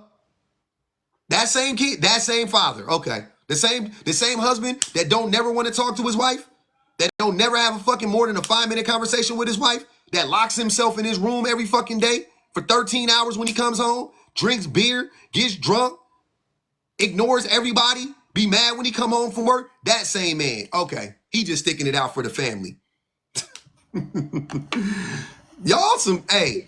Like I said, public, you're basing it on your own generalized logic. I'm basing it. There's still no statistics that say out of the 70% of women that leave, they're not saying it's for abuse. They're not saying it's for infidelity. As a matter of fact, the first thing I had looked up, it said incompatibility. That's the first thing it said. And then out of the top 3, it says finances. So what percentage of them are leaving for finances? Does it say financial abuse? No. Does it say he doesn't make enough money or she makes more money than him? No. It just says financial differences. The majority of people, Mello, I can't wait till my computer. I'm looking at the stats. I don't believe nothing you say because I've already caught you lying about the stats. That you haven't caught me lying on no stat, just like the 55% thing. Dude, I just read you the 55%. Before you was lying, bro. You didn't know what the fuck you was talking about. I just read the 55%. That's in stats coming from Pew Research. Tell me I'm lying about that. 55% of husbands are the sole breadwinners. That came from Pew Research. You gave me some other bullshit. Your facts were incorrect. Okay. It was incorrect. Go look it up. I'm looking at it right now. My facts were straight. Your shit was wrong. 55%, 55, 26, and 16, I believe it was, or 14. My shit was legit. Your shit was wrong. So don't tell me I'm lying when you're the one that's spewing the wrong facts. Okay. But back that up. I ain't got to lie about shit. I do the research. So what are we talking about now? I forgot. Okay. I don't know, but don't sit there and tell me I'm fucking lying about stats because I pull my stats straight out the damn internet. And that stat was Pew Research. So please, don't tell me I'm lying. You need to learn how to tell your facts straight. And then when you say something wrong, admit it. Something I never hear you do. Because I'll never be wrong, nigga. Nigga, you was just wrong. Definitely not talking to you. Your ass stay wrong. But here we go. 55%. My computer up now. We gonna do this. Are breadwinners. Go to Pew Research. 55%. And you said that was incorrect. Yeah, 55% of men are breadwinners. But anyways, we gonna. But you told me I was lying. Call me a liar when I'm spitting straight facts. What I'm confused about is like, why are we still discussing this when we already talked about this like just the other day? You had Javon, to be specific. He gave you multiple studies. I even pulled up one from a different source and I even named it. I even described what it looked like. I said it was like a 12-page PDF. I gave the name of the institute that did the study, and I gave the title. Hell, I can fucking give you the authors who created the study. So why are we still having conversations about this? Why do you keep bringing this up? Like, I don't understand. Like, you've already been your stats are wrong, and we keep telling you that they're wrong. And you're so hell-bent on Pew Research. Like, okay, like, we gave you multiple sources that disproved what you just said. And you still sticking to it. No, you have not gave me multiple researchers. And I also researched what Javon said. What are you talking about? I went straight. Just argued about this the other day. Dude, you can go to NNPC. You can go to CNN, they all say the same thing. And then most of everything Javon said, it also references Pew Research. That's what's funny. That's what's funny about it. Put all this. He literally put up at least 3 Ma'am, you can sources Google the it other right day. now. Everybody in here, I know all how to do research. 497 people can Google it right now. I know how to do research. I know how to look at data in analytics. Honey saying right now, he's not reading it correctly. It's only 23%. That's what I'll be saying about That's what I'll Mello. be talking about. That's Mello the- don't know what- how to interpret. He don't know how to interpret stats. So I don't know if you lying. See, here's what I'm saying, Mello. I be saying you be lying because I don't like to assume that you just dumb. I'm like, either this motherfucker just dumb or he lying. What So I just percentage assume of lying. 'Cause men I'm like, are he sole don't, breadwinners you don't, in a marriage? you could just not know how to fucking read. Research Center. In 29% of marriages today, both spouses earn about the same amount of money. Just over half, 55% of marriages today have a husband who is the primary or sole breadwinner, and 16% have a breadwinner wife. Thank you. You can't interpret that wrong, pub. You can't interpret that wrong. 55%, 16%, you can't interpret that wrong because it all has to equal up to 100%. So if 55% of husbands are sole breadwinners, you can't interpret that any way differently. The percentages have to add up. The percentages have to add up. Damn, that's common sense, common math. That means the other 45% has to be broken up because there's only remaining 45%. If 55% of husbands are sole breadwinners, then it only leaves 45% left. But So you got to break up that 45%. I'm gonna be very honest. I think in this day and age, majority of men are not like sole breadwinners. Co-breadwinners, yes, but sole breadwinners, no, because most households are 2-income households. That's what I'm saying. Most men cannot sustain a household and a wife and kids on their income. Most households are two like they're dual income. So if at best, if there are breadwinners, you're a co-breadwinner. You're not a sole. You can't be a sole breadwinner. You got somebody else in your household that also works. They don't technically make you a breadwinner. Argue with the stats. Numbers don't lie. So make it make sense. But here's the problem, though. This is what you're doing is what a lot of you men be doing, and it's called like a statistical fallacy. Y'all like to cherry pick certain data and then try to misconstrue it to like fit whatever narrative you're trying to push. And I don't understand why y'all do this because like I know how to do research. Like I've been on how to do research since like freaking high school. And I learned it more in college. So if anybody know how to read data and statistics, it's me. And not only that, I know how to look at the numbers and then come to the conclusion on why the data reflects what the information is providing. I can tell you different reasons on why X, Y, Z is happening. You cannot do that. Hold on, wait. Evie, check it out. Evie said something real quick. Hold on, Mello. Hold on. Evie said something, and this makes sense. She says, out of 23% of marriages, 55% of them have men being the sole breadwinner. Yeah, I'm about to read it. I'm about to read Pew, the one he's screaming about so hard. I'm about to read it. Yeah, I already know he was wrong. I read the this shit fucking 20 times. That's why I'm like, what the fuck is this nigga talking about? Go ahead. Can you show it to us? Yeah, absolutely. Okay. Hold on, she gonna show it to us. I like when people show me because I know Mello. 29, because I know we can't read. In 29% of marriages today, both spouses earn about the same money. Like over half, just over half, 55% have a husband who's a sole primary breadwinner. 16. This is in 29% of marriages today. When you go through this same exact research and go through literally here, right underneath, which if you read, these are the findings, the new Pew Research analysis of the government data. They surveyed 5,000 adults, 18 through, conducted in 2023, January 18 through 24, with the American Trans Panel. Fewer husbands are the sole breadwinners in their marriage today. The share of marriages where they're the primary has fallen steadily through the decades, driven mainly by the declining share of marriages where the husband is the sole provider, where the arrangement was 49% in 1972, while today it is 23%. I know we cannot read statistics, but when y'all get up here and try to scream and do all this extra, like, you sound dumb. Stop it. So Mello, now having that information, it's okay.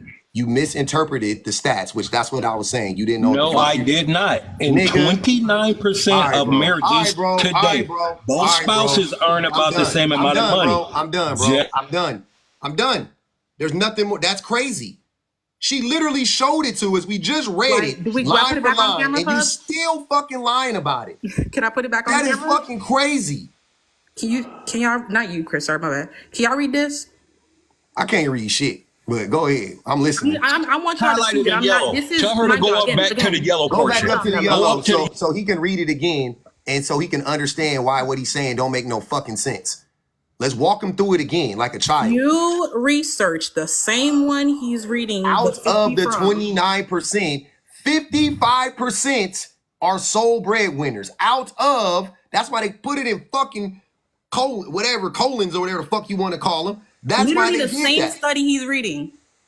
He saw this little highlighted piece 2 paragraphs into the damn article, didn't continue to read it. Yep. And the crazy part is you didn't even read the first line, which says in 29% of marriages today. You want to know where they get that 29%? They're talking about egalitarian marriages in this part of that study. He didn't even read it. He didn't read it. That's how I know y'all don't be reading shit. That's how I really know y'all don't be reading shit for real. Yep. When you scroll the findings, because it literally goes and tells you what the key findings were from this exact, and again, since Mello want to throw out numbers, this was done January 18 through 24, 2023. So this was the most recent one done by Pew. Far few husbands. And again, if you think I'm just skipping ahead, here are some of the key findings. Hold on, wait. So look, he expects us to believe that it's gone up since the 1970s from 49% to 55%. Are you fucking crazy? 49% to 23%. Mello, you are lying. Stop lying to people. You thought you was eating with I got it from Pew Research. You need to read. Just because you know the name Pew does not mean that you actually understand what's going on. Read this is what we talk about when we talk about anti-intellectualism. The next paragraph right under that where it says breadwinner wives are still in the minority. We're not talking about breadwinner wives. Breadwinner wives are still in the minority. You see how you just pivoted? Because we're not talking about the wives, right? No, I didn't, because that's all part of the same. I'm about to mute you because you're not finna lie. That's not what we were saying, Mello. You just said, Mello. Because your exact point, because again, we just picked up where you got it. Wait, look. This is what I said so we can lead up to it. I said 16% of women, of wives are the breadwinners. Which is true. I said 29%. I said about 25% of men are. That's what I've been saying this whole time. He said no, 55% of men are the breadwinners. Come to find out, it's really 20, like what I said closer. I thought it was 25, but 29% of men are breadwinners. There you go, Mello. Case fucking closed. Don't pivot. Don't say women make. We always knew what women made, and I knew what the men made. I told you fucking a long time ago because guess what? I actually read this shit. I didn't just fucking Google it 10 minutes ago. Pub is still right about even after the 23%, because here's where it says right here, in the share where the wife is a sole or primary breadwinner, it's gone from 5 to 16%. So regardless of, for women, it's still 16, whether in the 23% they're talking about in these egalitarian marriages or in the 16% overall, it's still 16% and it's 23 for men. Pub's numbers, without even having to cook you through this little thing right here, was correct, Mello, but you was too busy trying to sound loud and wrong that you couldn't understand that exactly what Pubs, because again, we do this every week with y'all. We do this every week. Like, this is insane. Literally every week they got the same dumbass talking point. That's why I was like, sit there and equal 100%.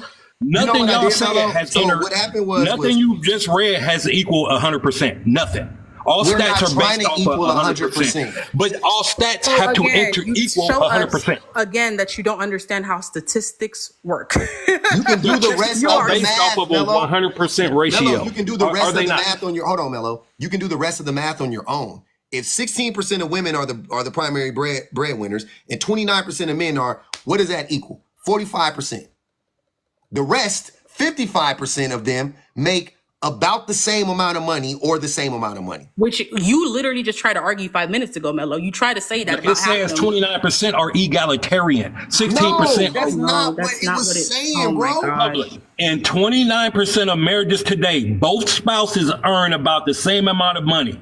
And 29% of marriages today, both spouses earn about the same amount of money. Is that what it says? And what is the 29%, please? Please, where's the 29% of marriages that they're referencing? Please, sir. And what is egalitarian? Because What are they? Where What they are they earn, saying? that you don't where they earn about understand. the same amount of Wait, money. wait, Lux. I'm asking Lux. Lux, what are they saying about egalitarian? Are they also including like labor? Like, what are they including in when they say the idea of is it just finances? Nope, they have it actually split up in the same study. Funny enough, thank you that you asked that.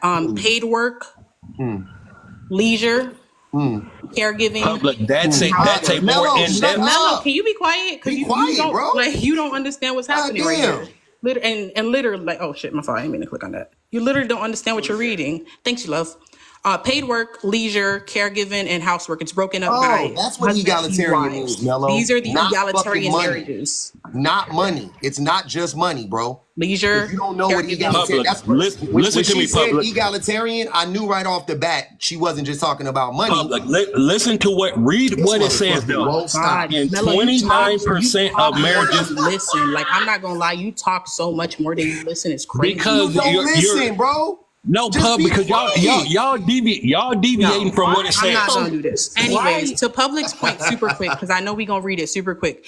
And what these numbers are meaning, because I know people just see numbers, because I know we have to break down everything for y'all. These are the numbers of hours weekly that they spend on. So for paid work, most of the men, 44% of their hours. Wait.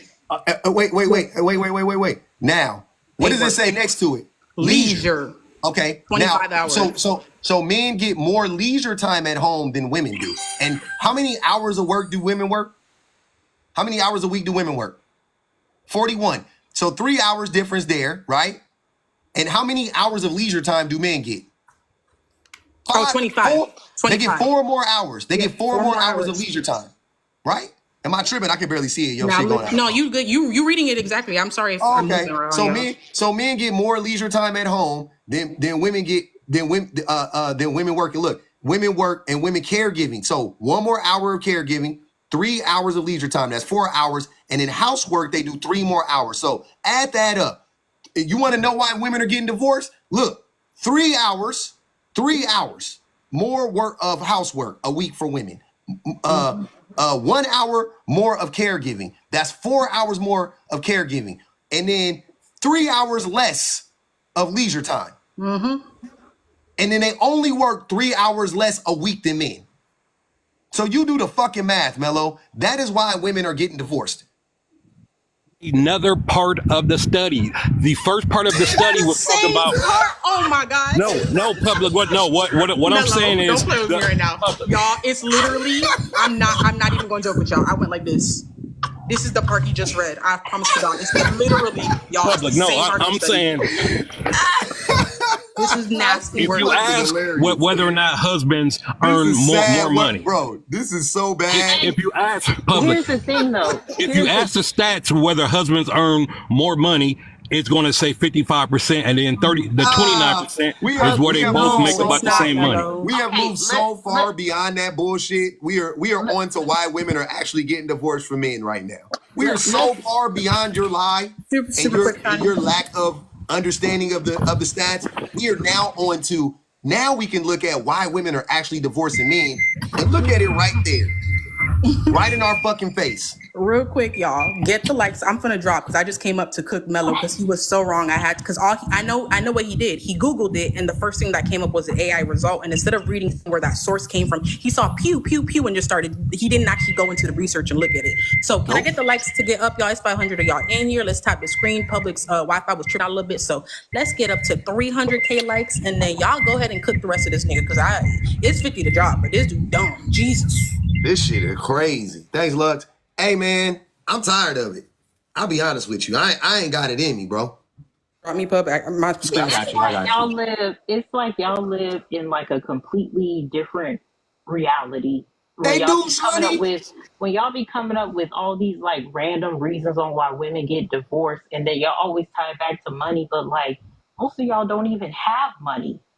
Most of y'all are not even paying alimony. Most of y'all are not, y'all's marriages is not traditional.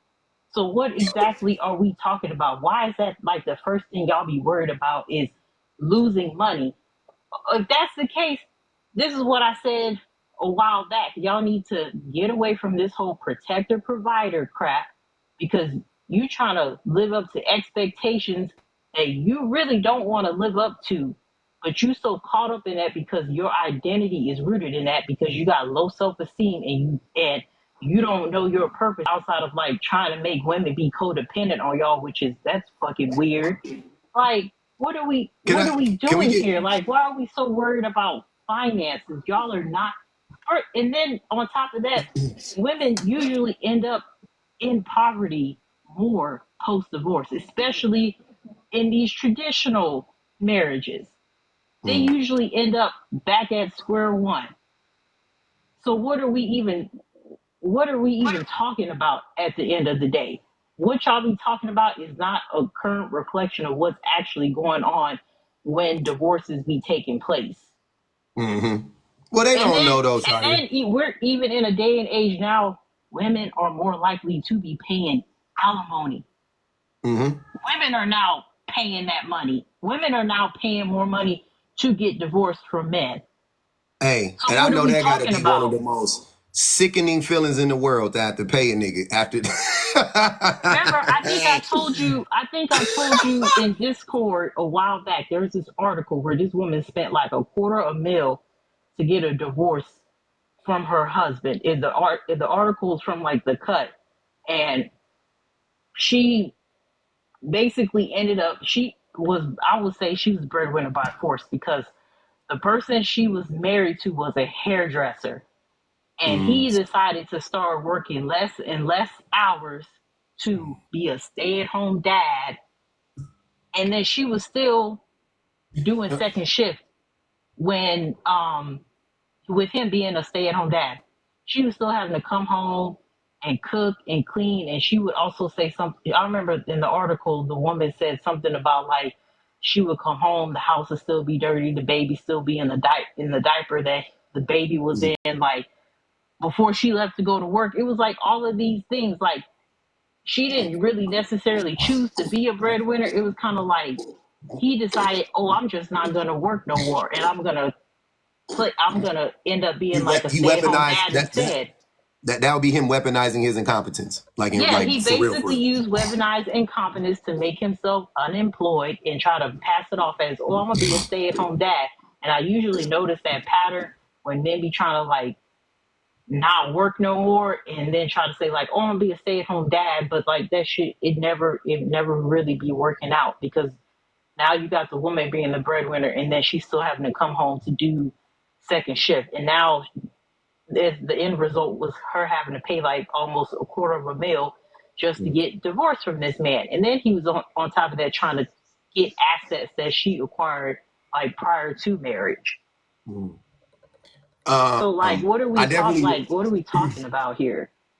I definitely want to go back a little bit though, because I feel like everybody knew that what Mello was saying was stupid, because just mathematically that don't make sense. 70% of women work. We know that 55% of men ain't gonna be the fucking sole breadwinner. Like, that's stupid.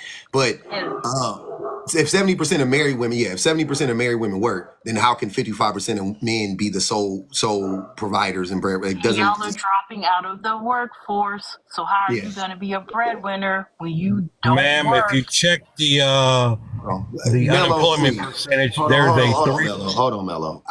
I swear to God, I don't want to hear you mention another stat. I swear to God, bro. You gotta do something else. Pick the unemployment stats. Check the unemployment but you don't know no stats though, Mello. Why you just got flamed on this twice? It's the second time you got flamed on it. No, she didn't flame me on nothing. Y'all still didn't flame me on nothing. I see why your wife don't like you. I see why your ex-wife don't like you, seriously. Because this, I'm not even gonna hold you, bro. There you go. Even with no, personal. I don't never take it personal with you and your family. You don't know shit, so don't go there. Don't go there. I do know. I could. No, you don't.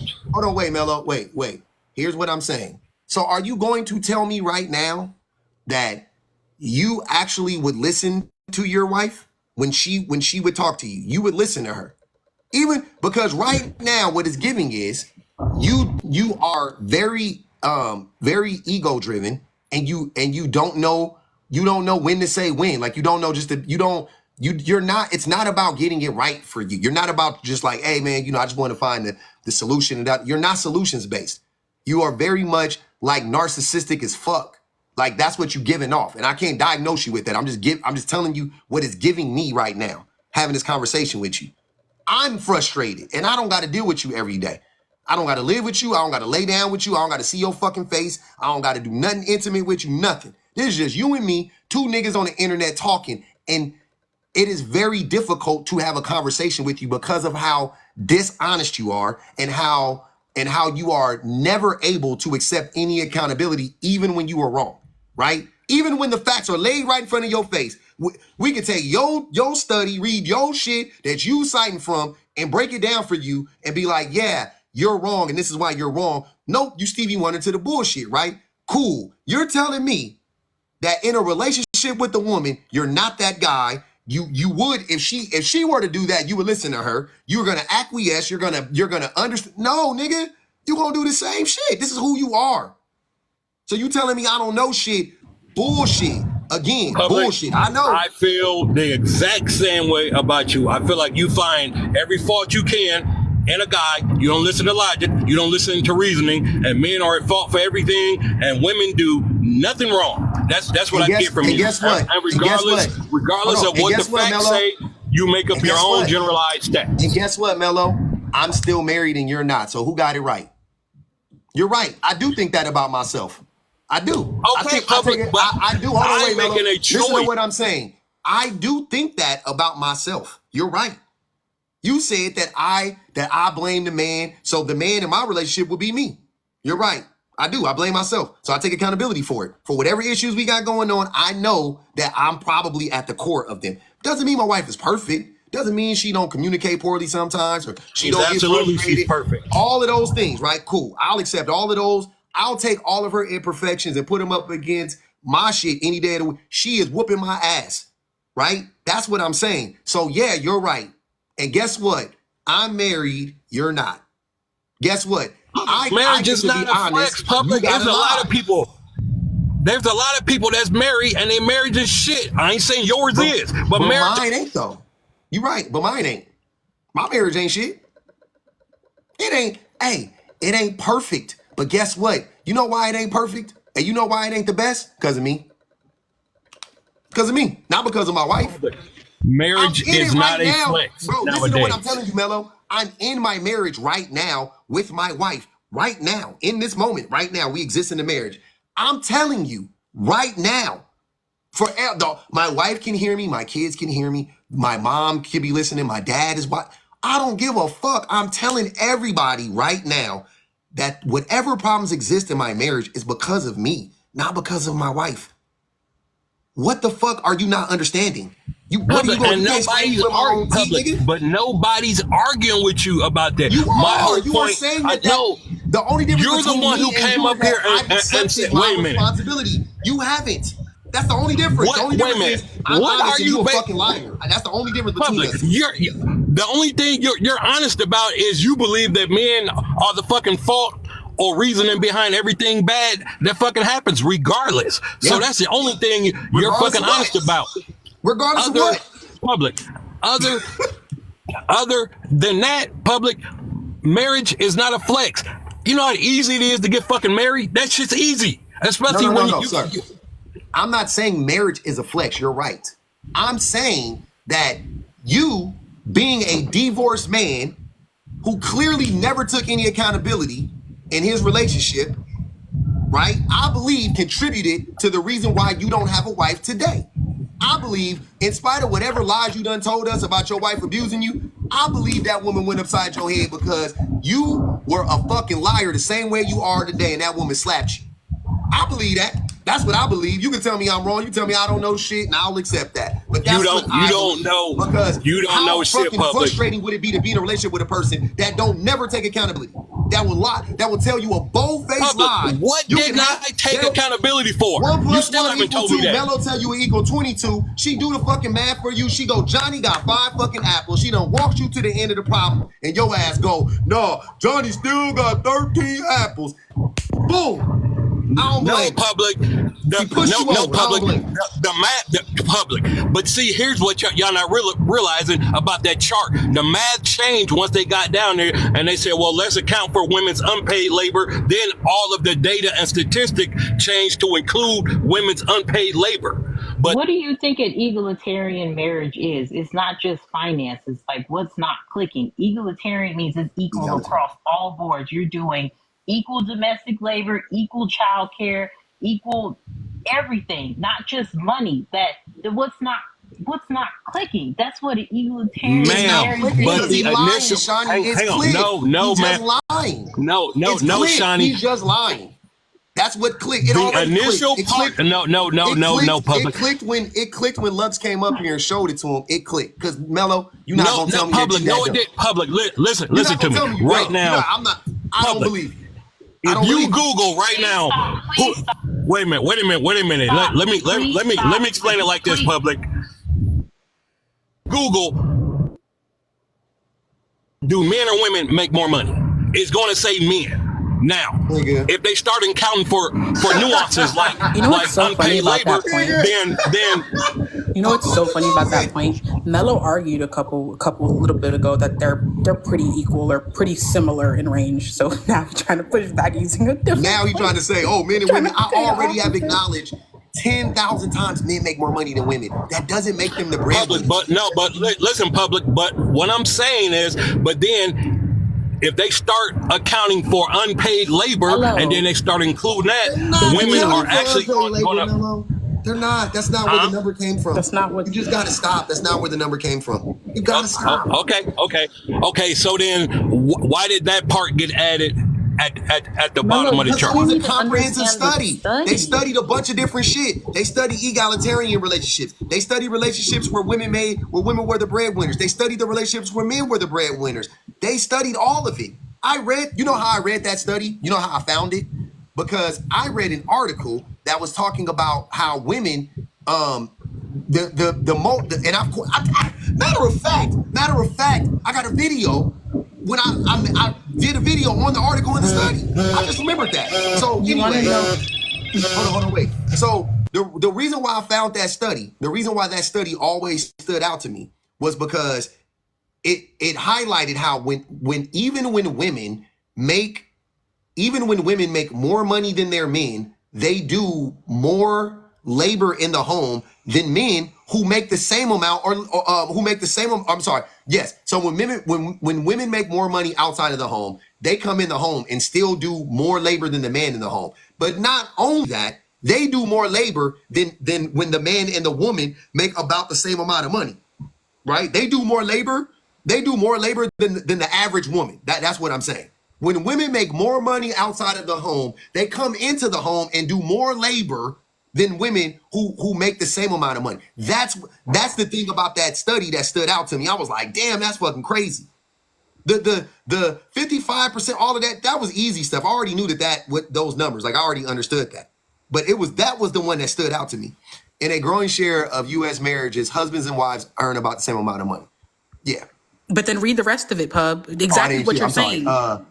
Even while earning similar, husbands spend more time on paid work and leisure, while wives devote more time to caregiving and housework. This is the exact study that he was just reading. That I read. He didn't even read the title of the study. That's the literal. That's literally what the study's about, public. Exactly what you just said is literally what the study is about. I just remember that being like the thing that stood out to me, and then I did a fucking video on it. And so I already read all of this. I already knew it. That's how I knew the numbers. I just didn't remember whatever. You was completely right. But he didn't even read the title of the study. He saw the words Pew Research, he saw .org, and he saw 55%, and then he ran with it.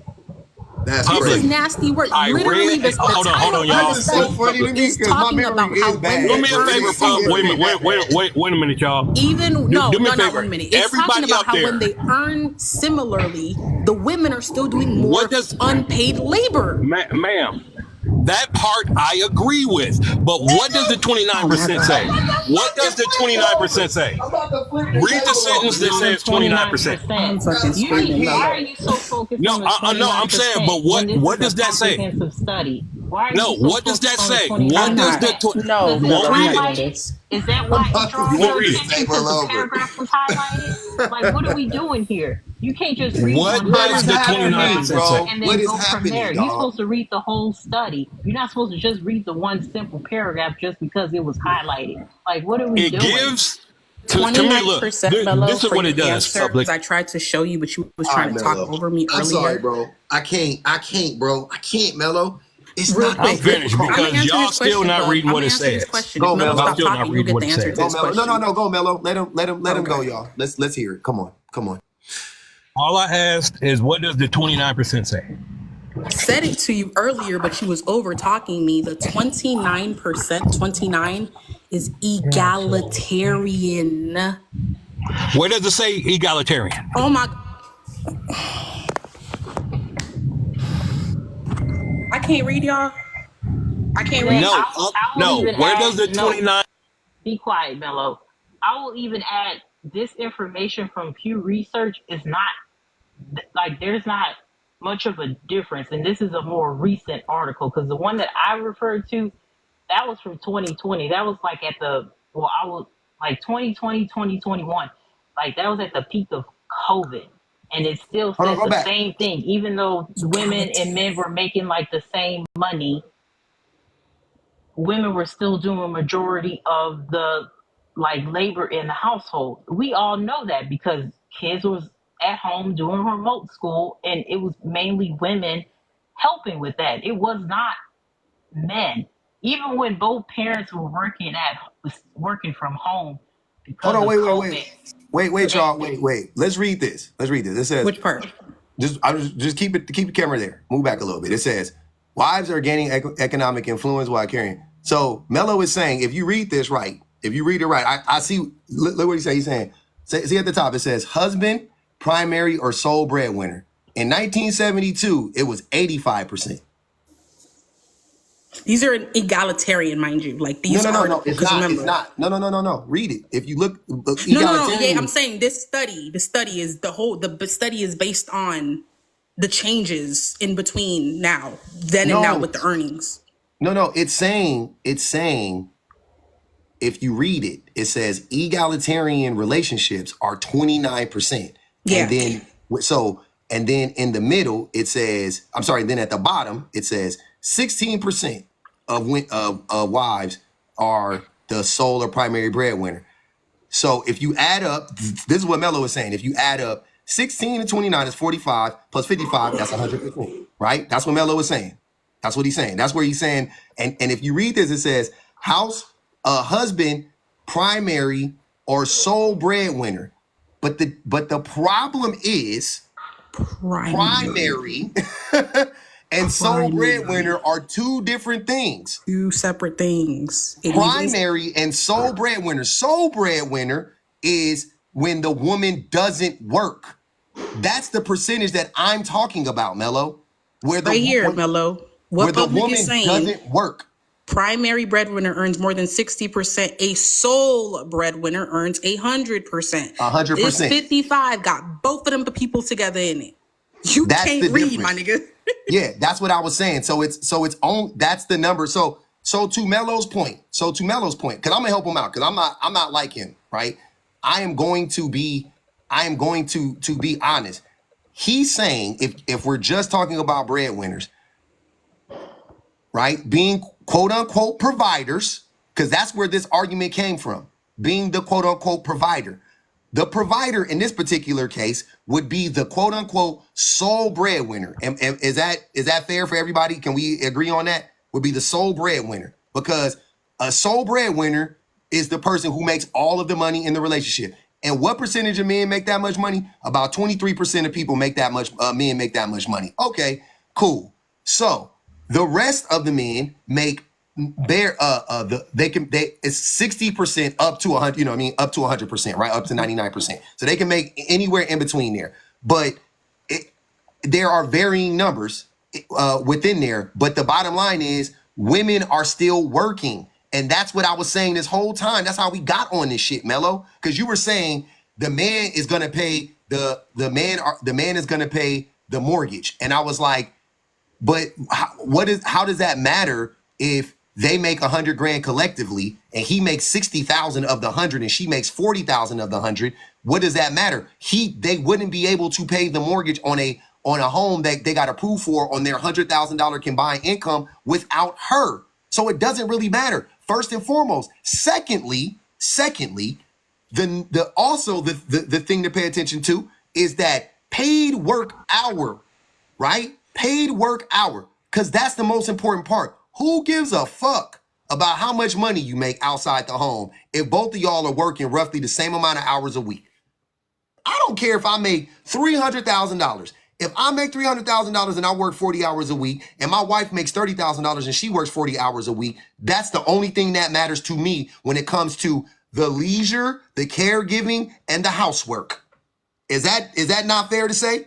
It doesn't matter. It doesn't matter. And that's where men get this shit fucked up, because they think because they make more money out of the home. Hold on, Mello. I made your point for you. You don't even got to interrupt. We've got to the bottom of it now. I've conceded to you. I see what you're saying, but I'm telling you, here's the disconnect. Because first and foremost, the majority of women do work in the relationship. First and foremost, let's get that out of the way. Secondly, they contribute significantly to the bills. It ain't he pays this and she get to keep most of her money, but she just pays for lunch dates and kid shoes and sports. No, nigga, she's spending all her money the same way he's spending all her money. It's the same shit. And then let's get back to the point, which is, why are women leaving men? Go scroll back a little bit. Scroll back a little bit. Lux, to the graph. Let's talk about why this is happening. In graph form, so we all can see, plainly play out. This is what's happening. Men and women work roughly the same amount of time outside of the home. But in the home, the man gets way more leisure time and doesn't have to fucking worry about the housework or caregiving to the children. And that is the disconnect. That is where the majority of these battles are being fought. Mello, that is why women are leaving. Right there. You wanted to know why women are leaving? There goes the numbers that I'll be talking about all the time. That's the disconnect.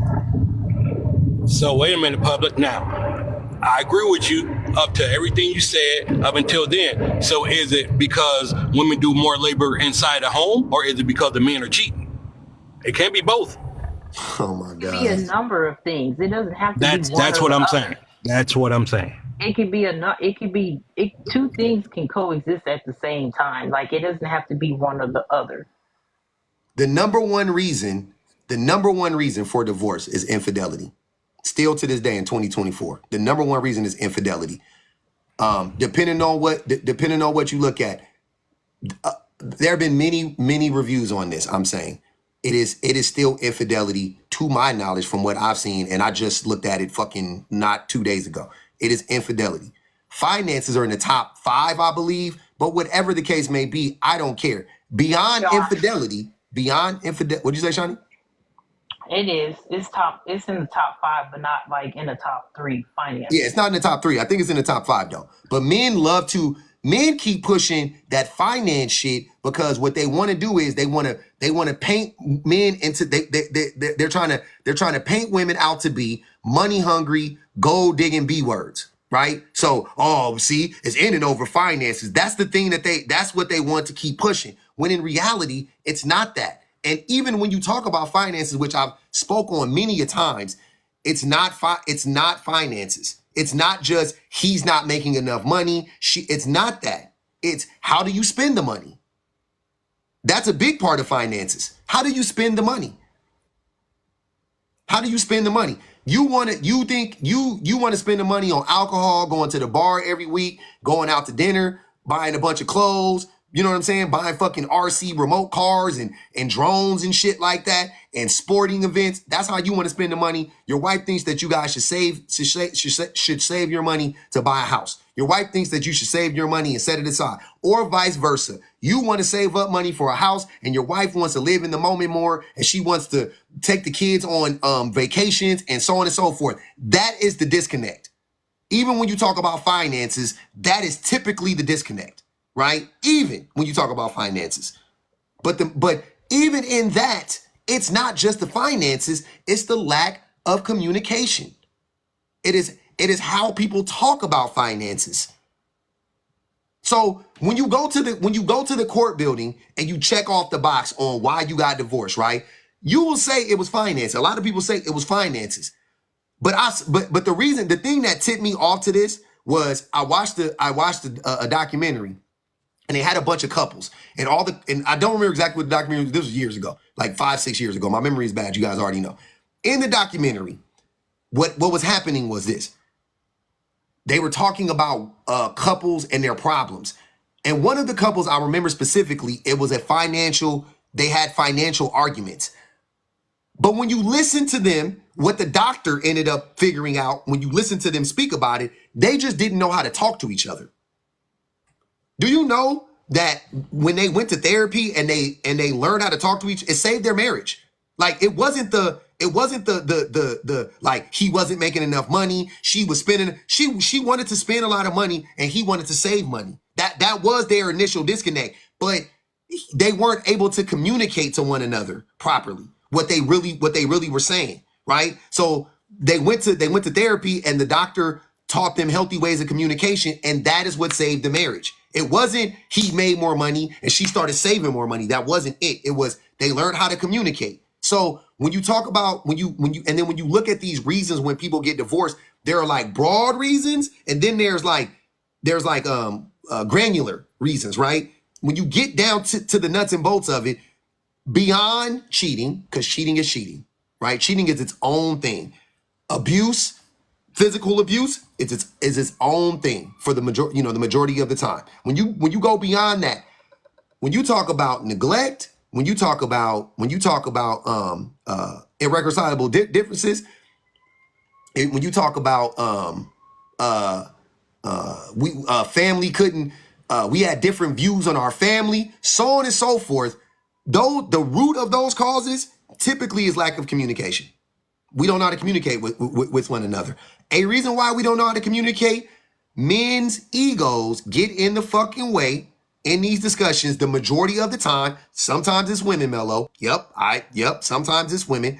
The majority of the time, men's egos get in the way and they don't know how to communicate. Another reason is men gaslight women constantly during these conversations, which is also a sign of a lack of communication. They're gaslighting the women. Yeah, they're talking over them. They're not letting the women talk. The women are trying to tell them stuff. The women says one thing, they talk for fucking an hour, and the thing that they're talking about isn't even the fucking issue. They've gone on 19 tangents. That's what's happening the vast majority of the time in the relationship. So ultimately, the issue that she brought up never gets corrected. It never gets addressed, right? And it festers to the point to where she hates him, she resents him, then she becomes indifferent, and then she fucking leaves. That is what's happening 80% of the time, 70%, whatever the fuck. That's what's happening the vast majority of the time. That's why I talk to men about these issues. I agree with everything you just said. Let Mello go, Lux. Oh, no, I know. I was just going to say, get the likes up. I'll let Mello go. Y'all tap the screens, please. 300K. Yeah, go ahead, Mello. I agree with everything you said, Pub. I just don't agree with you throwing up percentages out there because you can't quantify those percentages because everything is different. That's all that I believe. But you're the one that brought up percentages and statistics. Like, nobody brought that up. You're the one that brought it up. You could have just left it alone. You could have not went on Pew Research and we wouldn't be having this conversation. You're the one that chose to bring up that information in the first place to prove some point. Now look where it got us. My whole point is just like Pub looked up, there's articles out there. There's articles out there that say irreconcilable differences is the number one cause of divorce. I've read that. Then I've read financial instability or disagreement is in the top 3 leading causes of divorce. And then I've read also that cheating, or I forgot the other name that it's called, but that's another leading cause of divorce. So even if you split that pie up, there's going to be significant differences or reasoning in the cause of a divorce. And for Pub to just say, oh, well, the majority of that is caused by men, there's not really any percentages or any proof that you can say that, because there's no statistics that actually say that, besides women file for divorce at 70% of the time. Which is a big fucking stat to point to, Mello. But that stat doesn't say that they were the perpetrators or the men were the perpetrators. At any point in time in your life, do you use any of your own deduction abilities to figure problems out? Yes, I go by what I've seen. No, not what you've seen. And then why aren't we also taking into account, like, women are more likely to file because they're more likely to want to do the paperwork compared to men? I want to trade you. Why is that, like, taken into consideration? Let me see. You need help? Was that Sean or a Lux? That was Shawnee. That was me saying that. Like, why So, or is Shawnee, why isn't that taken into, like, consideration? Like, women are more likely to file because they're the ones more likely to do the paperwork. There's been, like, women have talked about this, like, they try to get the men to file, like, the paperwork as well, that he doesn't want to do it. So it's like, what are you I'm trying to figure out, like, what are you supposed to do in that situation? Because my thing is, if you're a man and you're unhappy, then you should be filing the paperwork too. But you don't want to for some strange reason. And it's not necessarily about, like, finances or what y'all gonna lose, because y'all don't even be paying alimony like that. Like I said, most of y'all are not even in traditional marriages to be worried about alimony and having to pay money like that. So if that's what you're so worried about, you need to divest from this role of protector and provider if that's all what you're worried about.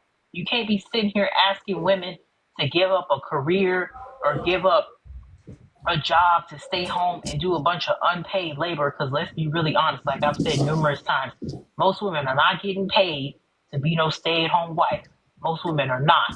So you can't be sitting here asking women to give up a career or something, and then when the marriage don't work out, you looking at her like, oh, well, you're asked out, like, I don't owe you any money. But you wanted this woman to give up a career for the benefit of the family, and then you think that she should be compensated for that, and then you wonder why women they prioritize financial independence, because that traditional marriage stuff is not sustainable. And that's how usually women in those type of situations, that's how they end up back in poverty. Mm-hmm. I'm going to be very honest, I would not want to be no 50, 60-year-old woman working no minimum wage job. Facts. When I could have been stayed in my career and made the money that I feel like I should be making. Like, why would I want to start over working minimum wage at 50, 60 years old? All because I gave up, pretty much put my own career trajectory on hold for what? For a man? That don't even make sense in this day and age. For me personally, it don't make sense, because if that's the case, what the hell I go to school for? If I ain't gonna use my degree, what am I going to school for then?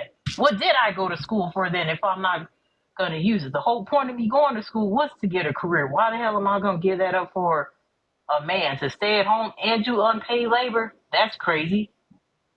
Mm-hmm. That's an unpaid internship. Ain't nobody finna do that mess. Like, no, like, I ain't gonna hold you. It's just the return on investment with traditional marriages is just not there. Like, let me just be a girl boss and call it. Not for women. It's not there for women. It's there for men, though. Go ahead, Lux. I was gonna say, I really just came up here because I had to just bring it back up because we was going back in circles again. But everybody, please, it's 500 of y'all over here. Get the likes up. Let's get to 300,000. I'm gonna give the panel space in case you're bringing people up. If not, of course, running it how you run it. But let's get the likes up, please, y'all. It's 500 people. We're not even at 300K. Y'all not entertained? That's nasty word. And I want to answer the prompt too. That's the original reason why I came up here. You could drop me, Pub. That's all. Just get the likes up, y'all. All right, Lux. Go ahead, Shawnee. I want to say, has any man even like answered this question? Because I don't even think y'all know how does women being codependent on you, how is that beneficial to you? Like, how does that make you?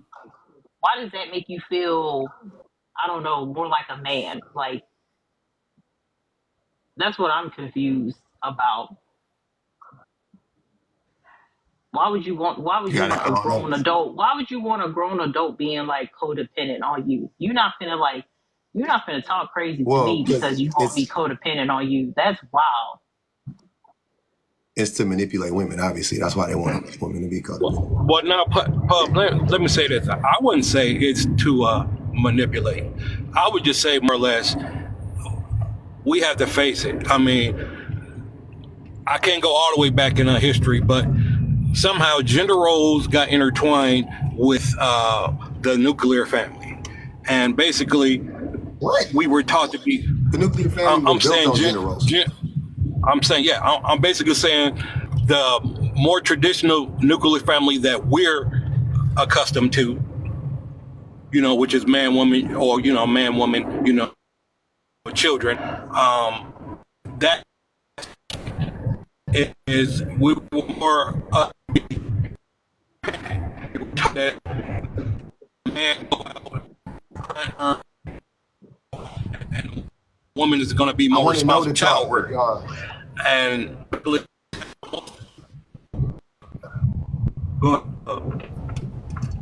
I can't hear you. Your phone's breaking up real bad. And so, can you hear me? Yeah. Oh. Okay. So, yeah, you good.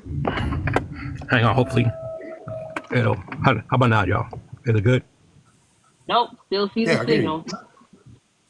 I can hear him though, but I see the signal though, but I can hear him.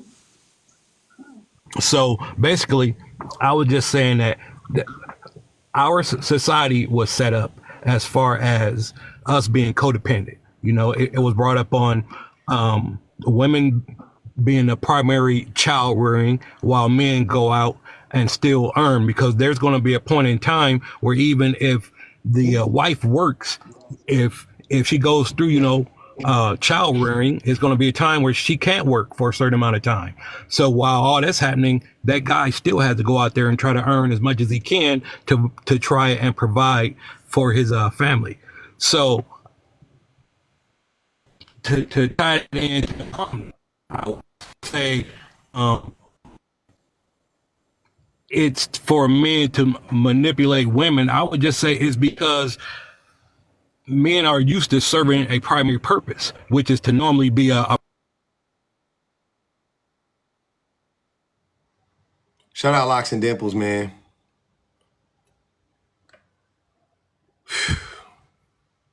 Shout out to Locks and Dimples.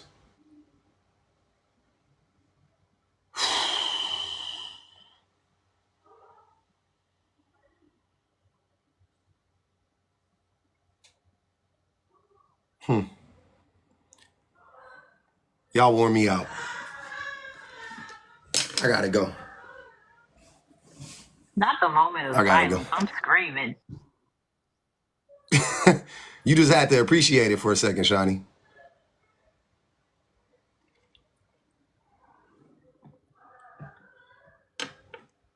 Damn. All right. Woo! We did it, Joe. I ain't even got the vocal cords for it. Let me see if I got it. We did it, Joe. Hey, man, I appreciate y'all coming up. Everybody, Shani, Lux, best mods in the business. I got to go. I gotta go. I gotta go eat. I got other shit I gotta do. But goddamn, saying Block Mello.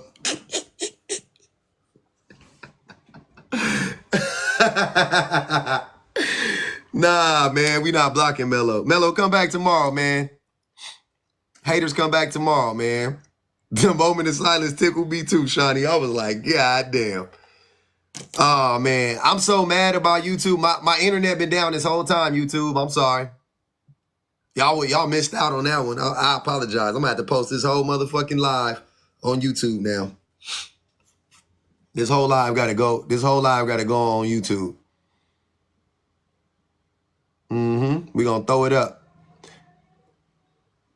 Give it up. Throw it up. He can come back, but please stay in the comments. I'll be inviting him up. Shan said she would have left Melo and his baby too. Dana said, how much money it take to permanently ban somebody? Damn. I ain't never thought about a lifelong ban. That's crazy. A perma ban on a nigga?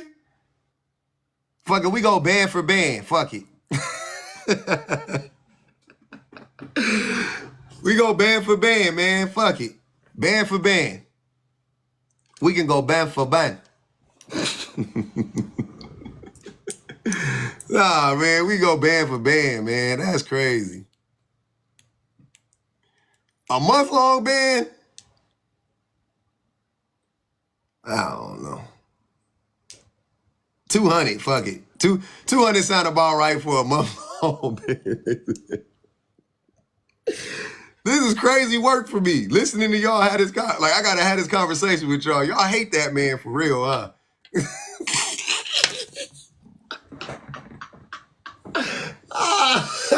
Today, hey, I ain't gonna lie. Today was the first day I actually was at my wit's end with Melo. I've never been at my wit's end with Melo before. I was at my wit's end with Melo today. Melo is a good op. That's what I'm saying. But he drained me today, no diddy. Melo drained me today, no diddy. Shout out to Melo, man. You got the juices flowing. You kept me awake. You kept me alive. You kept me up. I was trying to be. The nigga was just saying stuff, man. He was just saying stuff. I was like, what? Nah, I be letting you drag him, K, but y'all, I don't like for it to just go into fucking chaos and we just making fun of each other. We saying how bad Build he is and shit. We gotta cook him on the points. Which you can do that too, but you be just wanting to talk bad about that man. So I can't.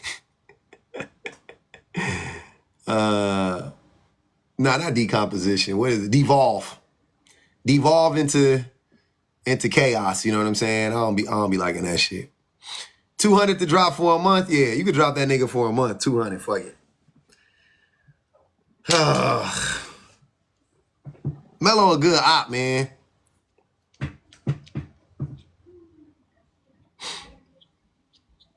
Melo a good op. Yeah, Tracy, we'll do 200 to drop a nigga for a month.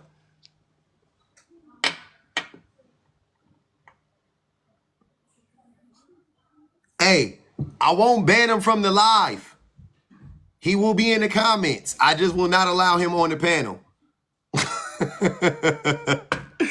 Just so we clear, I will not ban him from the live. Lifetime? Oh, man. Lifetime, never get on the panel again. Gotta be a ban. Gotta be a ban. That's crazy. Lifetime can never get on the panel again. Gotta be a ban. I can't see it for less than a ban. I want to make it hard. I can't make it easy.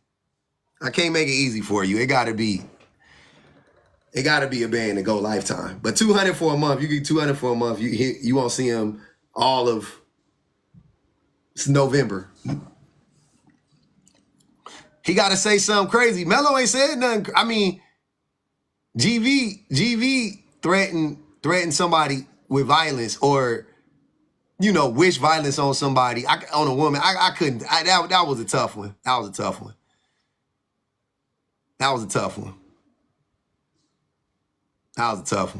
Yeah, y'all can crowdfund. I don't care. Same rules. I don't give a fuck.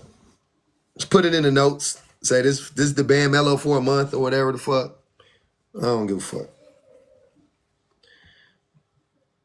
I gotta do somebody live, man. That shit did drain me though.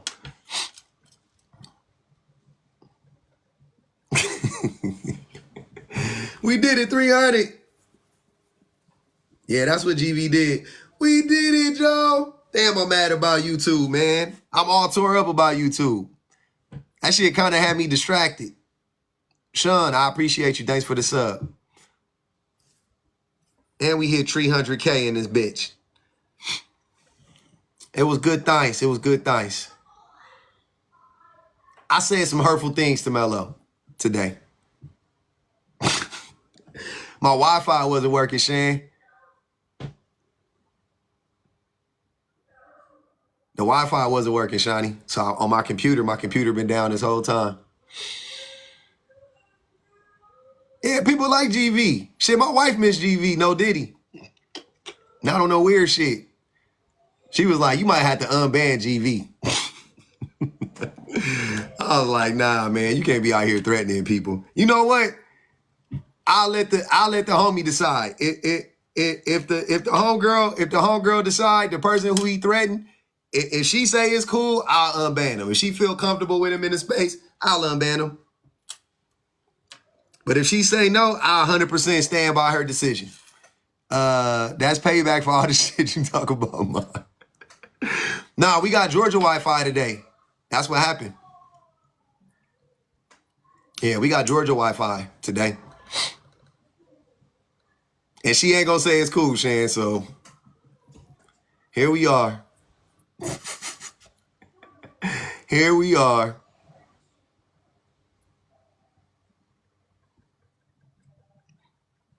All right, man. Hey, shout out to all the old mods and the new mods. We're gonna be back tomorrow. I might be on a little bit later today. I've been talking to somebody. We supposed to go live about something and break down the live. 500 to bring GV back? Nah. The only way GV coming back is if the homegirl say it's okay. If she say no, he out. Ain't no amount of money bring that nigga back. He out. Put the BOA bot is making fun of. Oh, Pub, the BOA bot is making fun of. I gotta go check that out. That shit funny as fuck in the Discord, man. That bot hilarious. Yeah, we might be on later. Dante, hey, hold on. This the debate we need to really set up. Dante want me to debate Dr. Umar, but he don't understand. Dr. Umar is just as dumb as the rest of these niggas. Shan said she speak for the homegirl. Nah, I don't know. We gonna see. We gonna see what she say. Text her, Shan. If she say no, then we'll let it fly.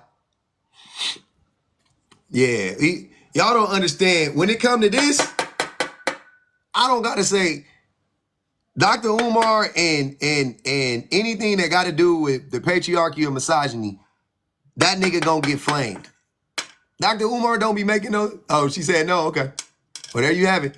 The homegirl said no. So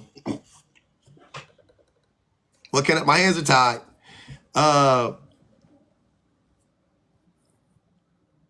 Y'all ain't seen that new video, Dr. Umar? I'm about to do a video on it right now after we get off. Not Shan gaslighting. We gonna mute Shan for 5 minutes for lying.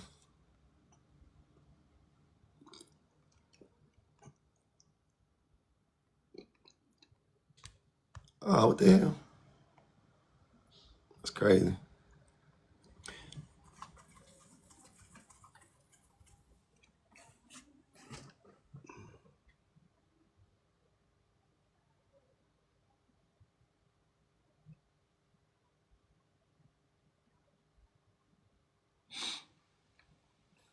That shit crazy. She might say, no, she's strict. The collective saying, no, I ain't listening to y'all. I'm listening to the person that got directly harmed by his words. That's it. I say no. That's the thing. Y'all don't understand. I say no. I say no. I say no. But I'll let, just to make it fair, we'll leave it in. We'll make it up. Dana, I appreciate you, yup. Umar is a Pookie protector on steroids. Umar is the biggest Pookie protector on the planet. Umar is so insidious because he tries to mask it. He tries to mask it as pro-blackness, which is very disgusting. That's what convolutes the conversation around pro-blackness, around because of stupid motherfuckers like Umar. That's why I told y'all I'm out. I'm out. Y'all got it. Y'all want to be, if Umar's pro-black, you got it. If you think Umar's pro-black and you think I'm not pro-black, like if that's the like he pro-black because he not married to a white woman, but he can say all of that shit and do all of that shit to black women and say all that dumbass shit about black men. If he could do that and that's pro-black, then cool, you got it. I'm out. I don't want to be a part of that movement. Y'all got it. I'll do whatever other movement is, you know what I'm saying? Whatever the other movement is, I'm with that. He's pro-black man, yeah. Which I won't even say that. Look like the Wi-Fi done kicked back in. Y'all got it. What's the poll up there, man? I don't even know what the poll is. Let's see what the poll is. Y'all want GV back? Y'all taking a vote. I didn't ask for y'all vote, but I'm going to look at it, though. 26 people vote. Y'all say hell no? Damn, y'all like GV, huh? See how easy it is if you only go off of what you see? Because I saw more of y'all saying, let GV rock out. See what I'm saying? That's what I saw. But that might be my bias or whatever, right? That's what I saw. I saw y'all saying that. That's why, but here's, the numbers say something different. The stats say something different. The stats saying, hell no. 51 votes. The stats saying, hell no. Keep going, y'all. Hit the poll. Hit that poll like a scripper. Hit that poll like you had a Diddy freak off.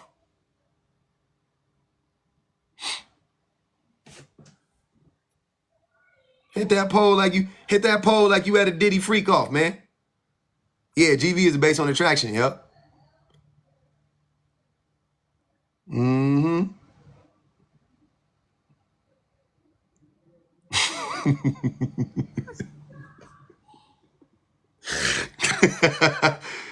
Hey, 70 votes, 80% said hell no. There you go. Shan said she blocking everybody that said yes. She putting cases on all y'all that said yes in the poll. That's crazy. Hey, but on some real shit, man, your boy hungry. I done got a couple little hunger pains in this thing. Mm-hmm.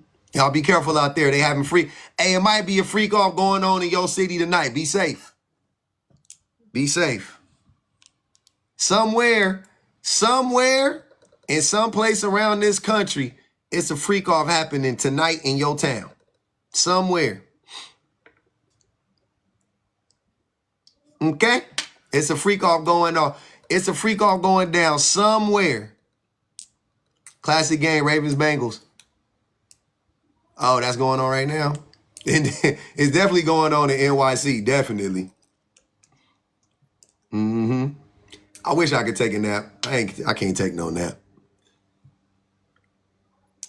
What you mean, Mello? Go-to spot to eat? Chipotle.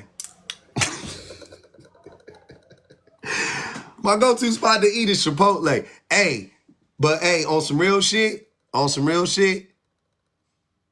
if y'all want a hot plate, we should go to a food spot in LBC. What food spot? Look, if you come to LB, this is where we gonna go, Mello.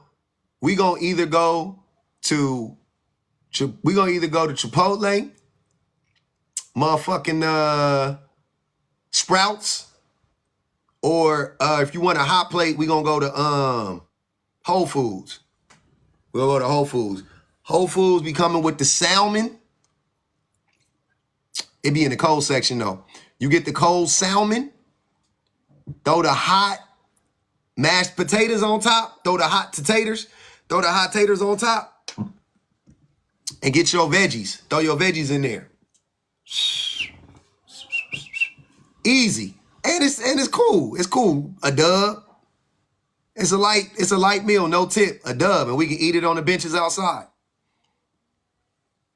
We can eat on the bench right in the front. Lunch day. That salmon. Hey. Or if you go to Erewhon, Erewhon hot food section. Montebello, Tutti Frutti. Montebello, Tutti Frutti. That shit is delicious. That shit is so fucking good. Erewhon hot food section and they smoothies. Fire. We got real food in NY. That is real food, Siren. That's cleaner than any establishment in New York. Erewhon is cleaner than any establishment in y'all city. Y'all, hey, the rats in New York is this big.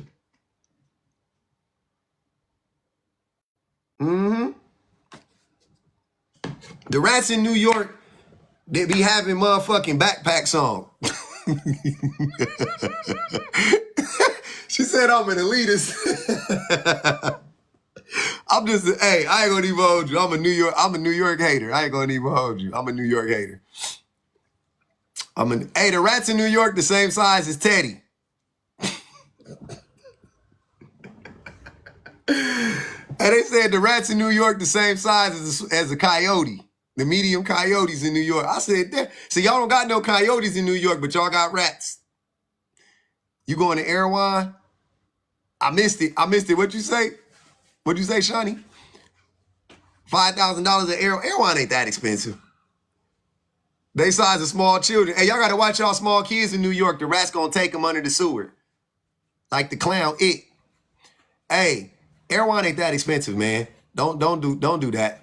You can get they plate. They got a I think they plate is like, it's like $22. And it's like a protein, and you get like 2 sides. You get like 2, it's good. It's like 22. It's bomb. It's bomb. It's bomb.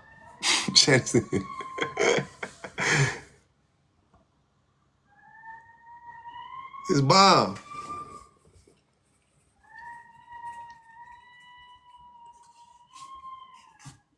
I went, but you didn't see any rats in New York? Oh, you wasn't hanging out.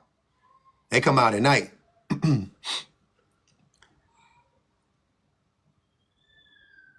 Erewhon smoothie. That's what I said, Shawnee. Erewhon smoothies. Montebello, Tutti Frutti.